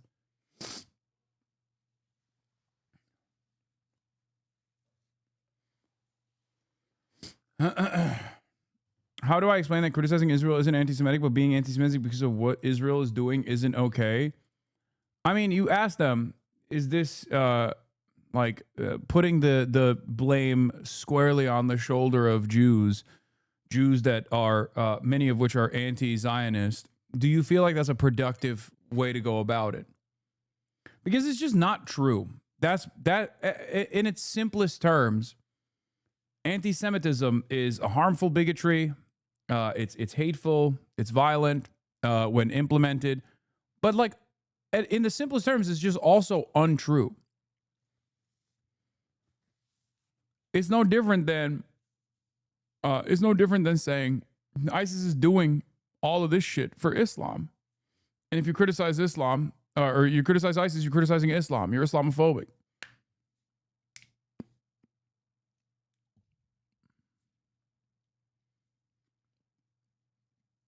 Israel is a whole ass separate nation state.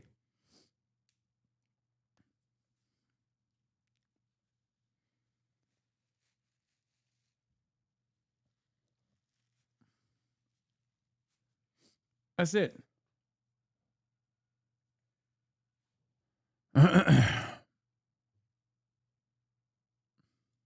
Pain and suffering are recurring themes in the West Bank. A hospitable place made inhospitable by a conflict that's no nearer to resolution now, 6 decades after it started.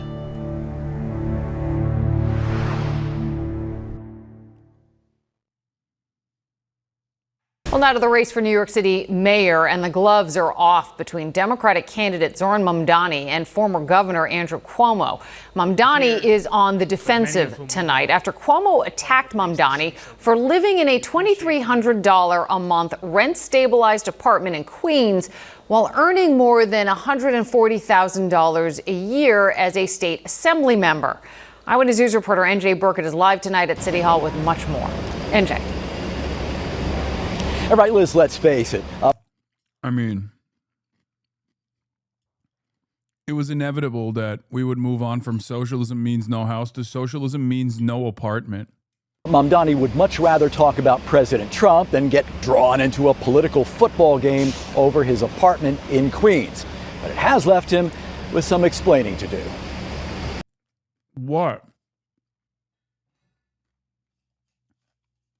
Bro makes $140K as a state assembly member, and he's living within his means. Like, what the fuck? How is this even a story?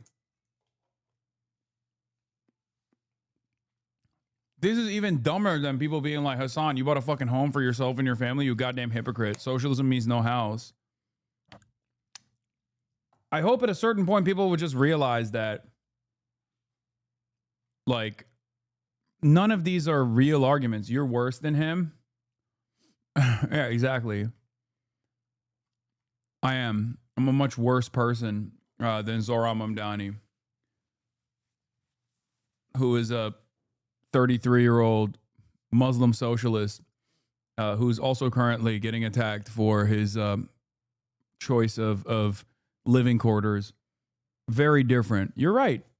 I agree.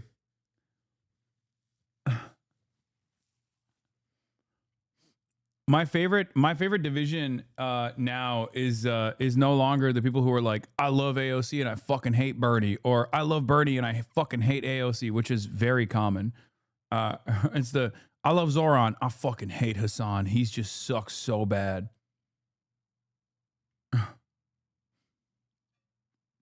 I love Zoran Mamdani. I hate Hasan.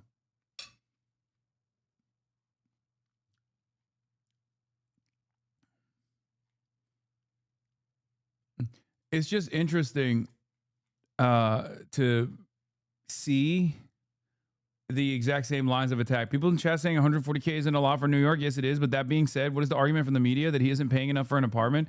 Americans love living far beyond their means and living with no saving. Yeah, 140K is decent money for New York City. And it seems like he has a really good living quarters for $140,000. But like, how is that his fault?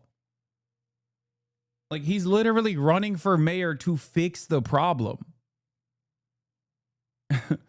like if this wasn't one of his policies, I get it. I get why you could be like, oh, dude, you literally are advocating for, I don't know, no fucking rent stabilization whatsoever, and you living in a rent stabilized apartment. What a fucking hypocrite. That makes sense. This motherfucker literally wants rent stabilization. He's living his truth.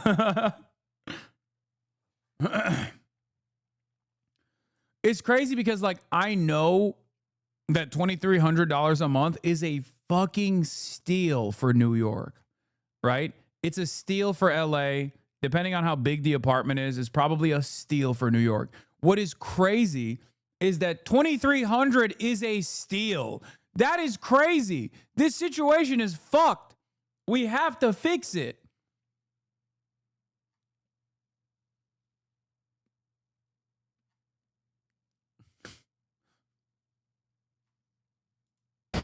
I live rent-free in his head. Zoran Mamdani says Andrew Cuomo doesn't get it and made no apologies for living in his rent-stabilized one-bedroom in Astoria, Queens, while earning $142,000 as a state lawmaker. Yesterday, the former governor, now campaigning as an independent, said Mamdani is gaming the system. I think rent-stabilized units, when they're vacant, should only be rented to people who need affordable housing, not people like Zoran Mamdani. And I'm going to call it Zoran's Law because it's an abuse of the system. Nearly 1 million apartments are rent stabilized, rates set by the Rent Guidelines Board. The median stabilized monthly rent is $1,375. Mamdani says his rent is $2,300. Cuomo is renting a market rate apartment in an East Side high-rise for $7,800. What do we... Oh, hell... Oh, my God, bro. Brother, oh, brother, are we fucking for real, dude? Oh, my God. Oh. I can't wait for the dumb fucks to chirp and be like, well, Andrew Cuomo is not a socialist, so he can be a fucking awful asshole and we will like him because Zoran is a socialist. Zoran, Map Daddy, he's a socialist. We hate him. Know about this policy proposal beyond the fact that it seeks to evict me from my apartment. Unless you're wealthy, it's basically impossible to find or stay in a home that you can afford. Mamdani won the Democratic nomination, squarely focused on affordability. He says he moved into his apartment when he made less than $50,000 and that he always intended to move out. But he opposes needs testing. It is a larger question of how do we ensure that each and every New Yorker can live those same lives of 10, 20, 30, 40 years where they pay their rents and they know what their rent will be next year, what their rent will be. I'm pretty sure he said he got the apartment before he was making $140K a year. At the time, he didn't even know it was rent stabilized. This is like getting mad at you for your home's value, presumably having gone up since you bought it. Okay, but people do get mad at me for my home's value going up since I bought it. Sometimes they just make shit up about the value of my home going up. 2 years from now. Tenant advocates say needs testing is, quote, a backdoor plan to gut it, ensuring that the people who keep our city running, teachers, grocery clerks, delivery workers, nurses, get pushed out. Mayor Adams suggested Mamdani should live elsewhere, but blamed Cuomo for making it necessary. He's complaining about who's in the apartments, and they are high income earners. He was the one that created this. And Mamdani continues to meet with the city's power brokers. The Association for a Better New York says theirs today was, quote, a productive first meeting. Live tonight at City Hall, NJ Burkett, Channel 7 Eyewitness News.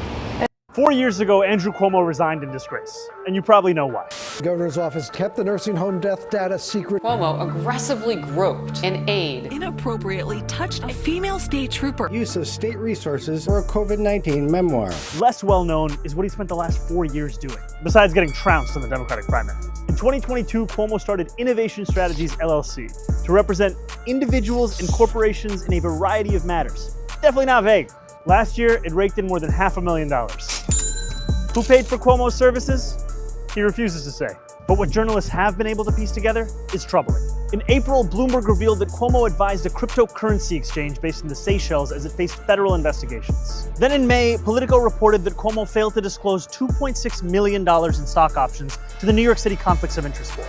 His excuse? The stocks were technically owned by Innovation Strategies LLC, of which he's the sole proprietor. Finally, in June, the New York Times uncovered that Cuomo had worked with his longtime friend Andrew Farkas on a luxury marina project in Puerto Rico. Farkas' previous partner on luxury marinas in the Caribbean, Jeffrey Epstein. We had a finance chair like none other, Andrew Farkas. That's the thing about Andrew Cuomo. Once you think you found out about all of his scandals, you find out about another, and then probably another. But if my friend, the disgraced former governor of the state of New York, feels that's unfair, Habibi, release your client list. A key progressive voice in the reddest of red states. Senator Bernie Sanders is spending this congressional recess back on what he calls his Fighting Oligarchy tour, trying to help Democrats find their footing among working class Americans and reclaim power next November.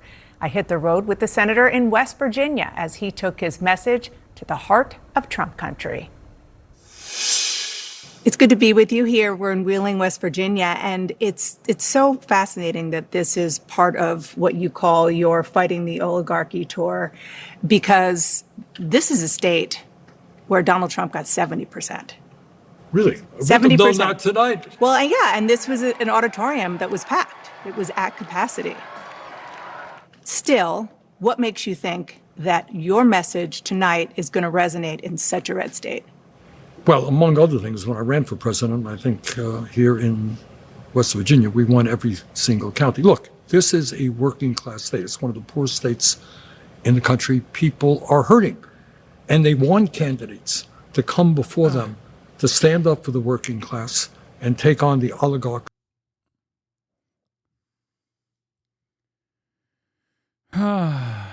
What's the point of Bernie doing this? Doing all this at the large gatherings of people lead to nothing? I said this in the beginning. I think Bernie Sanders' method here is to try and get the rest of the Democratic Party to pay attention to what he's doing, because there's a lot of mobilization taking place and there's a lot of momentum. I still also repeat that it's not enough.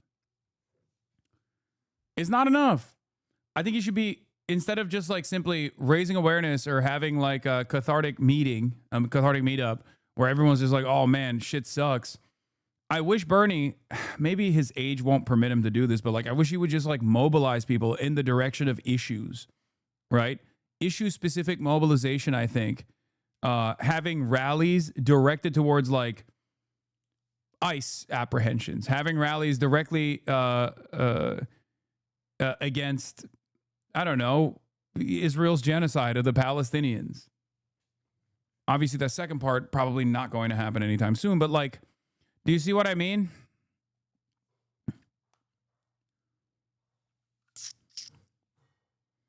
Sam Harris trashed Bernie for the no oligarchy tour. No surprise there. Yeah, fuck Sam Harris. The goal is to activate leftist non-voters into becoming voters in the Democratic primaries. It's not raising awareness for the Democratic establishment. I don't think it's like that. I don't think it's that sinister, man. I don't have the same attitude that you guys do. I don't think Bernie Sanders is like shepherding a wave of support into the Democratic Party deliberately or by design or anything like that. I think what you see is what you fucking get.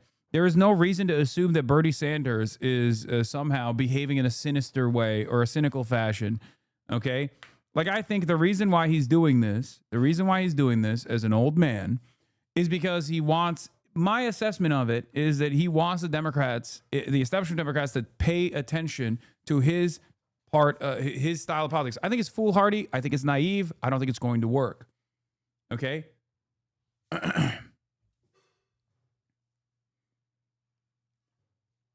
I just don't. I think it's a foolhardy endeavor, which is why there is a lot of momentum here. And this mobilization should be directed at issues. Okay? It should be directed at specific issues. It's not.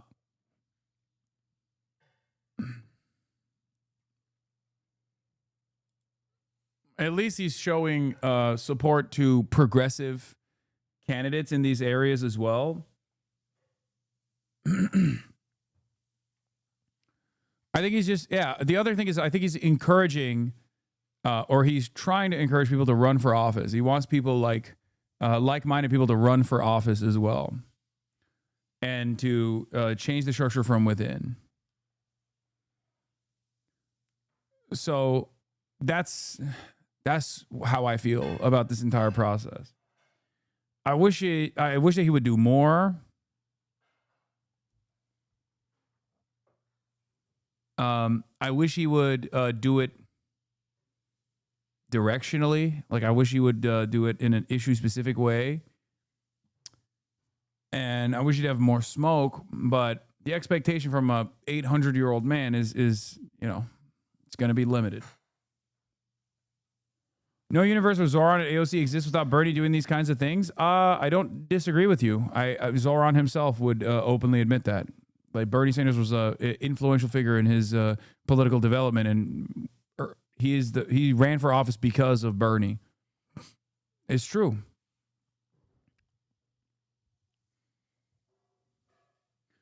You say you wish you did more. Why don't you run? I mean, don't you feel like I am doing? I want Bernie to do more things like in the venues that I'm doing things at. Like, I want him to do more of the type of stuff that I'm doing, which is to try to mobilize people, to actively get them to go out and protest, engage in issues specifically. You see what I mean? You want him to Twitch stream without gaming? Yes, that's what I mean. No, I mean, like, go out the fucking... go out and do one of these rallies, not just like for the sake of doing a Stop Oligarchy tour rally, but instead, like, I wanted Bernie and AOC to do a rally outside of the detention facility where Mahmoud Khalil was being imprisoned unjustifiably. I think that would have been a banger. I mean, it would have been a difficult logistical undertaking because it's like 4 hours away from fuck all, right? But that's what I wanted him to do. That is, I thought that would have been a much better way to organize.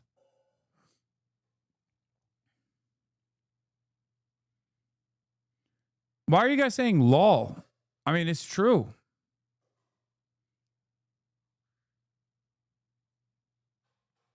It's literally that's not an unreasonable demand. I think that was a perfectly reasonable demand. Bernie made it possible for socialism to even come back into the conversation in America. People don't remember or how it was like before Bernie. That will be his historical contribution to American politics. Beyond that, it seems like it's not going to go any further. I agree.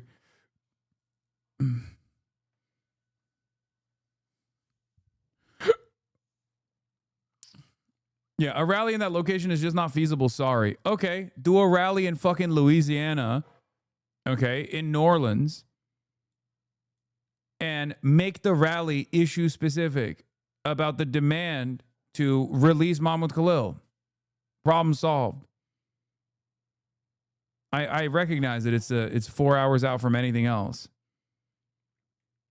New Orleans is not. Instead of just like a broad stop oligarchy tour, that I think is issue specific. That's my point. Believe me, we try both. Yeah, I know.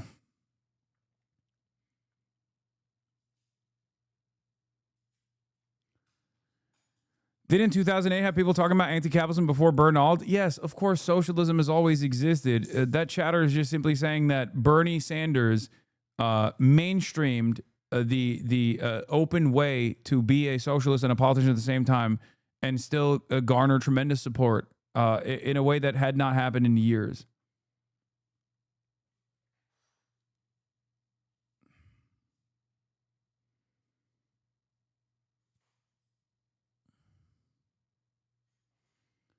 At what point do we admit the Democratic Party can't be reformed? As soon as progressive figures come to power, their message gets diluted or sidelined into oblivion? We'll see. We'll see.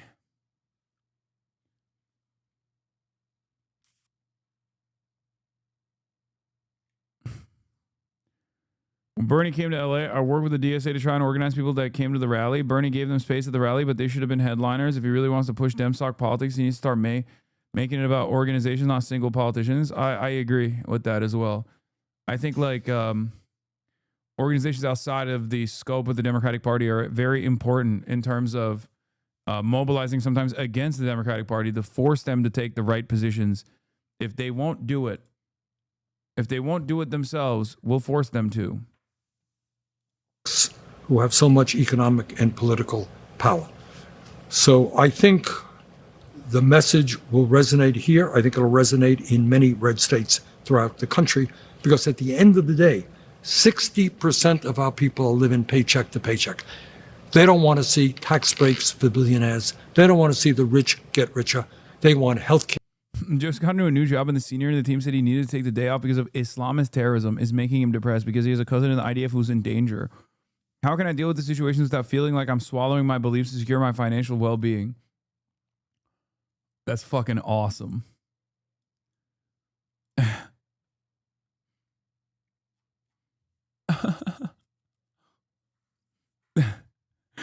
What do you do to that, dude? You just laugh, I guess. Just make fun of him. I don't know.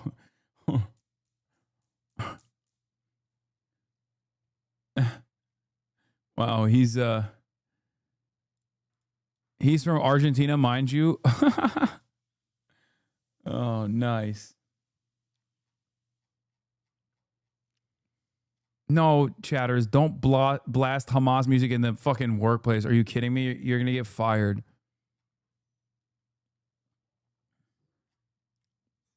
Is a human right. They want to raise the minimum wage to a living wage. Hasan they want to be able ours. to live in housing that they can afford. One of the things that you talked about here, as you've been talking about since even before it passed, is what the president calls his big, beautiful bill. Cuts to Medicaid, other programs. 25% of West Virginians receive Medicaid, 15% rely on food stamps. And yet, as I mentioned, West Virginians overwhelmingly voted for Donald Trump. How do you square that circle? Well, that's a longer story that has to do with the failure of the Democratic Party in general to speak to the needs of the working class.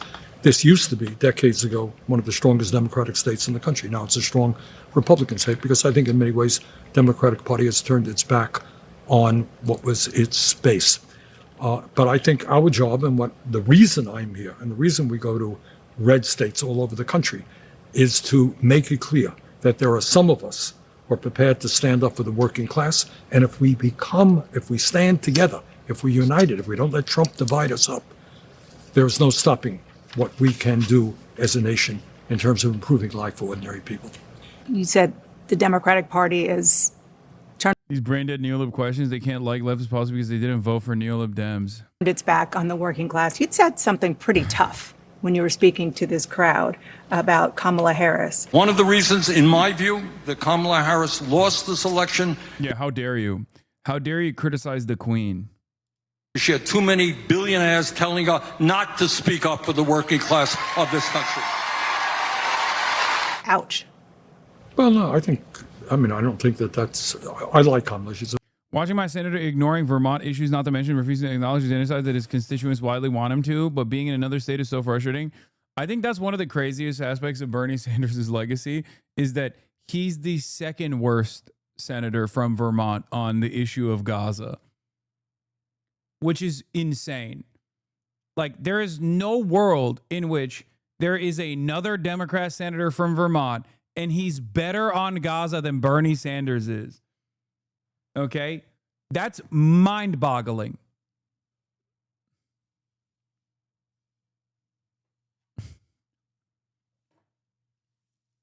There's no point where you get outflanked. You're Bernie fucking Sanders, man.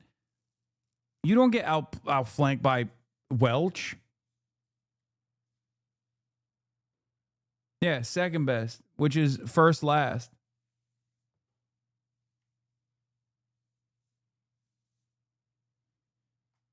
First last, sorry. I said second worst. friend of mine, but she was, her core consultants, were heavily influenced by very wealthy people. How do you run for president and not develop a strong agenda which speaks to the economic crises facing working families? You have more income and wealth inequality today than we've ever had. You have 60% of our people living paycheck to paycheck. You got a healthcare system which is broken. Welch also takes AIPAC money. Bernie doing it for the love of the game. Yeah. It is crazy. God, there was always a man.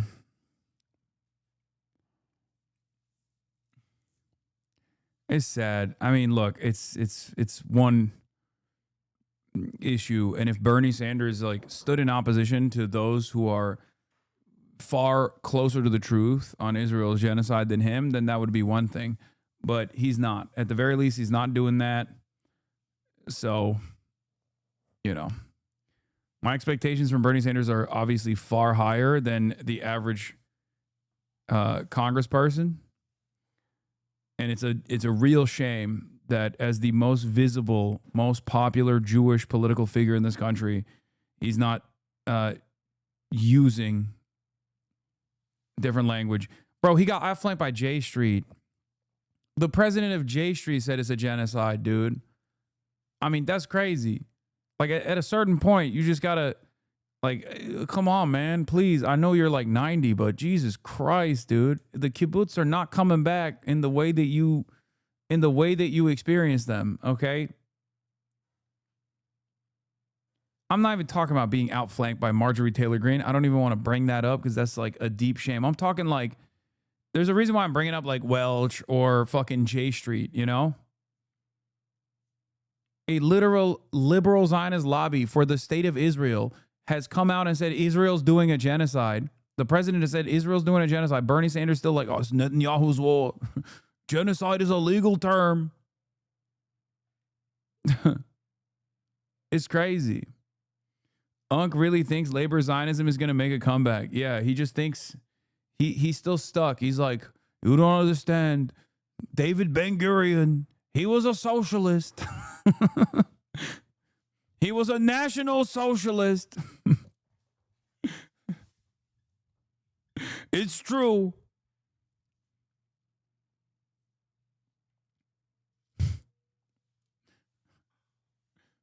And dysfunctional, and despite spending so much, we're the only major country not to guarantee health care to all people. How do you not talk about those issues? She talked about affordability. Well, but in a goes to a kibbutz once, gets a liberal Zionist brainworms and senators called. This is why I didn't go on birthright. They put some kind of modified MDMA in the water to make you dance like an insane person to support the Jewish state no matter what. Okay, so what happened to Adam Friedland or Sam Cedar? I guess they didn't get the MDMA blend. They don't fuck with Psytrance. What happened?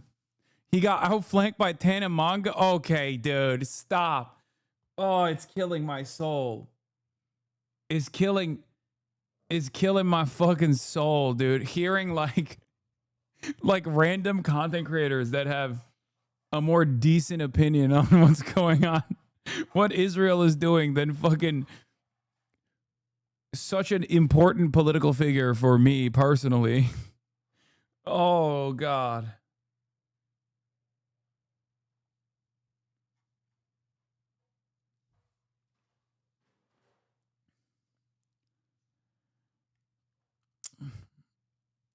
I don't want to rehash that campaign, but I think the clue to democratic victories is to understand that you got to stand unequivocally with the working class of this country. You need an agenda that speaks to the needs of working people. Is it a radical idea that we join every other major country on earth and guarantee health care to all people? Is that a radical idea? You tell me how many people are talking about that. Is it a radical idea to say that we've got to raise the minimum wage to $17 an hour? Is it a radical idea to say that in the midst of a competitive global economy, we need to make sure we have the best educated workforce, that all of our kids, regardless of income, should be able to get a higher education? These ideas exist all over the world. They don't exist in America. And they don't exist because of the power of the oligarchs economically and politically. All right, let's be clear, in my view. The current political system in the United States of America is broken and corrupt. Bernie is like this because his advisors like Matt does, who are not relaying to him general opinion on Israel because they're ideologically evil.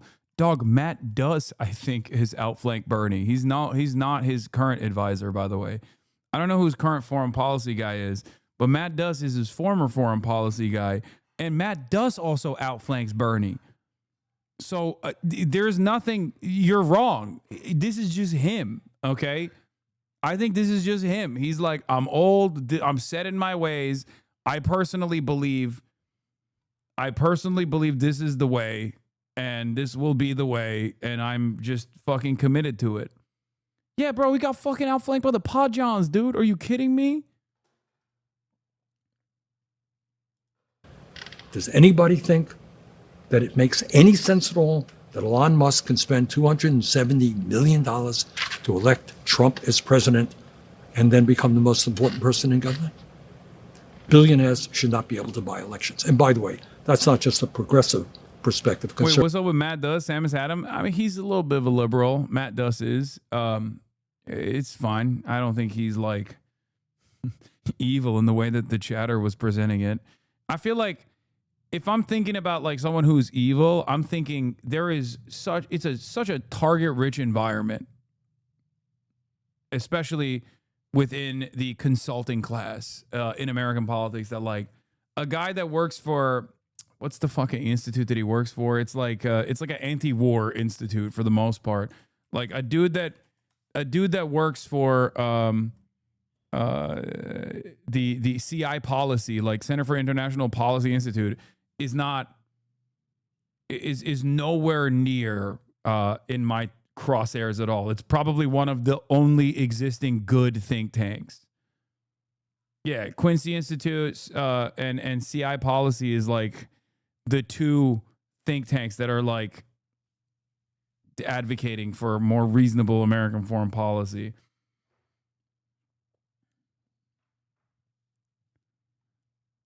Yeah, also Matt Duss, once again, former Bernie Sanders, foreign policy advisor for Bernie Sanders, absolutely does call it a genocide, for the record, just so you guys understand. So the notion that this is like Matt Duss in his ear or whatever is wrong. You can't say it's fucking J Street. J Street has called it a genocide. At a certain point, you have to realize, like, no, he's like 855 years old, and he fucking, like, his liberal Zionist principles were just that. It wasn't a way to like, I don't know, make it more permissible to shit on Israel. It was just like, he literally does want it to stop right there.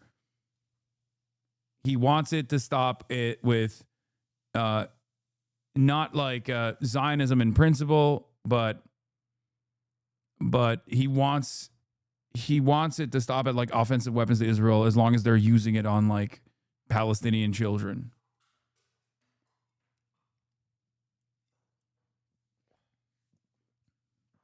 And given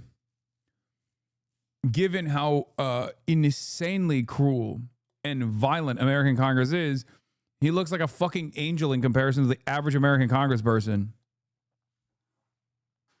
That's what's so fucked about the situation, is that Bernard Netanyahu's War Sanders is like literally seemingly a fucking angel in comparison to the rest of American Congress for actively trying to push bills to stop giving weapons to Israel. Like, he has spearheaded that charge. He has spearheaded that charge forever.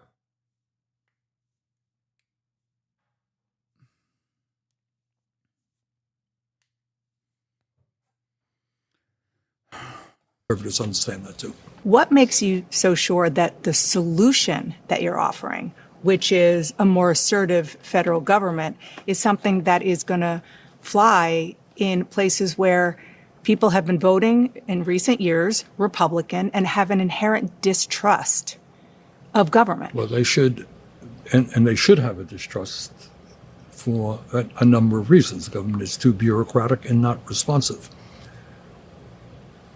But, and let me tell you what I'm sure you already know, is that if you look at the polling, and I asked the people here today, you heard me ask. Anybody here think that the American healthcare system is vaguely effective? Nobody in America thinks it's working. We spend twice as much as other countries, 85 million uninsured or underinsured. 60,000 people die a year because they can't get to a doctor on time. Do you think that in America, with all of our genius, all of our capability? Oh my God. Dan Stalkman, this is where a lot of these haters were coming from. I just saw this on my timeline. So Democrats, if they were in charge right now, would be doing 100% the exact same thing. 1-to-1. Make no over U.S. Supreme Court overturned landmark same-sex marriage ruling ABC. Okay. Fucking mistake. I was wondering where all these like new lib shits were coming from, yelling at me, chirping Anyone at who me. tries to tell you that Kamala Harris will be different is a fucking delusional moron. Do not listen to them. So, 18-second clip.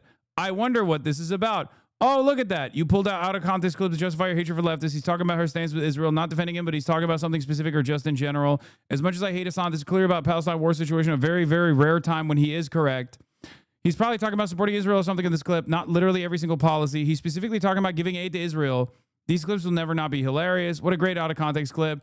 I didn't even know that this existed, but it turns out there was hella people that were fucking defending different than Donald Trump. You guys are fucking delusional. If Kamala Harris genuinely had a perspective that was even a little bit different than Donald Trump when it comes to Israel and defending Israel, she would have fucking let it known. She would have let it be known right now. It's like an 80-20 issue. It's like a 90-20, 90-10 issue at this point. It's a 90-10 issue for the fucking Democratic Party, and she still hasn't said anything about, like, why hasn't Trump actually implemented a ceasefire? Wow. Almost like when you expand on the 18 seconds and even if you show the rest of the fucking thing that I'm looking at, instead of like classic zooming in on me to make sure that no one can even mistakenly figure out the context. People are so fucking gross, dude. This is the only thing these fucking dipshits have at their disposal. They know nobody likes Israel. They know nobody fucks with Israel. They can't even fucking hit me on the grounds that I'm a terrorism supporter any longer, because that would imply that, 92% of the Democratic Party's base of support is also terrorism supporters. These guys still maintain the position that they are a part of the liberal Democratic Party advocacy.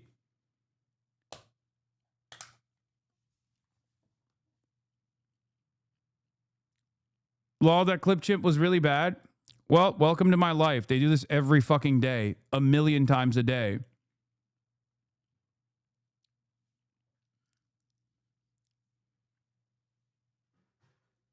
Yeah, there's like a 55-year-old man too, the one that's doing this.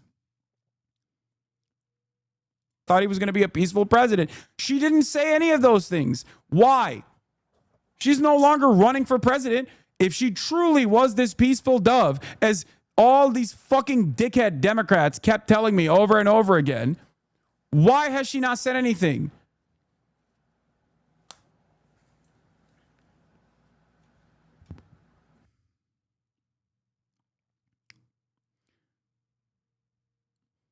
Hasan, if you didn't have haters, none of us would know who you are. It's because you are effective.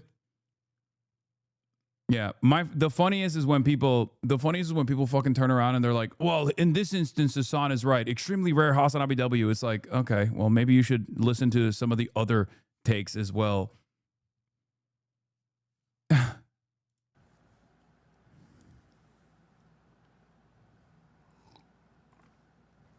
Don't let anybody fucking move the goalposts on this, by the way. I'm talking specifically about Israel.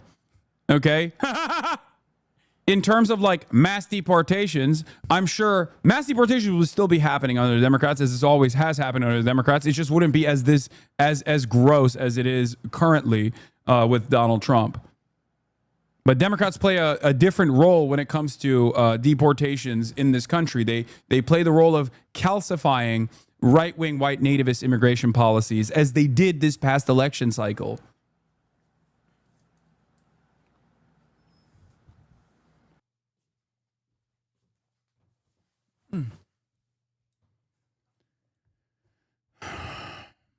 Breaking the fourth wall. Think you even fucking clarified? You pre-watched the haters? And he's still wrong. You'll notice everything around Gaza got 10x worse the second Trump got elected. It's almost like Netanyahu was begging for Trump to be elected. 10x worse? What the fuck?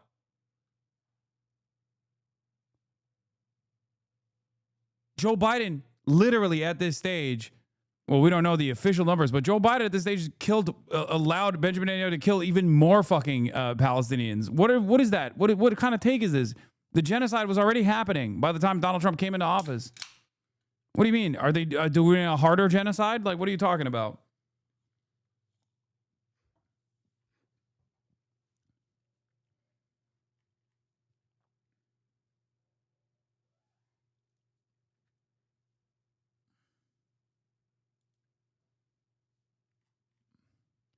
The famine alert was issued during Biden-Harris admin, and they sided with Netanyahu. The war crime indictment for using food as a weapon was issued during the Biden-Harris admin, and they sided with Netanyahu. Biden-Harris admin also defunded UNRWA, crippling aid work. Yep. They set the stage for Donald Trump to slam dunk that genocide in even further.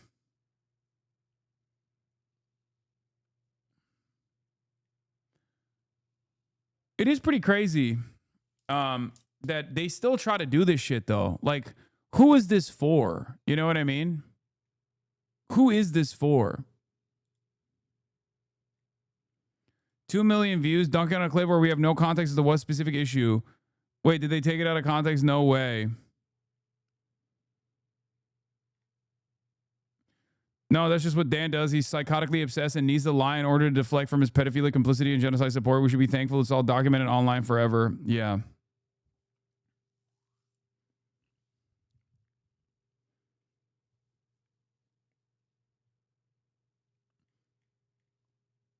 It is pretty wild.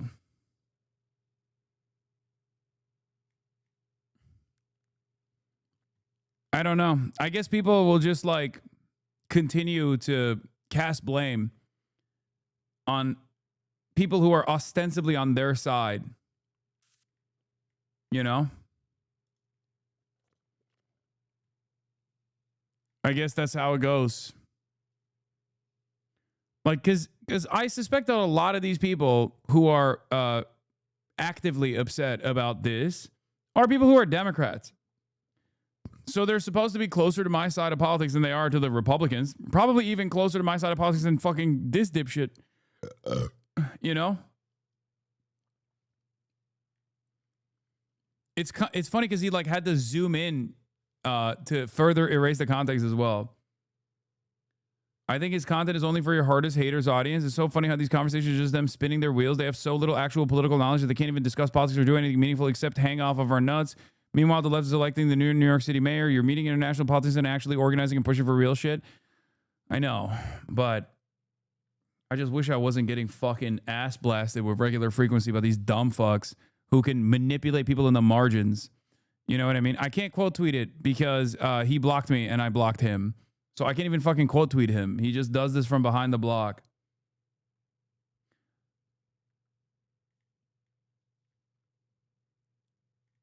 It's just like, there's a lot of money to be made doing this too. A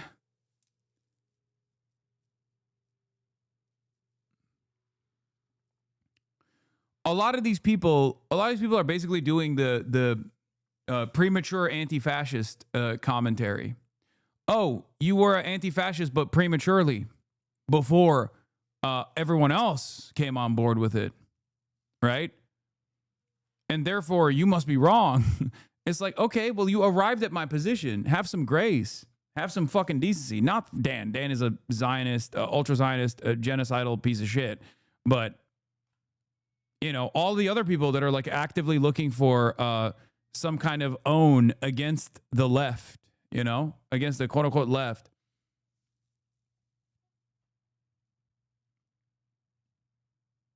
Have you seen your ex-co-host blaming the Nakba on the Arabs? No, I don't care. Let him fucking chirp into an increasingly smaller audience, please.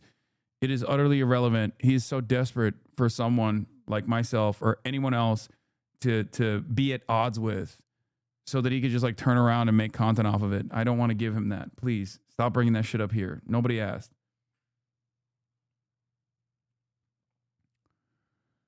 Oh, by political ideology, 70% of liberals are voting Zohran Mamdani. 37% of moderates are voting Andrew Cuomo. 27% Zohran Mamdani. And the conservatives are 40% on Curtis Sliwa. And 23% of conservatives are going for Zohran Mamdani. Wow.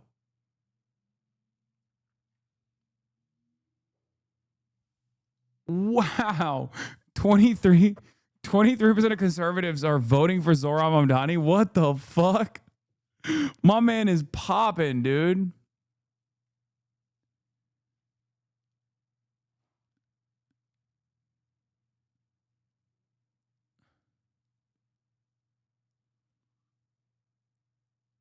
Red Brown Alliance confirmed. Time to cancel him. Yeah.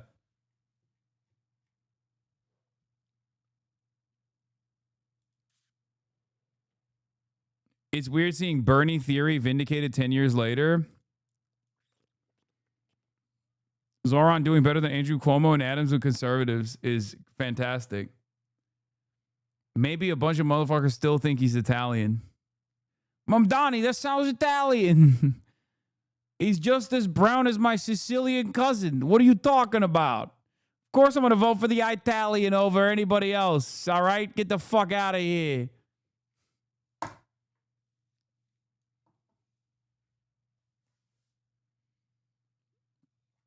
This low-key happened in 2020 with Reddit man is Fetterman. He's talking about Fetterman.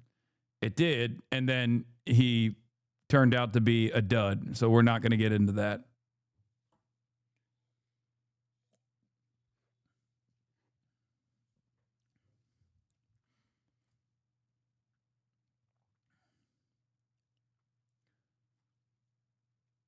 Yeah, Fetty Wap man. John Fetty Wap man. Years ago. Oh, here's the Zohran Mamdani release the Cuomo nuke. Zohran Mamdani. Andrew Cuomo resigned in disgrace, and you probably know why. The governor's office kept the nursing home death data secret. Cuomo aggressively groped an aide. Inappropriately touched a female state trooper. Use of state resources for a COVID-19 memoir. Less well known is what he spent the last 4 years doing, besides getting trounced in the Democratic primary. In 2022, Cuomo started Innovation Strategies LLC to represent individuals and corporations in a variety of matters. Definitely not vague. Last year, it raked in more than $500,000. Who paid for Cuomo's services? He refuses to say.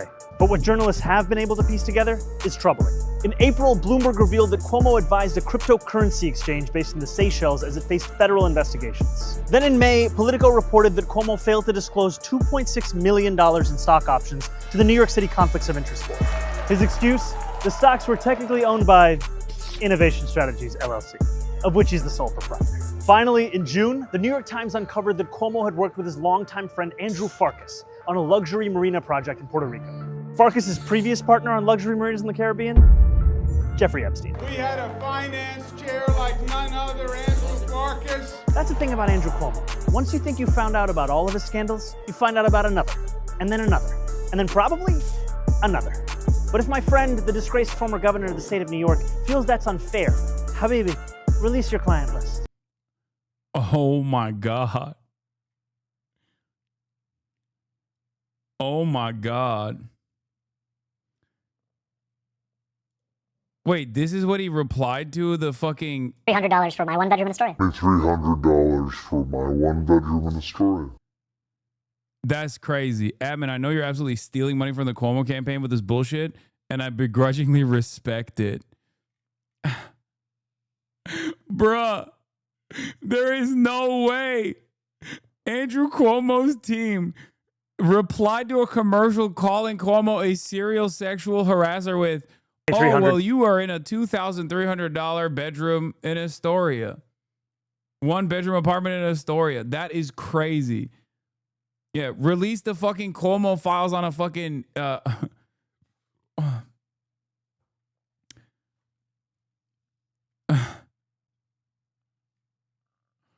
That Cuomo account's being ran by a bot for sure. It auto replies to comments.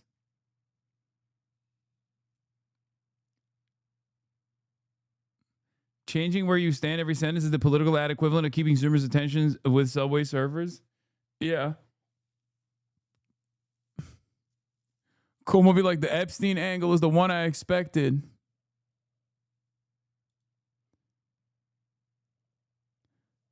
They criticize people like Hasan Piker when they own a more expensive home. They criticize you when you pay slightly less than rent prices that are way too high. You literally can't win. Schrodinger's leftist. Yeah.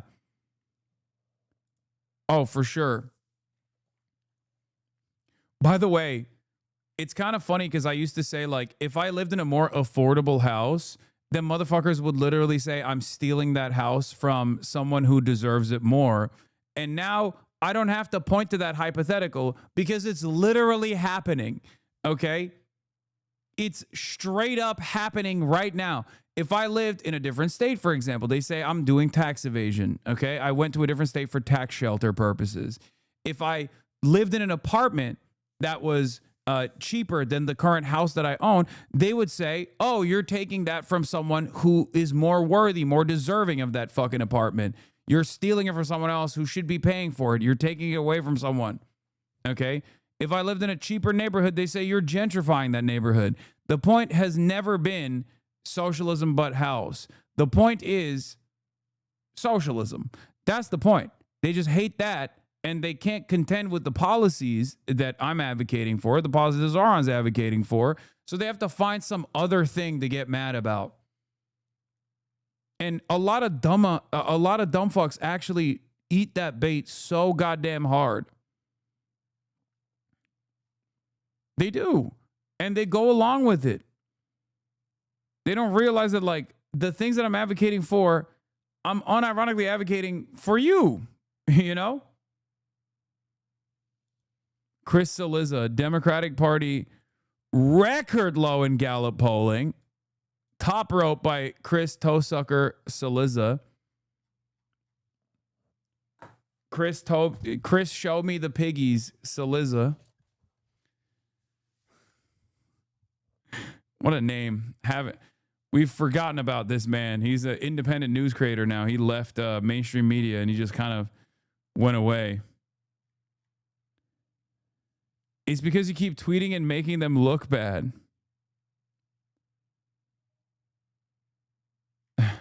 What are you talking about? I don't know. Google it.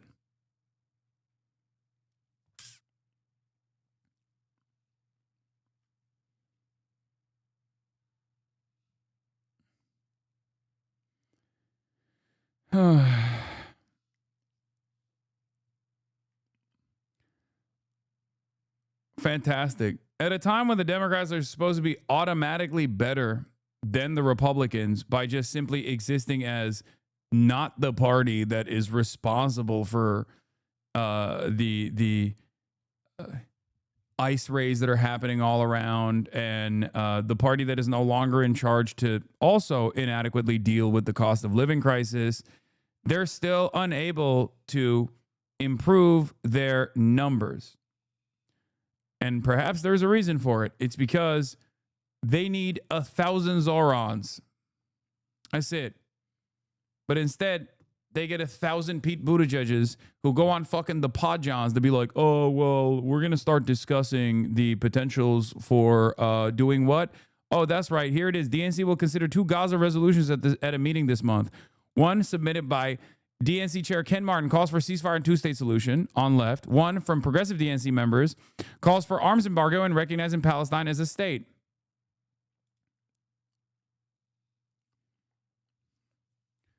An immediate ceasefire, an arms embargo, suspension of military aid to Israel, and also on top of that, recognition for Palestine as a country. Oh God, I Googled the Chris Feet thing and it's so gross. Well, you did that. To be fair, you also go on the Podjons. Yeah, the problem is not going on the Podjons. The problem is going on the Podjons and having a wishy-washy position on Israel that even the Podjons outflank you on. That's Pete Buttigieg. That's the future of the fucking Democratic Party.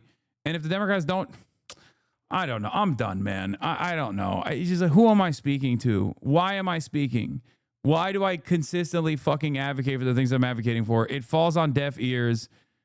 You know, you got these fucking dickheads in the White House now. Benny Johnson. Will the president consider giving Presidential Medal of Freedom to big balls? Consider giving the Presidential Medal of Freedom to big balls. Like the Democrats are losing to this, to that. Not only are they fascists, which is an indictment in and of itself, but like they're also unimaginably incompetent fascists. Okay, they're lame. They're fucking whole ass lames, dude. They're so goddamn lame. They're weirdos. They're fucking gross. They're weird. They're like sexually perverse. They talk about the weirdest shit. They got Benny Johnson in the White House asking about big balls, man.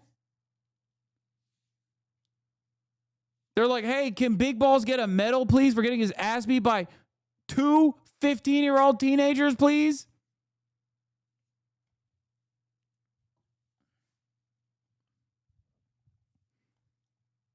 That's crazy. I haven't spoken to him about that, but perhaps it's something he would consider. I'll ask him and get back to you, Benny. Fuck, man. Yeah, Medicare for balls. A 15-year-old girl beat Big Balls' ass, bro. Allegedly.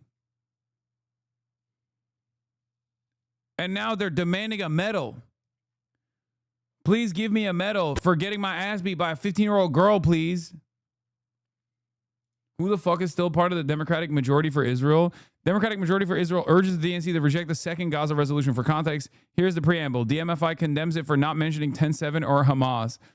Who is this for? There is no more Democratic Majority for Israel, brother. Maybe for Democratic Majority for Israel's demise, I think. There is a majority for that. I don't think there's a majority, Democratic or not, that is in defense of Israel. The only place where you can find a Democratic majority in defense of Israel is going to be Congress. That's it. And everybody fucking hates them. Certainly not in the Democratic Party. The majority of Congress, maybe, but not the majority of the population. For the Democratic Party, especially, this is a 92 to 8% issue. 92 to 8. 92 to 8. What are we doing? What do you need? 99 to 1?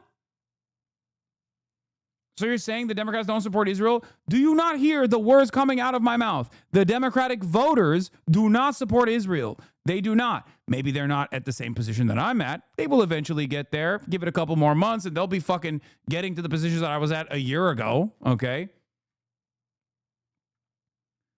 Like, who here genuinely thinks that this is going to get better for Israel? How fucking stupid do you have to be? How dumb are you to think in your mind that this is not the most popular day that Israel will ever be? This is not the day that Israel will be the most popular it'll ever be going forward. Yesterday, was also the most popular Israel would ever be in Western society. It's less popular today, and it will be even less popular tomorrow. Why do these people think? I guess they don't think, really, because, like, how can you be an adult, like a Harvard-educated adult who's been doing politics for as long as you have, and you still assume that there is going to be some kind of change, some kind of sea change when the dust settles, and people are just going to be like, oh, actually, Israel's genocide was awesome.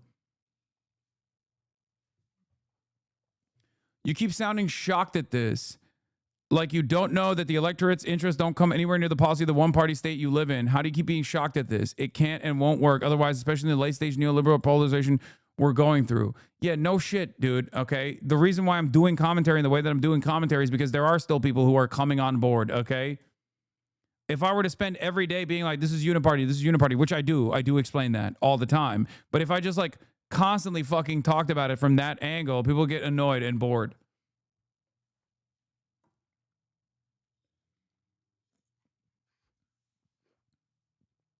If you noticed, I'm also not consistently shocked at the Democrats' inability, but, like, they still do have a capacity to surprise me because it's such a fucking ridiculous, it's such a ridiculous division. It's just like, what do you want? You want people to just be like, no, you have to literally invade Israel? Like, is that the demand? Because it feels like no, the more radical the position gets on the ground, the more Democrats love conceding. It turns out they're just concession machines. So if they hear people go like, no, we have to militarily invade Israel now, only then will they go, okay, we should stop all weapons to Israel. They have to only concede. They don't have any interest in actually coming to a conclusion on their own.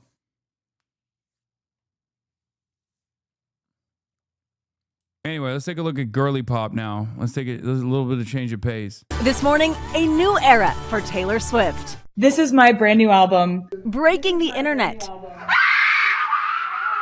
She revealed the highly anticipated follow-up to her record-breaking Eras tour, which sold over $2 billion worth of tickets. Now, the world's biggest pop star about to shake up the music world again. I swear to God, Taylor Swift, just say fuck Israel and my life is yours, okay? Taylor Swift says fuck Israel. Swiftie Nation is literally invading Israel on their own.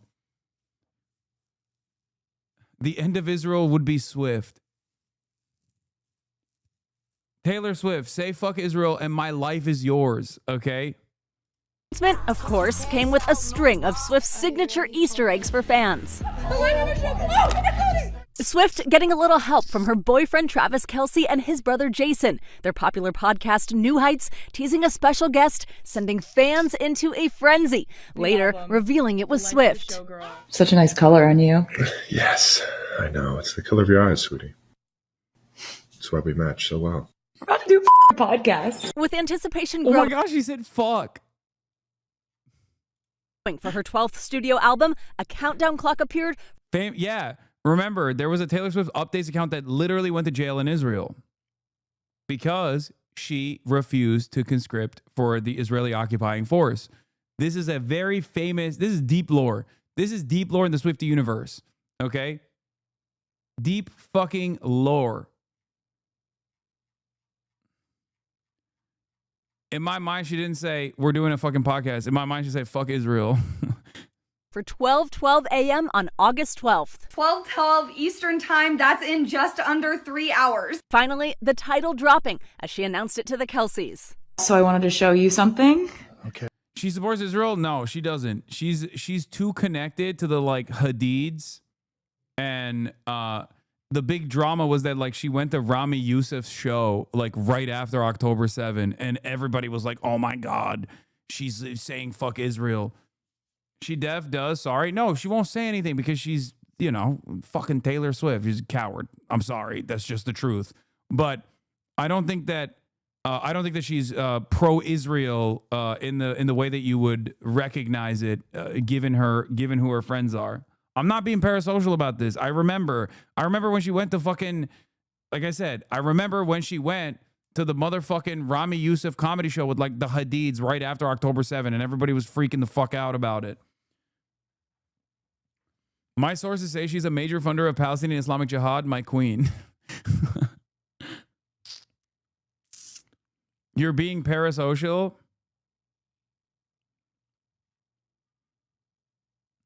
Oh, Lord, you're about to get ass blessed on the timeline now? I don't think it's unfair for me to say that any fucking media figure at this stage that still remains silent on Israel's genocide in Gaza is being a little bit of a coward.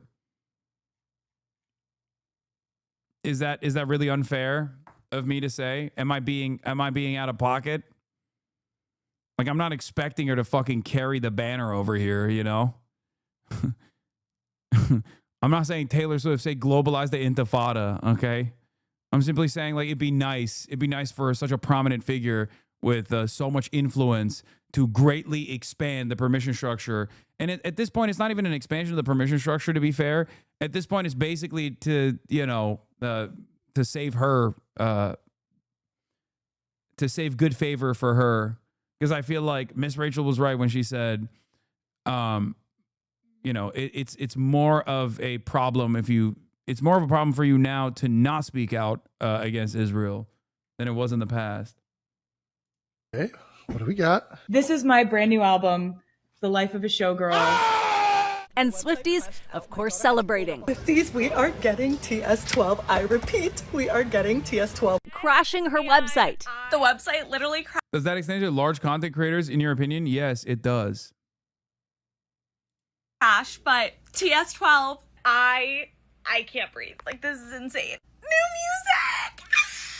And reveling in the reveal. Taylor to announce her new album on Travis's podcast, they must be like the most in love ever. The day full of orange hints, in keeping with Swift's practice of color coding her albums. Her fan account posting 12 photos of orange outfits on Instagram. The Empire State Building posting this photo. Mysterious billboards popping up in Times Square, leading to a Spotify playlist. The news comes a year and a half since her release of the Tortured Poets Department, and 8 months since the end of the Eras Tour, as fans waited breathlessly for new music, now learning it won't be a cruel summer after all. The Swiftie argument is that she doesn't want to talk to prevent future harm to his fans, like when her shows were canceled in Vienna for a supposed terrorist attack. Wait, what? What, like, they think Israel is going to firebomb a Taylor Swift concert? If she speaks out against Israel?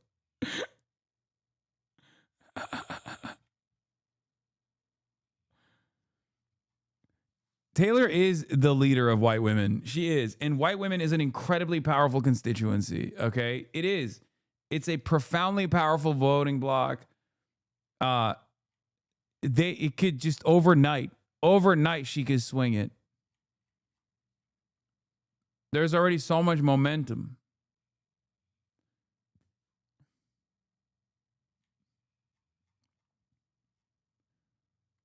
Okay, you're speaking my language there. I know. So, are there any excited other to talk little about Easter eggs? Okay, of course. Who did white women vote for in large? Okay, you're right.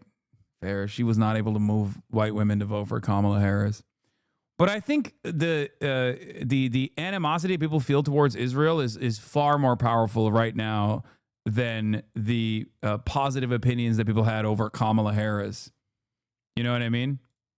Like, people really don't like Israel. People didn't really fuck with Kamala that hard, but they really don't fuck with Israel. You know what I mean? What the fuck is this?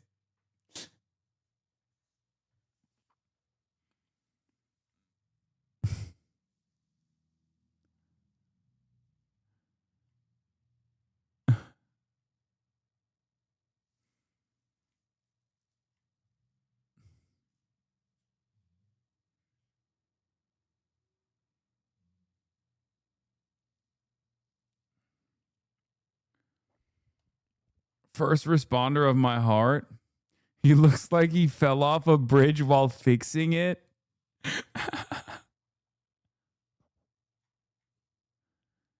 This is Hasanabi coded. I'm sorry. Is it? Do I do stuff like this? I also have a GQ photo shoot coming up, and I am wet in it, for the record. I shot this before this came out, for the record. I'm just saying.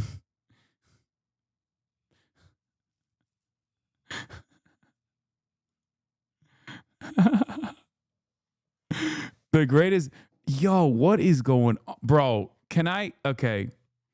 Guys, don't get mad at me for saying this, but I do think Travis Kelce had like a cooler look when he had the, you know, the buzz cut and the high and tight.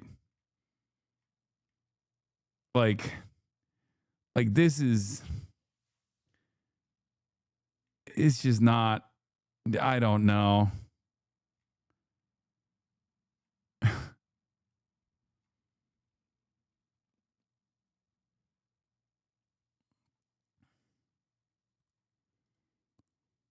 Oh, when he didn't have a white girlfriend? I didn't want to say it. I didn't want to say it because I'm being very careful.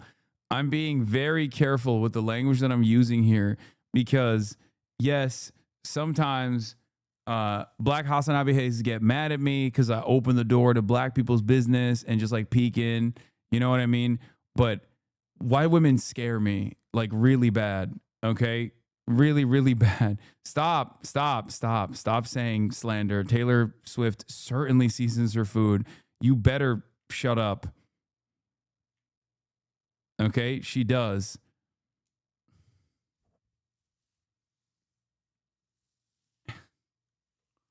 Your local construction site has 3 men looking like that?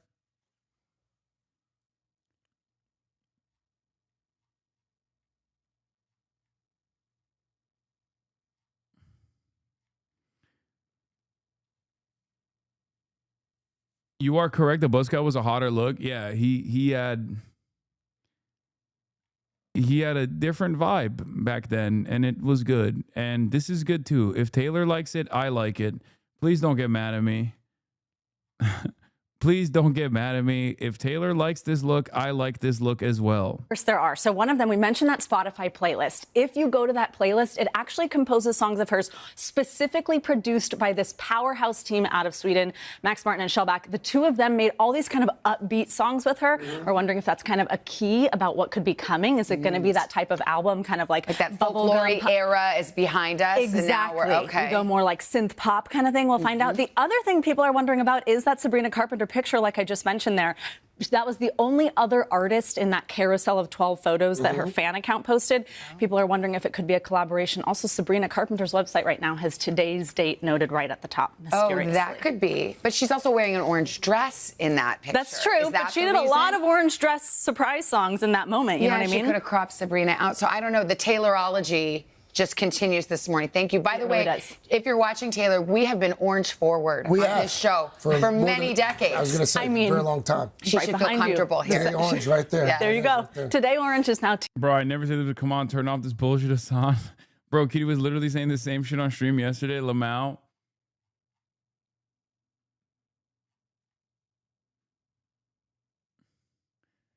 Taylor Swift is single-handedly stopping white women from doing QAnon. First of all, I said this already. I said this already. Taylor Swift is QAnon for white women, which is ironic because QAnon is QAnon for white women. But like Taylor Swift, basically, this is what I've said before. I've said this so many times. Like Taylor Swift, like always leaving breadcrumbs like this, has conditioned white women into also doing QAnon stuff, but just for Taylor Swift, which, if they stick to just like Taylor Swift style QAnon breadcrumb conspiracies, then that's fine, right? That's like more productive. But if they don't, if left unchecked, they could raid the Capitol at any given moment. Okay? Like Ashley Babbitt probably, if she kept to just like Taylor Swift conspiracies, like she'd be fine. If she was like, oh my God, it's a Gaylor, like she wouldn't be dead right now. She would be alive. You know, talking about whether Carly Kloss and Taylor were an item at some point. But instead, she started off at that point and then probably switched quickly into like Donald Trump is actually executing deep state pedophiles and stuff. And now, look, she's dead. She died. She died at the Capitol.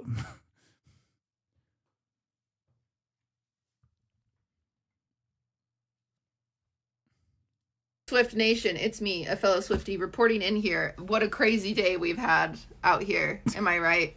Some important things that I would like to point out before other people point out on TikTok is that the playlist that you see right here that Taylor Swift just added to Spotify only has songs by Max Martin and Shellback. So we know that the new album, The Life of a Showgirl, is not going to be produced by Jack Antonoff. Yeah, thank God. Yeah. Or no, I don't know. What am I supposed to say to this? Jack Antonoff, do we like him? Swifties, do we like? Is that a good thing or a bad thing? Fuck Jack Antonoff. Okay, is that are we on that? We don't like him. Yeah, I'm tired of Jack Antonoff. Thank God.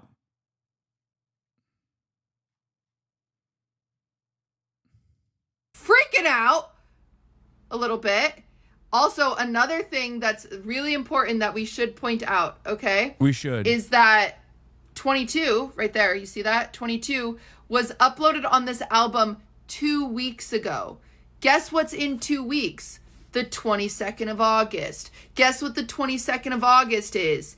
It is a Friday. Guess when singles usually come out? Friday. And there's 22 songs on the playlist.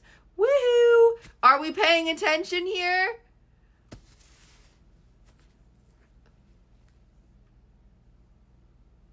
Also, 8 plus 2 plus 2 equals 12.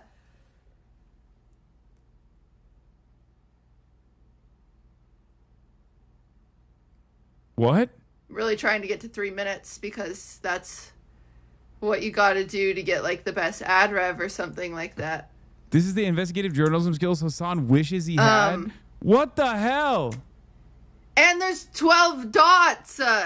She used 12 dots in the letter. Mar says, I can't tell if she's doing a bit. She is not doing a bit.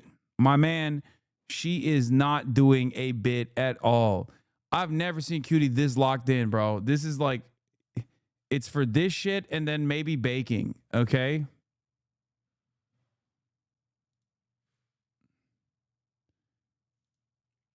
That's the two stuff. That's the two things that she's this locked in for. 12.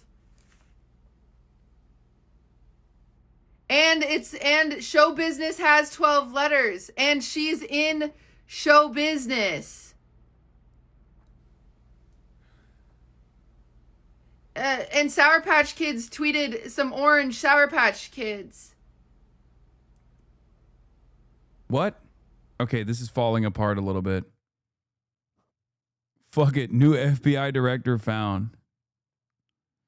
Does Cutie know about Israel? Can she change Swift's mind? Yes, Cutie does know about Israel. How would she actually change Taylor Swift's mind on Israel?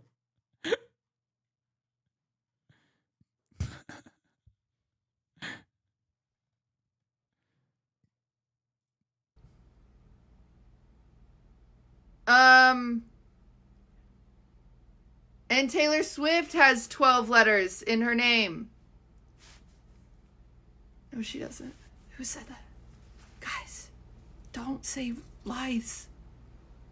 Sorry about that one. My correspondents are idiots. Who's she talking to? Is she hearing voices?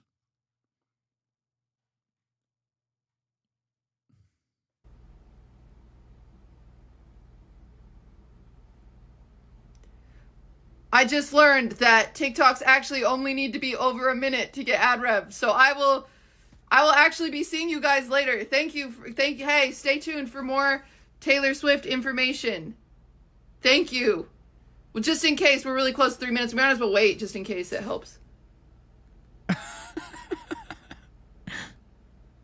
This is so stupid. All right. Thank you guys. Good luck out there. Okay, this is Cutie. When you take her out to Utah, let her go back. Isn't this one of your friends? Yes. She's also a co-host and co-owner of my podcast. Oh, little baby F, huh? Little baby F there? Little baby F? Is that what happened? Little baby F? Little mini F? Oh no, did you get a little mini F? Did you get scared? Did you get scared? Did you think I was gone?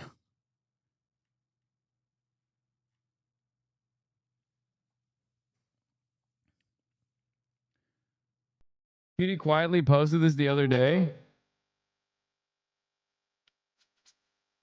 What is this?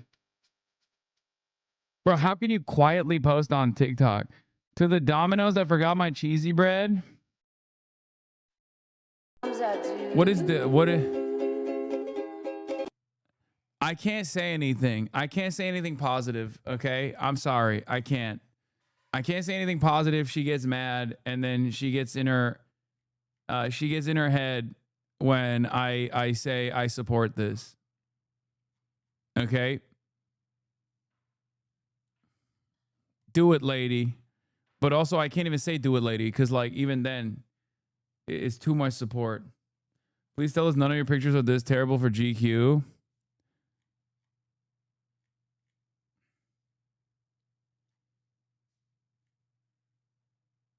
No. I hope not. I hope not.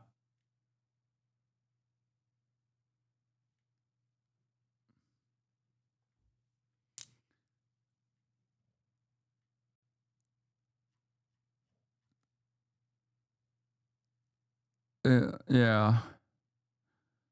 They're gonna cook you. Yeah. Oh, by the way, Israel's in talks to resettle Palestinians in South Sudan. Forgot to mention that. Fucking insane. All right. Pastor Doug Wilson is a self-described Christian nationalist on a mission to make the United States a Christian nation and the entire world a Christian world. Over the decades, he's built an international network of more than 150 churches. And last month, he opened a new one just 3 blocks from Capitol Hill, with the Defense Secretary, Pete Hegseth, attending the service. Pastor Wilson preaches a strict interpretation of the Bible. He believes women should submit to their husbands and not have the right to vote. In his view, abortion, homosexuality are criminal. He's been on the fringes of the religious right for decades, but now finds more of a mainstream Republican audience. CNN's Pamela Brown reports. Christchurch senior pastor Doug Wilson makes no apologies for his beliefs on God and country. I'd like to see the town be a Christian town. I'd like to see the state be a Christian state. I'd like to see the nation be a Christian nation. I'd like to see the world be a Christian world. And now Wilson's controversial views as a Christian nationalist are gaining sway in the nation's center of power with the recent opening of his new church and high-profile parishioners like Defense Secretary Pete Hegseth. Is planting a church in D.C. part of your mission to try to turn this into a Christian nation? Yes. So every society is theocratic. The only question is who's the. It's so awesome that these guys just straight up look like villains all the time. I don't know what it is. And it's not just me, right? Like, I'm not. You're seeing this too, right? Like, just don't even listen to what he's saying, but just, like, look at him. Also, what the fuck is CNN doing? Offering, like a neutral interview to a guy who's like, we need to do Christian Sharia, like Christian jihad, like all of the things that they claim, Muslims are trying to do in America. They actively are trying to do at the behest of Christianity. And they're just giving a neutral, like they're setting a neutral tone here. Very strange stuff. In a secular democracy, it would be demos, the people. In a Christian republic, it'd be Christ. Well, what would you say to someone watching this to say, look, I'm a Muslim. Who are you to say your worldview is better than mine, that your God is better than mine? Well, if I went to Saudi Arabia, I would fully expect to live under their God's rules. But you said earlier that you want this to be a Christian world. Yes. So you want to supplant their religion with your Christian. Yes, by peaceful means, by sharing the gospel. There's a lot of work yet to do. I believe that we are working our little corner of the vineyard. Wilson's Little Corner, a picturesque campus nestled on the outskirts of downtown Moscow, Idaho, is growing by the day with thousands of like-minded Christians. Parishioners of his church, known as Kirkers, own and operate several businesses downtown, next to liberal college town stores. If it's true, Why did he yell boo? It's because it's because of me. because of you. Yeah. Well, there you go. That's a regular day for you. That's not unusual. A big focus of his Christian. Everybody hates me. Oh, that's awesome. Hegseth reposted this segment and said, "All Christ for all of life." That's the defense secretary. He posted the interview as though it was a positive one. And in the interview, the guy literally says women shouldn't, like, it should be illegal to have abortions. Like, women shouldn't be able to vote and stuff. That's crazy. Cool. That's where we're at, I guess. I don't fucking know. That's cool. Movement is on a patriarchal society where men are dominant and women are expected to submit to their husbands. Women are the kind of people that people come out of. So you just think they're meant to have babies. That's it. They're just a vessel. No, it doesn't take any talent to simply reproduce biologically. The wife and mother, who is the chief executive of the home, is entrusted with 3 or 4 or 5 eternal souls. I'm here as a working journalist, and I'm a mom of 3. Good for you. Is that an issue No. for you? No, it's not automatically an issue. Josh. Oh. Yet. It's not automatically an issue that you're a woman with 3 kids and you're fucking sitting here talking to me instead of being barefoot and pregnant in your kitchen. Yeah. Obama should be ashamed for abandoning Jeremiah Wright while watching this shit. Oh, 100%. Dude, oh my God. Jeremiah Wright said, "God damn America" one time. And Obama was like, "I don't know that guy." Who? Jeremiah who? Meanwhile, you got motherfuckers who are just like, women should be slaves. It's not enough. We should literally enslave women to only do birth stuff. And you got the Secretary of Defense of the Trump administration being like, "This is awesome. I like this a lot." And also he's a rapist. Cool. Fucking awesome. I don't know what to say about this other than this is crazy. It's so crazy. And Amy Prince, along with her 4 kids, moved here from Washington State. Do you see Amy as your equal? Yes and no, in the sense that we're both saved by grace. We're absolutely on equal footing, but we have very different purposes, God-given. But do you see yourself as the head of the household, as the man? He is the head of our household. Yes, and I do submit to him. So, like, moving here was ultimately your decision. Yes. That's a great example. Wilson says in his vision of a Christian society, women as individuals shouldn't be able to vote. His fellow pastors, Jared Longshore and Toby Sumter, agree. In my ideal society, we would vote as households. And I would ordinarily be the one that would cast the vote, but I would cast the vote having discussed it with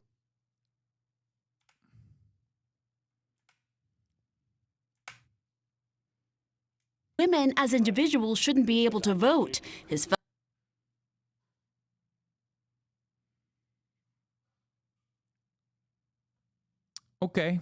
pastors, Jared Longshore and Toby Sumter, agree. In my ideal society, we would vote.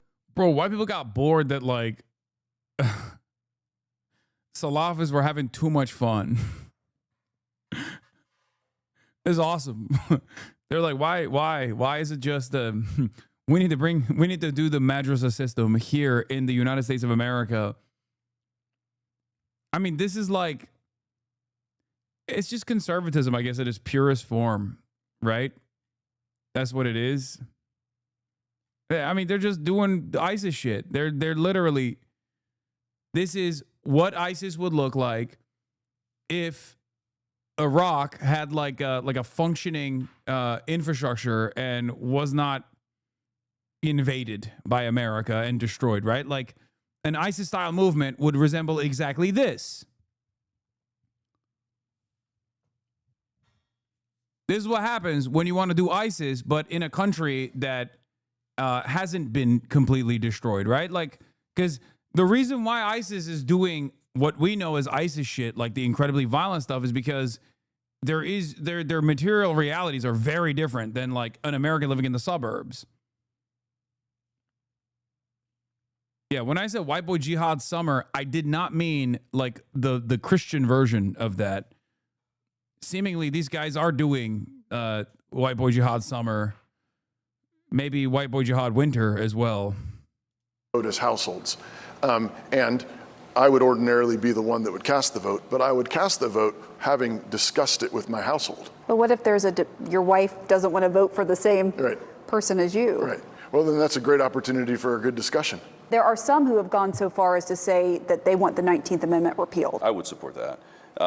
And I'd support it on the basis that the atomization that comes with our current system is not good for humans. And Wilson, a veteran himself, is unapologetic about his view that women shouldn't be in certain leadership or combat roles. Looking at the leadership page for Christ Church, it's all pedophiles. Sorry. Men. Do you accept women in leadership roles in the church and government? In the church, no. Why? Because the Bible says not to. Well, that's not what happens in the Bible. Women do lead all the time. Progressive faith leader Reverend Jennifer Butler is concerned about Wilson's growing influence. He is rapidly gaining in power. He has hundreds of churches established around the country. They actually literally want to take over towns and cities, and they have access to this administration. Wilson is part of a broader Christian nationalist movement making inroads with the Trump administration. Gross. With a newly created faith office led by evangelical pastor Paula White Cain, and people seen right outside the White House entrance praying and speaking in tongues. We are standing on the soil of the White House, and we are declaring your word. How precious. And now there's a monthly prayer service at the Pentagon, initiated by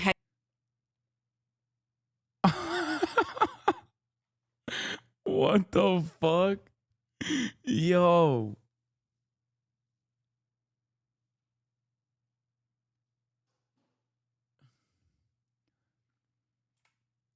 Bro, what?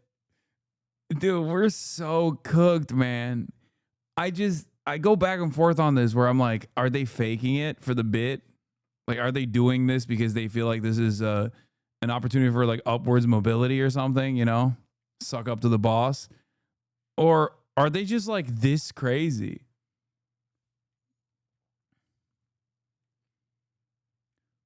I don't get it. Like, I feel like there isn't that many religious people left in America. You know what I mean? As opposed to, I don't know, fucking 50 years ago. Like, who are these people all just like congregating in one area? Is that what it is? Like, where is this coming from? Like, church attendance is down year over year.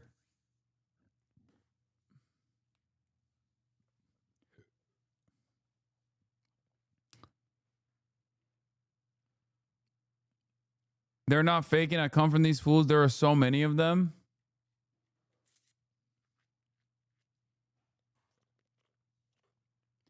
Anecdotally, my 21-year-old sister is seemingly evangelicalizing herself. How is that possible?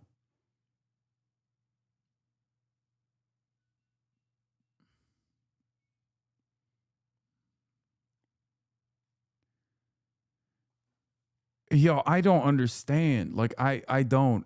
Oh my God. Hasan needs to go see The Real America. No, if this is what it is, I don't want to see it. Bro, I want to look away. I don't want to see this.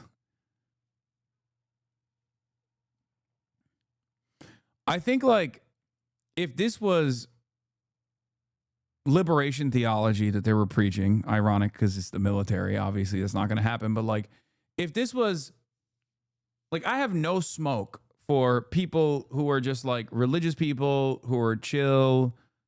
You know, they go to their fucking non-denominational church or whatever. Their church is, like, woke and gay. All that kind of stuff, great, okay? If they were, like, actually religious people who cared about I don't know, doing right by others, community fundraisers, things of that nature. Like, that's cool. I'm fine with that. I'm happy with that. You know what I mean? But these guys are like weaponizing religion as a means to justify doing tremendous oppression. Like, their religion is hate. Their religion, they are united in their hatred for those who they think are not even necessarily non-believers, but it's really fucking gross. Like, this depiction of Christianity is so bastardized and so performative, but because all religion is performative at the end of the day, but like, it's so performative in the exact opposite direction that religious doctrine is supposed to move you towards. The entire purpose of religion is supposed to make you a good person out of the fear that if you're not a good person, you're going to hell, at least under Christianity, right? These guys are literally fucking worshipers of Satan. It doesn't make any fucking sense. Like, how can you be a religious person and not a socialist, you know?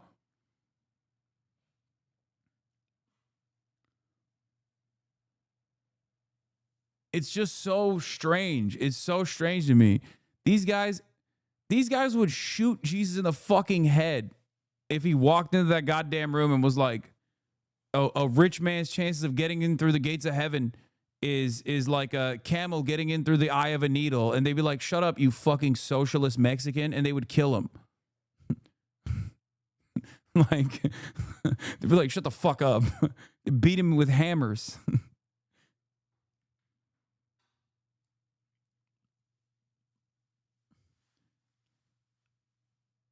My mom is very religious, but she can't stand these people. Religion helped her get clean, but she has leftist values unlike these freaks.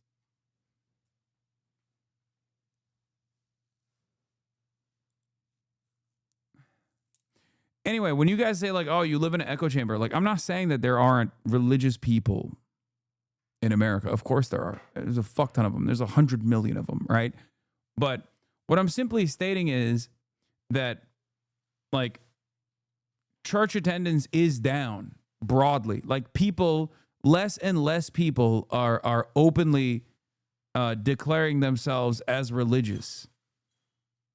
So that's what I mean when I say, like, the trend is in the opposite direction, and it feels like the smaller their numbers get, the more aggressive they get with demonstrations of their faith, which is almost always a defense of violent institutions, institutional violence, repression of the other. I guess maybe that's the reason why, like, church attendance is down, so all that's left are the fucking nut jobs. Maybe that's the reason, you know? I think the problem is that the ones that do are now going to churches like this at an increasing rate. Yeah, which is, I guess, even scarier. Maybe when church attendance was up, it was like the normal fucking folk that are just like, I'm Christian, I go to the church every Sunday, it's whatever. But the guys that are still going to church at this time are just like, oh, I want, you know, some kind of divine intervention to kill my ex-wife and her new husband, who happens to be brown. You know, that type of shit. I pray to God every day that you smart my ex-wife Deborah, that bitch. She took the children.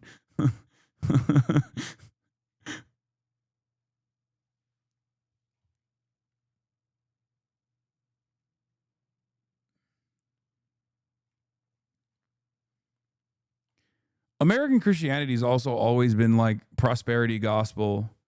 So that's also the grossest depiction that Christianity could ever, the grossest form that Christianity could ever take. So it does make sense. And now there's a monthly prayer service at the Pentagon, initiated by Hegseth, Wilson's highest level connection to the administration. It's not organizationally tied to us, but it's the kind of thing we love to see. For his part, Hegseth has publicly praised Wilson. Now we're standing on the shoulders of a generation later the Doug Wilsons and the others. And as Wilson grows closer to the mainstream, the critics are also getting louder, accusing him and other Christian nationalists of wanting to create the dystopian world from The Handmaid's Tale, something he insists has never been his goal for society. I'm not a white nationalist. I'm not a fascist. Dog, every fucking year they write this article. Young men are leading a religious resurgence. Oh, brother. The Christian radical response to 9/11 and the Catholic Rape Fest expose gobsmacked the entire millennial generation out of Christianity, at least 95% who are on the leftist political trajectory. This is just fucking maximalist cope. Christianity is starting to make a comeback in the U.S. and other Western countries, led by young people.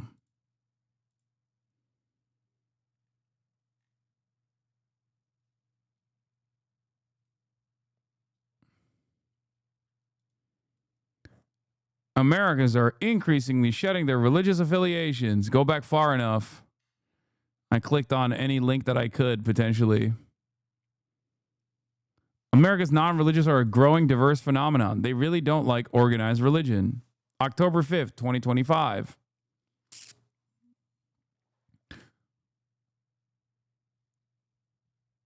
Where is the numbers? Let's look at the numbers. 30% of adults identify with no religion. That group, commonly called nuns, includes identifying as atheist, agnostic, nothing in particular. October 2023, sorry. This is from October 2023. I said 2025. And this doesn't mean people who identify, like I identify as Muslim. I'm not a religious person. You know what I mean?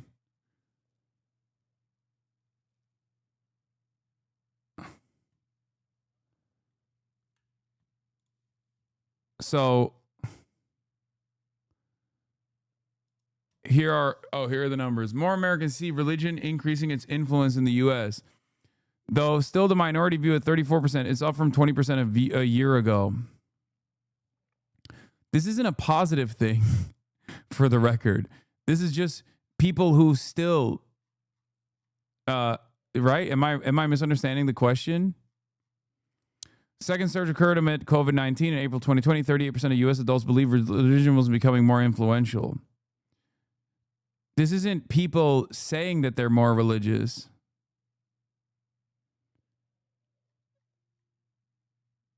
Views that religion is increasing its influence in American life by subgroups. Long-term religious trends in the U.S. are clear. Americans are less likely to identify with the religion, less likely to belong to a church, reform, or religious organization, less likely to attend religious services, and less likely to say religion is important in their lives than they were around the beginning of the 21st century. Americans appear to recognize those trends in religious attitudes and behavior, given the consistent majority since 2006 who have said religion is losing its influence on the U.S. However, as is the case now, the size of those majorities can fluctuate at times. To the extent where recent political changes in Washington are explanation for changes in opinion we've seen in December, it is unclear. I do think that as people become less religious in the United States of America, those who maintain a grasp on religion and those who actually say that they are religious are becoming more and more kooky, which will ironically negatively polarize the existing normals out of religion and will increase the number of non-religious people in the country. Now, of course, considering the community aspect of religion,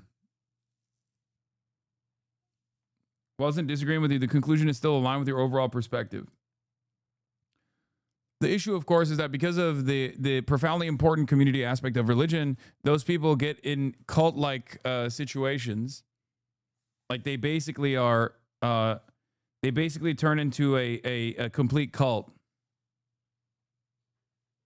And I don't mean like in an r/atheism, edgy atheist, like all religions in a cult type way. I mean like literally, like the fucking freaks that CNN is interviewing here.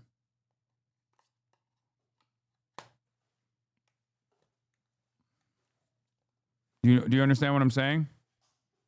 I'm not a racist. I'm not a misogynist. How far off do you see a Christian nation, like a full-on Christian theocracy? Oh, 250 years.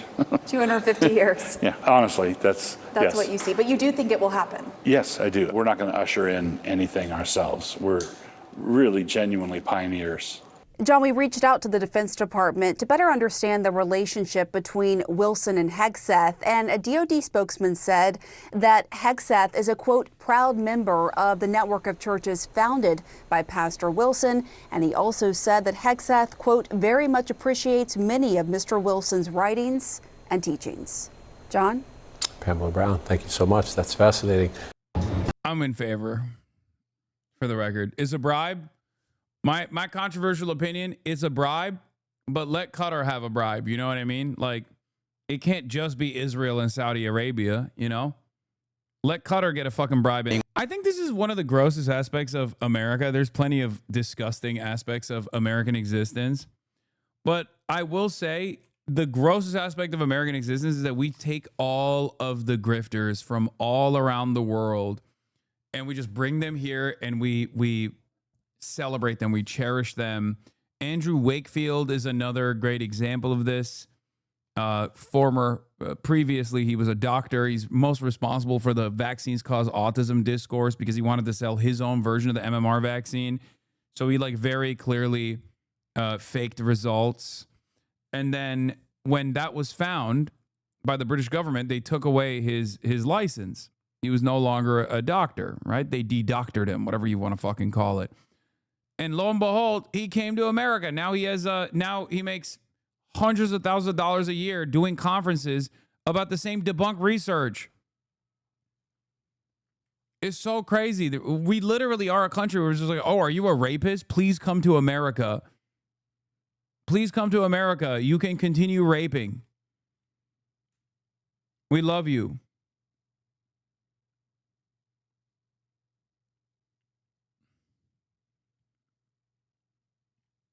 $930 million are set to unlock, testing crypto demand while growing the president's fortune.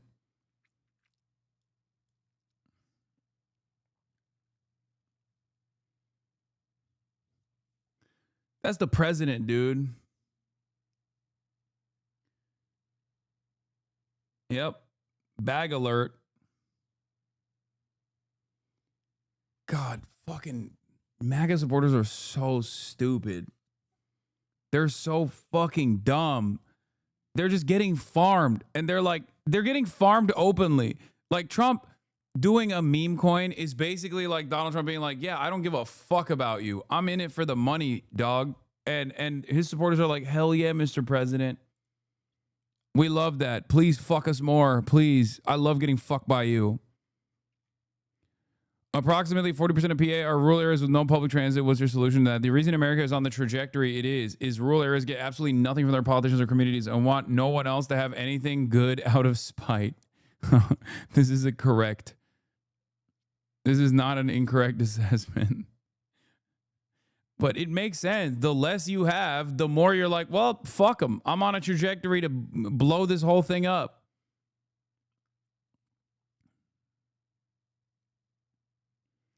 Claiming our rural communities don't get anything is hilarious. They're heavily subsidized. They don't like Philly because it's a liberal city and the rest of the state is very conservative. No. I think that rural communities are in a state of disrepair, an absolute state of disrepair. They are heavily subsidized, and yet they're still in a state of absolute disrepair. Both of these things can be true at the same time. I think their hatred for like liberal areas does stem from white supremacy. Who's dumber, MAGA supporters or self-described Democrats or libs? Oh, MAGA supporters. That's not even a fucking question. Because self-described Democrats are fucking annoying, but at least like they've duped themselves into believing that the Democrats are at least like channeling the right kind of policy, or at least like on the right side of this duopoly. Whereas the Republicans are actively championing their own demise. If you ask the average liberal, if you ask the average self-described Democrat, yeah, they might be silly to think that like the Democrats actually care about, you know, Medicare for all. But at least there's enough Democrats that say like, oh, we got to move in the direction of more healthcare for people. Republicans, on the other hand, are actively like, no, I want less healthcare. I want less healthcare. I want to make sure that we firebomb the remaining fucking rural hospital in my vicinity. That's the guy I'm voting for. And then the guy he's voting for is literally like, hey, there might be a black person or, oh, God forbid, a Guatemalan that takes advantage of the fucking rural hospital. We should just dump the hospital. And they go, hell yeah, I'd rather kill myself than let a Guatemalan get fucking healthcare. That's it. So no, they're actively championing their own fucking demise. So there is not even a question. It 100%, like the Republicans are even dumber. At least liberals are duped into believing that like the Democrats are the good guys. Okay. The Democrats are on the right side of politics or some shit. The Republicans make They don't even entertain the notion of being the good guys in politics. They literally are actively like, I'm a bad guy and you're a piece of shit too. And together we're going to hurt all of your enemies. Okay. Like, and yeah, the Democrats virtue signal, Republicans vice signal. I'd rather take the virtue signalers every day of the fucking week than the vice signalers. I'm frustrated with the Democrats because of their ineptitude. I'm frustrated with the Democratic Party because of their lack of interest in actually doing right by its constituents, doing right for America. But I hate the Republican politicians because they're all fucking demonic. And if you were to ask me about like the base of voters, just talk to a fucking Republican. Talk to a libtard, okay, of the highest degree. Someone who's just like, Mamala would have saved this country. And then talk to a motherfucking Republican, and you will very quickly understand the difference there.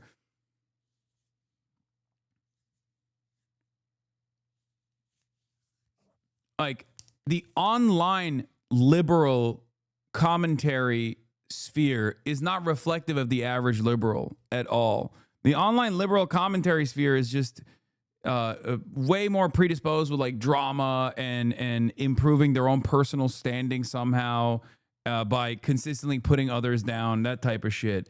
They're not actually invested in like defending the Democratic Party. There are honest liberals, like Philip DeFranco, I would say, is a straightforward liberal. He's a straight ticket Democrat voter. He actually does care about the Democratic Party, right? And he has his own worldview. He's not gonna be just like spending a good deal of time, I don't know, actively shitting on the left or whatever. He just kind of sees that as like people. He has like a Bernie Sanders to anti-Zionist approach to it. You know what I mean? Where he's like, Bernie Sanders is a liberal Zionist, but he's not going to get in the way of anti-Zionists. He's not going to actively defend it. He's not going to actively push for it. He's not going to say it himself, but he's going to stay out of the way. Philip DeFranco's in a similar capacity where he's just like, he's a progressive. He's not going to stand in the way of more progressive people. He's not going to spend a good deal of time just like creating drama or anything like that. He's just a progressive, you know? Most liberals are like that.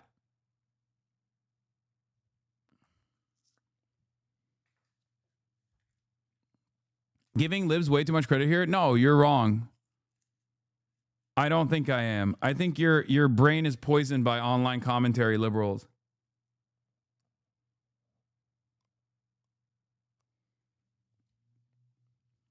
Liberals are squishy, but with squishy comes a bit of compassion and care for others at least. Not necessarily about other countries, but at least they care about the poor or whatever. Conservatives want to melt the poor. Yeah.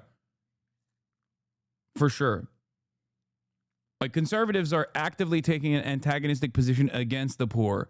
Liberals at least want to, like, kind of help them and don't really know how and don't really understand why the Democrats aren't doing it and don't care enough to, like, aggressively pursue these policy positions. Republicans actively want to kill the poor. And they're incredibly stupid. That's the other thing. They're so fucking dumb. I can't explain this to you. You just have to go out and talk to them, man. Like, between the two groups of people that we're talking about, like, a liberal in the wild at least knows up from down. a Republican in the wild, unironically, is closely resembling what you see as like bot accounts on Twitter. Like their brain is so melted.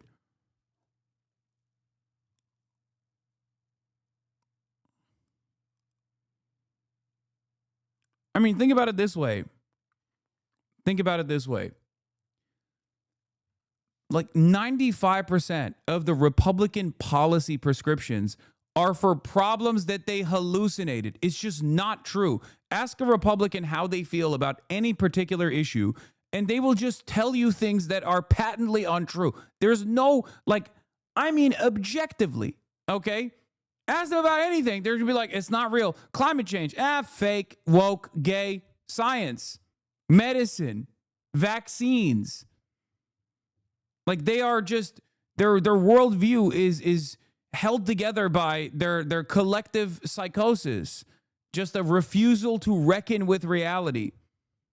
That's it. That's just how modern republicanism is. There's nothing, like, you can convince a lot of those people, you can shake them out of that stupor, you can bring them back to reality, and the closer they arrive at reality, the closer they move away from reactionary sentiment. But overall, you know, it's just the political movement is unironically built together by just like hatred and animosity. Yeah,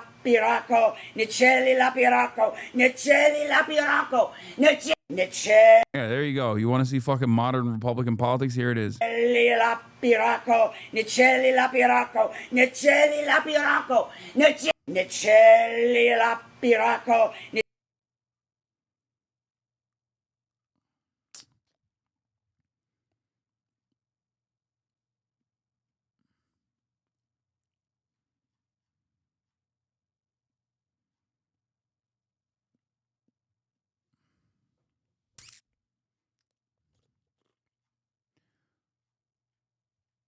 This is good? I mean, yeah.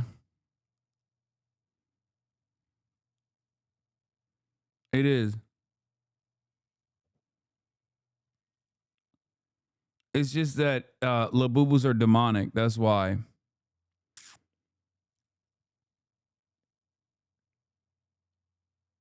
Anyway. Yeah, you guys don't know about Pazuzu? Labubus are actually Pazuzu is a depiction of the Antichrist. It's the devil. Speaking of the Antichrist, Anthony Blinken, recognizing a Palestinian state is a rebuke to Hamas, but France, Canada, and the UK are doing it too hastily. The plan won't work without conditions. Thanks, Anthony.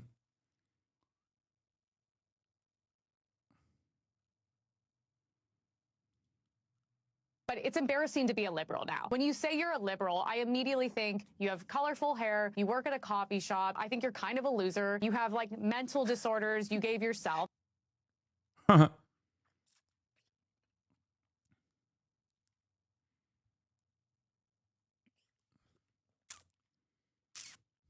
Liberalism is also monoculture.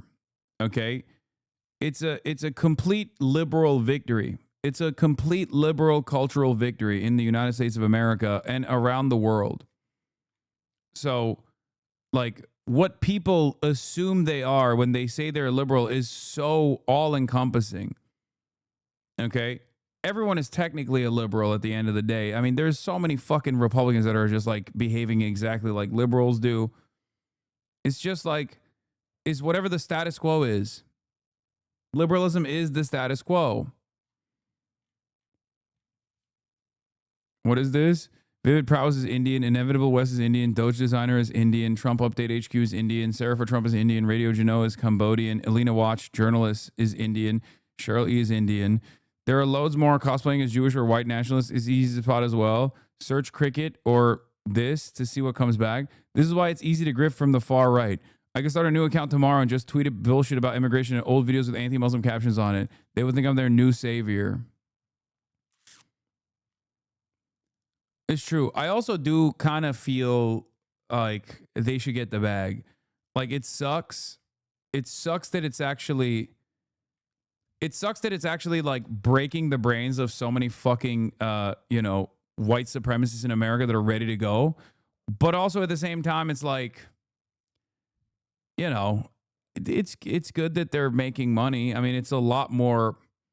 $35 a month for a dude living in India is a lot more money than what $35 is going to do to an American white supremacist, you know?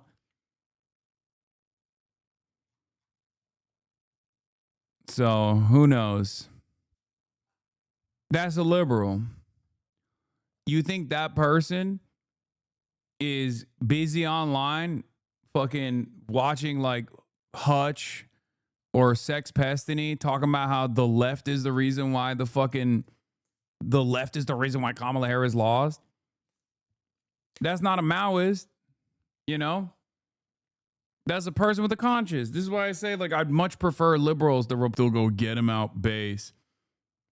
Got time to cut grass, but don't got time to get papers. Get him out base. Listen, when your filthy ass crawled out of your mother's pussy on U.S. soil, you didn't do shit, okay? You're nothing. You contribute nothing to American society.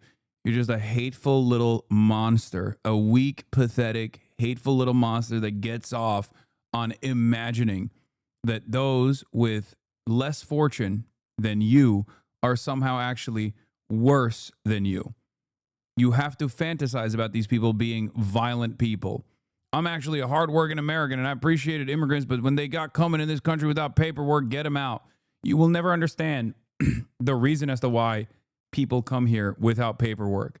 You will never comprehend it because, like I said, you're a hateful little monster who knows that he's getting fucked over by the extremely wealthy people in society, and you are too servile and too peasant-brained to actually look up and face who's actually oppressing you. So you have to look down and actively put other people in a second-class status so you can feel superior to something, to anything. That's what a weak man does. That's what a cowardly, pathetic worm like yourself does. You might fancy yourself to be this patriotic American. You're just like, get him out. Talking about get him out. Meanwhile, your fucking great-grandparents came here under similar circumstances, okay?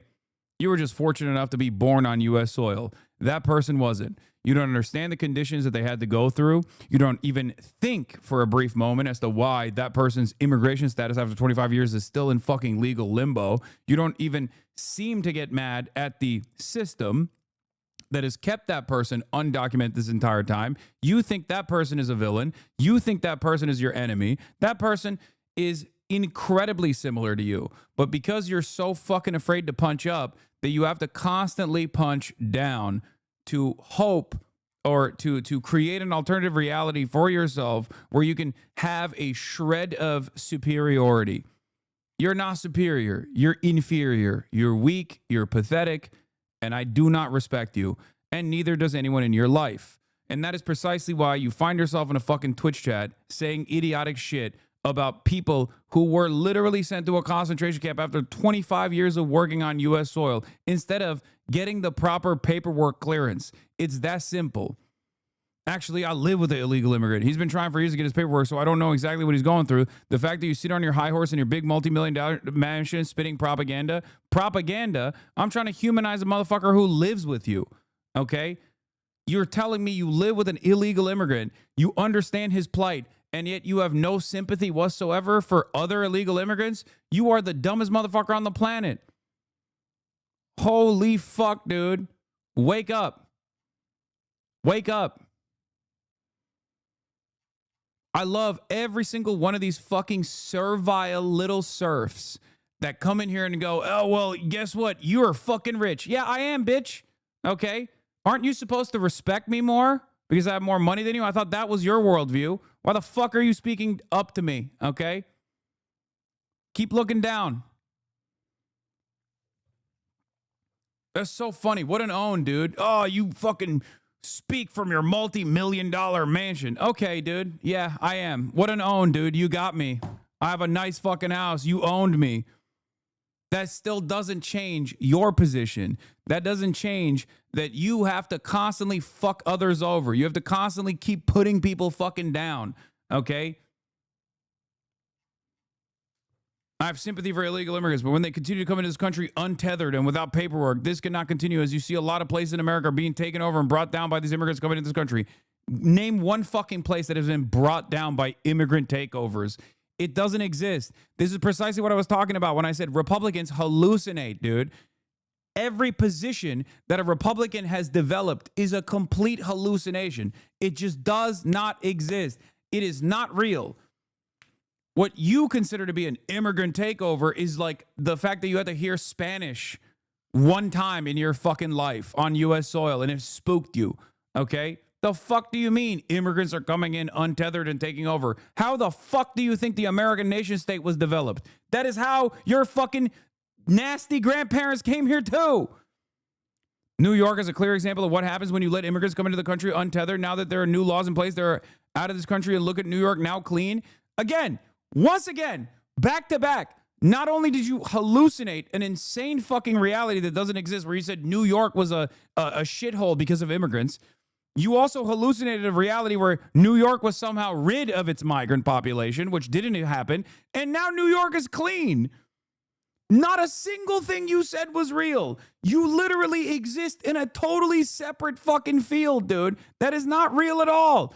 You live in some bumfuck backwater town in Idaho fantasizing about what goes on in New York. What the fuck are you saying? Shut the fuck up.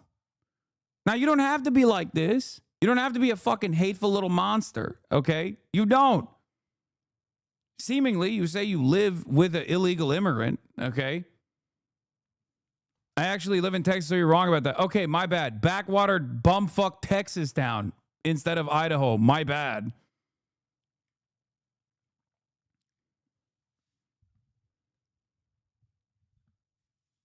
You wouldn't be able to put food on your fucking table if it wasn't for migrant workers in this goddamn country. Show some fucking respect, bitch ass. They deserve so much more. They deserve proper documentation and proper fucking wages. But you're too stupid and too deluded into thinking that they are fucking you over when it's actually the people that design the system that's fucking you over. And the less you have, the more angry you get. And the more angry you get, the more you think immigrants are fucking me over. You're a dumbass. Wake the fuck up. Wake up. Okay? Here's some hard to swallow pills for you. Okay? I'm not going to fucking whitewash it for your idiotic for in a way that you will. I'm not going to coddle you for having this fucking stupid position.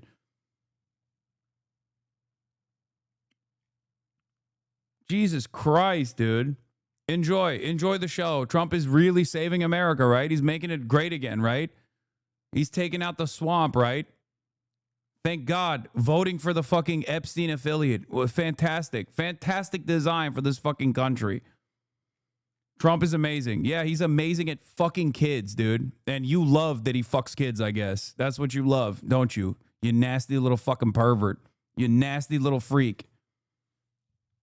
Oh, Trump is amazing. What is one thing Trump has done for you? One thing.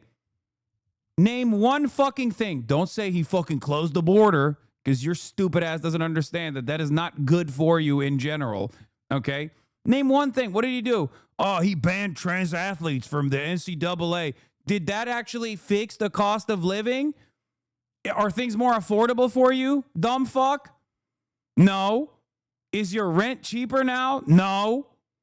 What happened? Oh, but at least the fucking 20 athletes in the NCAA don't get to participate because they were trans, right? Do you have more money in your pocket? No. He was gonna fucking end the wars. Look how fast he ended the wars. He has Benjamin Netanyahu's dick shoved so far up his asshole that he's literally speaking out of his mouth. He's communicating with his penis.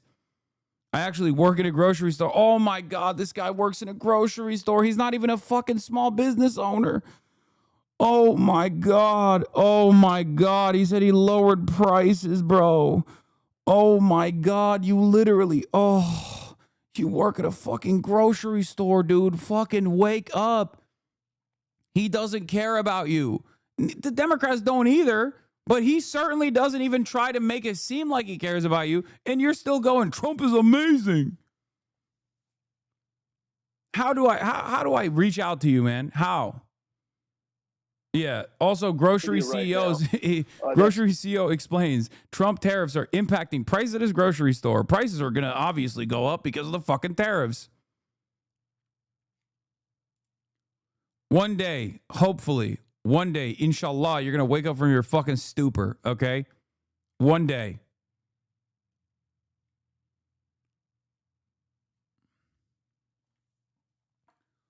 How can you be a Texan that works at a fucking grocery store and you're like, Trump's amazing? Oh my God, dude. Dude, what the fuck? Your landlord is going to demand a crumb of pussy from your girlfriend instead of increasing the rent next month. And you're like, Trump is amazing. Why? He just made the transgenders not play in the high school sports.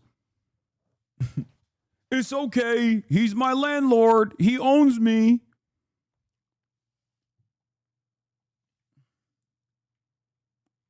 This is what I will never understand. Motherfuckers with no capital, zero capital, but they're capitalists. People constantly say, Hasan, how can you say you're a socialist?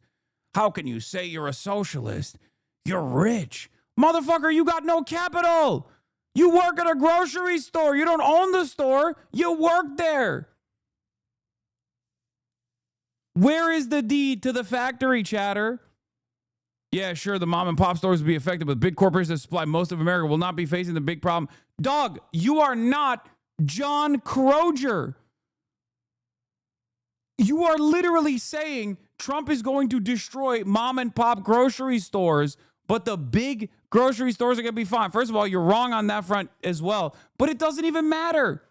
How is that good for the country? You are just admitting that Trump is bad for the country.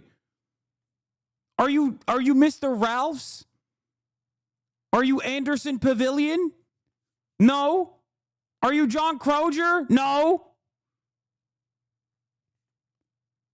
What the fuck is wrong with you? At least the monopolies are fine, good sir.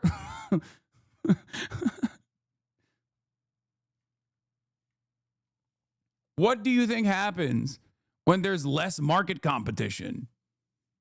Do you think when they have 3 companies that own all the grocery store chains, they magically reduce prices? Are you fucking stupid? Oh, I know the answer. You said Trump is amazing, but goddamn. Not only are you wrong on the immigration side, you're wrong on everything. This is what I was saying. I'm glad that there's a fucking Trump supporter in here so that they can finally show chatters exactly what I was talking about when I said, talk to a Trump supporter and you will very quickly find out that they are living on a different reality. A totally different reality. Listen, advocate for your best interests. Okay, chatter? Please, I beg you. Okay? I want to shake you until your brain keeps hitting the back walls of your skull. Until you can advocate for your best interests. Okay? The rich do it every fucking day. The wealthy do it all day. Your bosses, the people that own the fucking grocery chain that you work at, they demand more from the government. You're so stupid that you don't even want to do it. You are advocating for their best interest. The fuck's wrong with you? You work at the grocery store. You don't own the grocery store. Why the fuck are you a Trump supporter? You think the wealthy became wealthy by sucking up to the wealthy? No. They fought for their best interests until they got to a different class position, and then they kept advocating for that class interest as well. Oh. Why the fuck do you think a billionaire born with a silver spoon as a New York Democrat his whole life and a Jeffrey Epstein affiliate for most of his fucking life gives a single shred of a fuck about a Texan grocery store clerk, dude? How fucking dumb do you gotta be? Do you think that if you suck up hard enough to Republicans, that eventually you'll be rich like they are? It's not gonna happen. You're too stupid to advocate for your best interest now. You're never gonna fucking make it.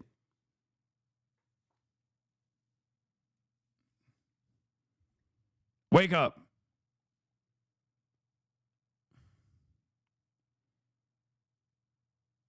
Yeah, you don't understand. If the monopolies do well, their profits will trickle down to my pocket. I'm actually a grocery store manager for over 10 years. I've been seeing the climate of this country's economy dwindle under Biden's command now that Trump is in command. Oh, he's a manager. Oh, damn, dude. You're going to make it out the cut. I swear, brother. Yeah, this makes a little bit more sense. He thinks he's part of the team because he's a fucking management class. Hell yeah. Hell yeah, dude. Yeah, the faceless, lifeless fucking actual owners of the franchise that you're operating. Those are the motherfuckers that are making the real money. You just get to see like maybe a little bit more than the people who you are in command over, okay? And it makes you feel like you're part of the team. You're not part of the team. Also, fuck Biden. You're like, yeah, hell yeah, brother. I've been a grocery store manager for fucking 10 years, dude. I got a Camaro. You know, I ain't never making enough disposable income to put aside so they can purchase a home, but it's fine. Trump's going to fix that. Yeah. One more Guatemalan that gets fucking deported from this country, and then I'll have a home. Okay. One day, big dog, is coming for you. I swear. You're a manager and you have a roommate. Did you not think that perhaps the economic system that you are existing under is fucked up at any point? Did you not think like, I've been a manager for 10 years? Why the fuck do I still have a roommate? In Texas. You're not even in like California. You're in Texas. At no point did it come... at no point did this not confuse you where you're like, I have been a manager for 10 years. When is the bag coming? I still have a roommate in Texas, of all fucking places. Is this the future that I thought I was going to have when I was a kid playing Madden with my friends? No. At some point, some shit's got to change, no? Perhaps Trump is not the savior you thought it was.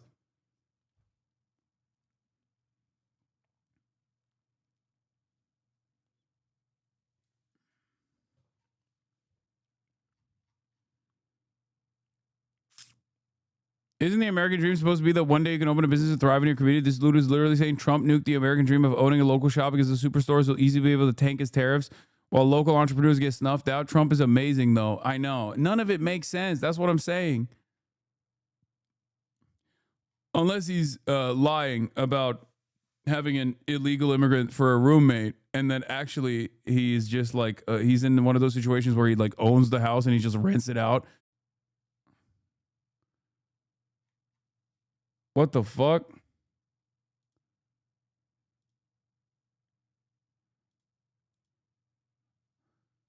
Oh, it's back. That was crazy. I saw the stream. The entire stream went down. Anyway, Big Kroger got me. Big Kroger came after me. Big Heb, Big Walmart. The Walton family's up my ass, chat. It's bad. It's bad.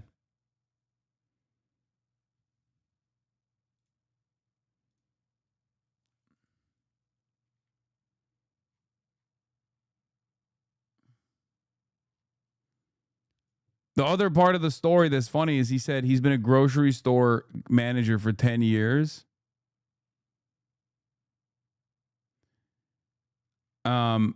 And what's funny about that, go look at his logs to see this person's motivations. America, baby, we won. What?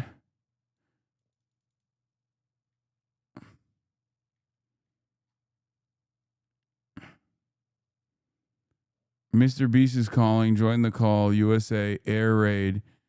He quit because he got too popular. What? Radical left liberal lol.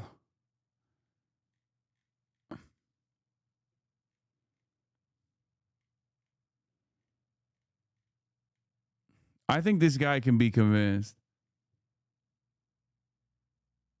Asmongold, we made it. Asmon was right. Lol, you deflect. Nah, I think this guy can be convinced. Yeah, sure. He listens to Asmongold and is consistently wrong, but I see the cracks in the dam. I mean, I could tell he's an Asmongold watcher because this motherfucker said he's been a grocery store manager for 10 years who has seen the climate of this country's economy dwindle under Biden's command. Bro, 10 years ago, it was Trump again. Like, fuck you mean?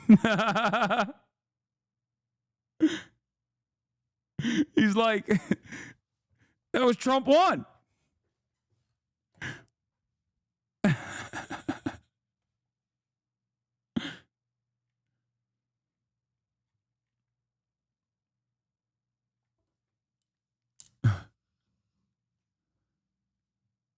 Four of those fucking 10 years is Trump. You know? One's Obama, let's say, if we're factoring in the Obama, the end of the Obama term. But 4 of those years is Trump, and the last half of this year is also Trump. So almost 6 of those 10 years is Trump. Fuck you mean?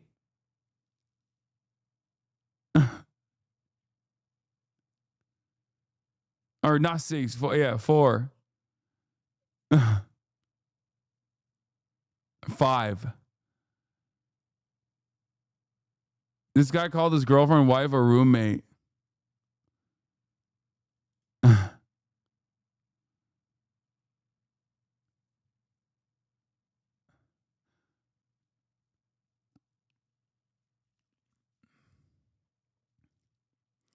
I like how it's Biden's fault too when he's literally from Texas. Everything's Biden's fault. Yeah.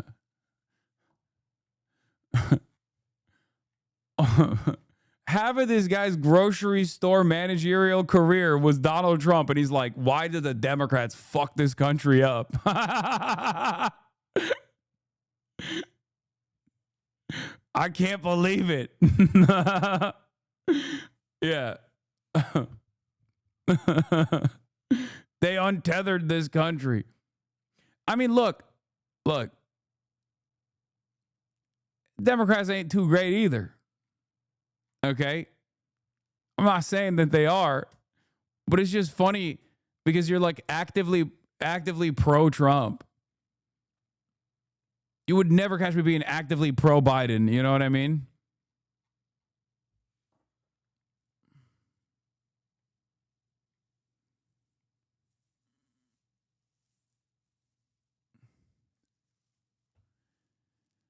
Holy shit, dude. Anyway, on that note, I'm going to end it here, chat. Love you guys. And that'll be all for me today. I'm going to go hang out with my brother.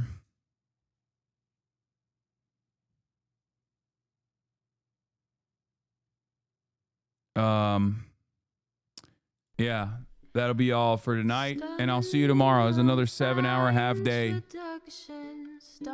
Half day Hossie. You already know what it is. Peace, everybody. Bye-bye. All the shadows trickling in has helped people hate. Sunny Los Angeles, California, says Hasan. The starlock to the starlock to the topic just begun. There he is again, Hasan is streaming. Hasan is streaming. There he is again. Hasan is streaming. Hasan is streaming.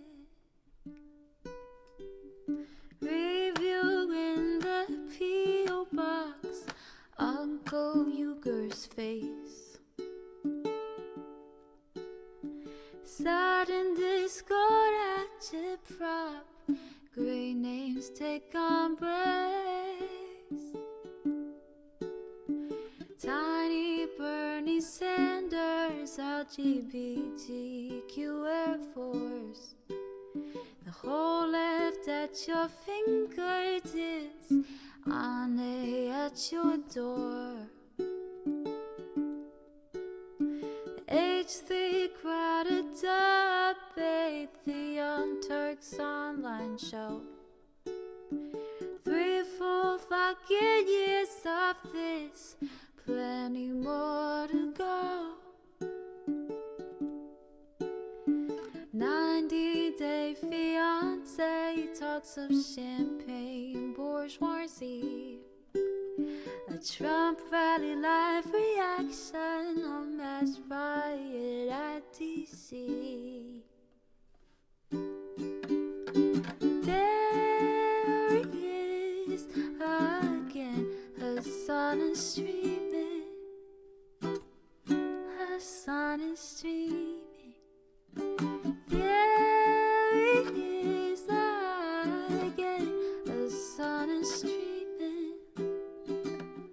Hasan is streaming.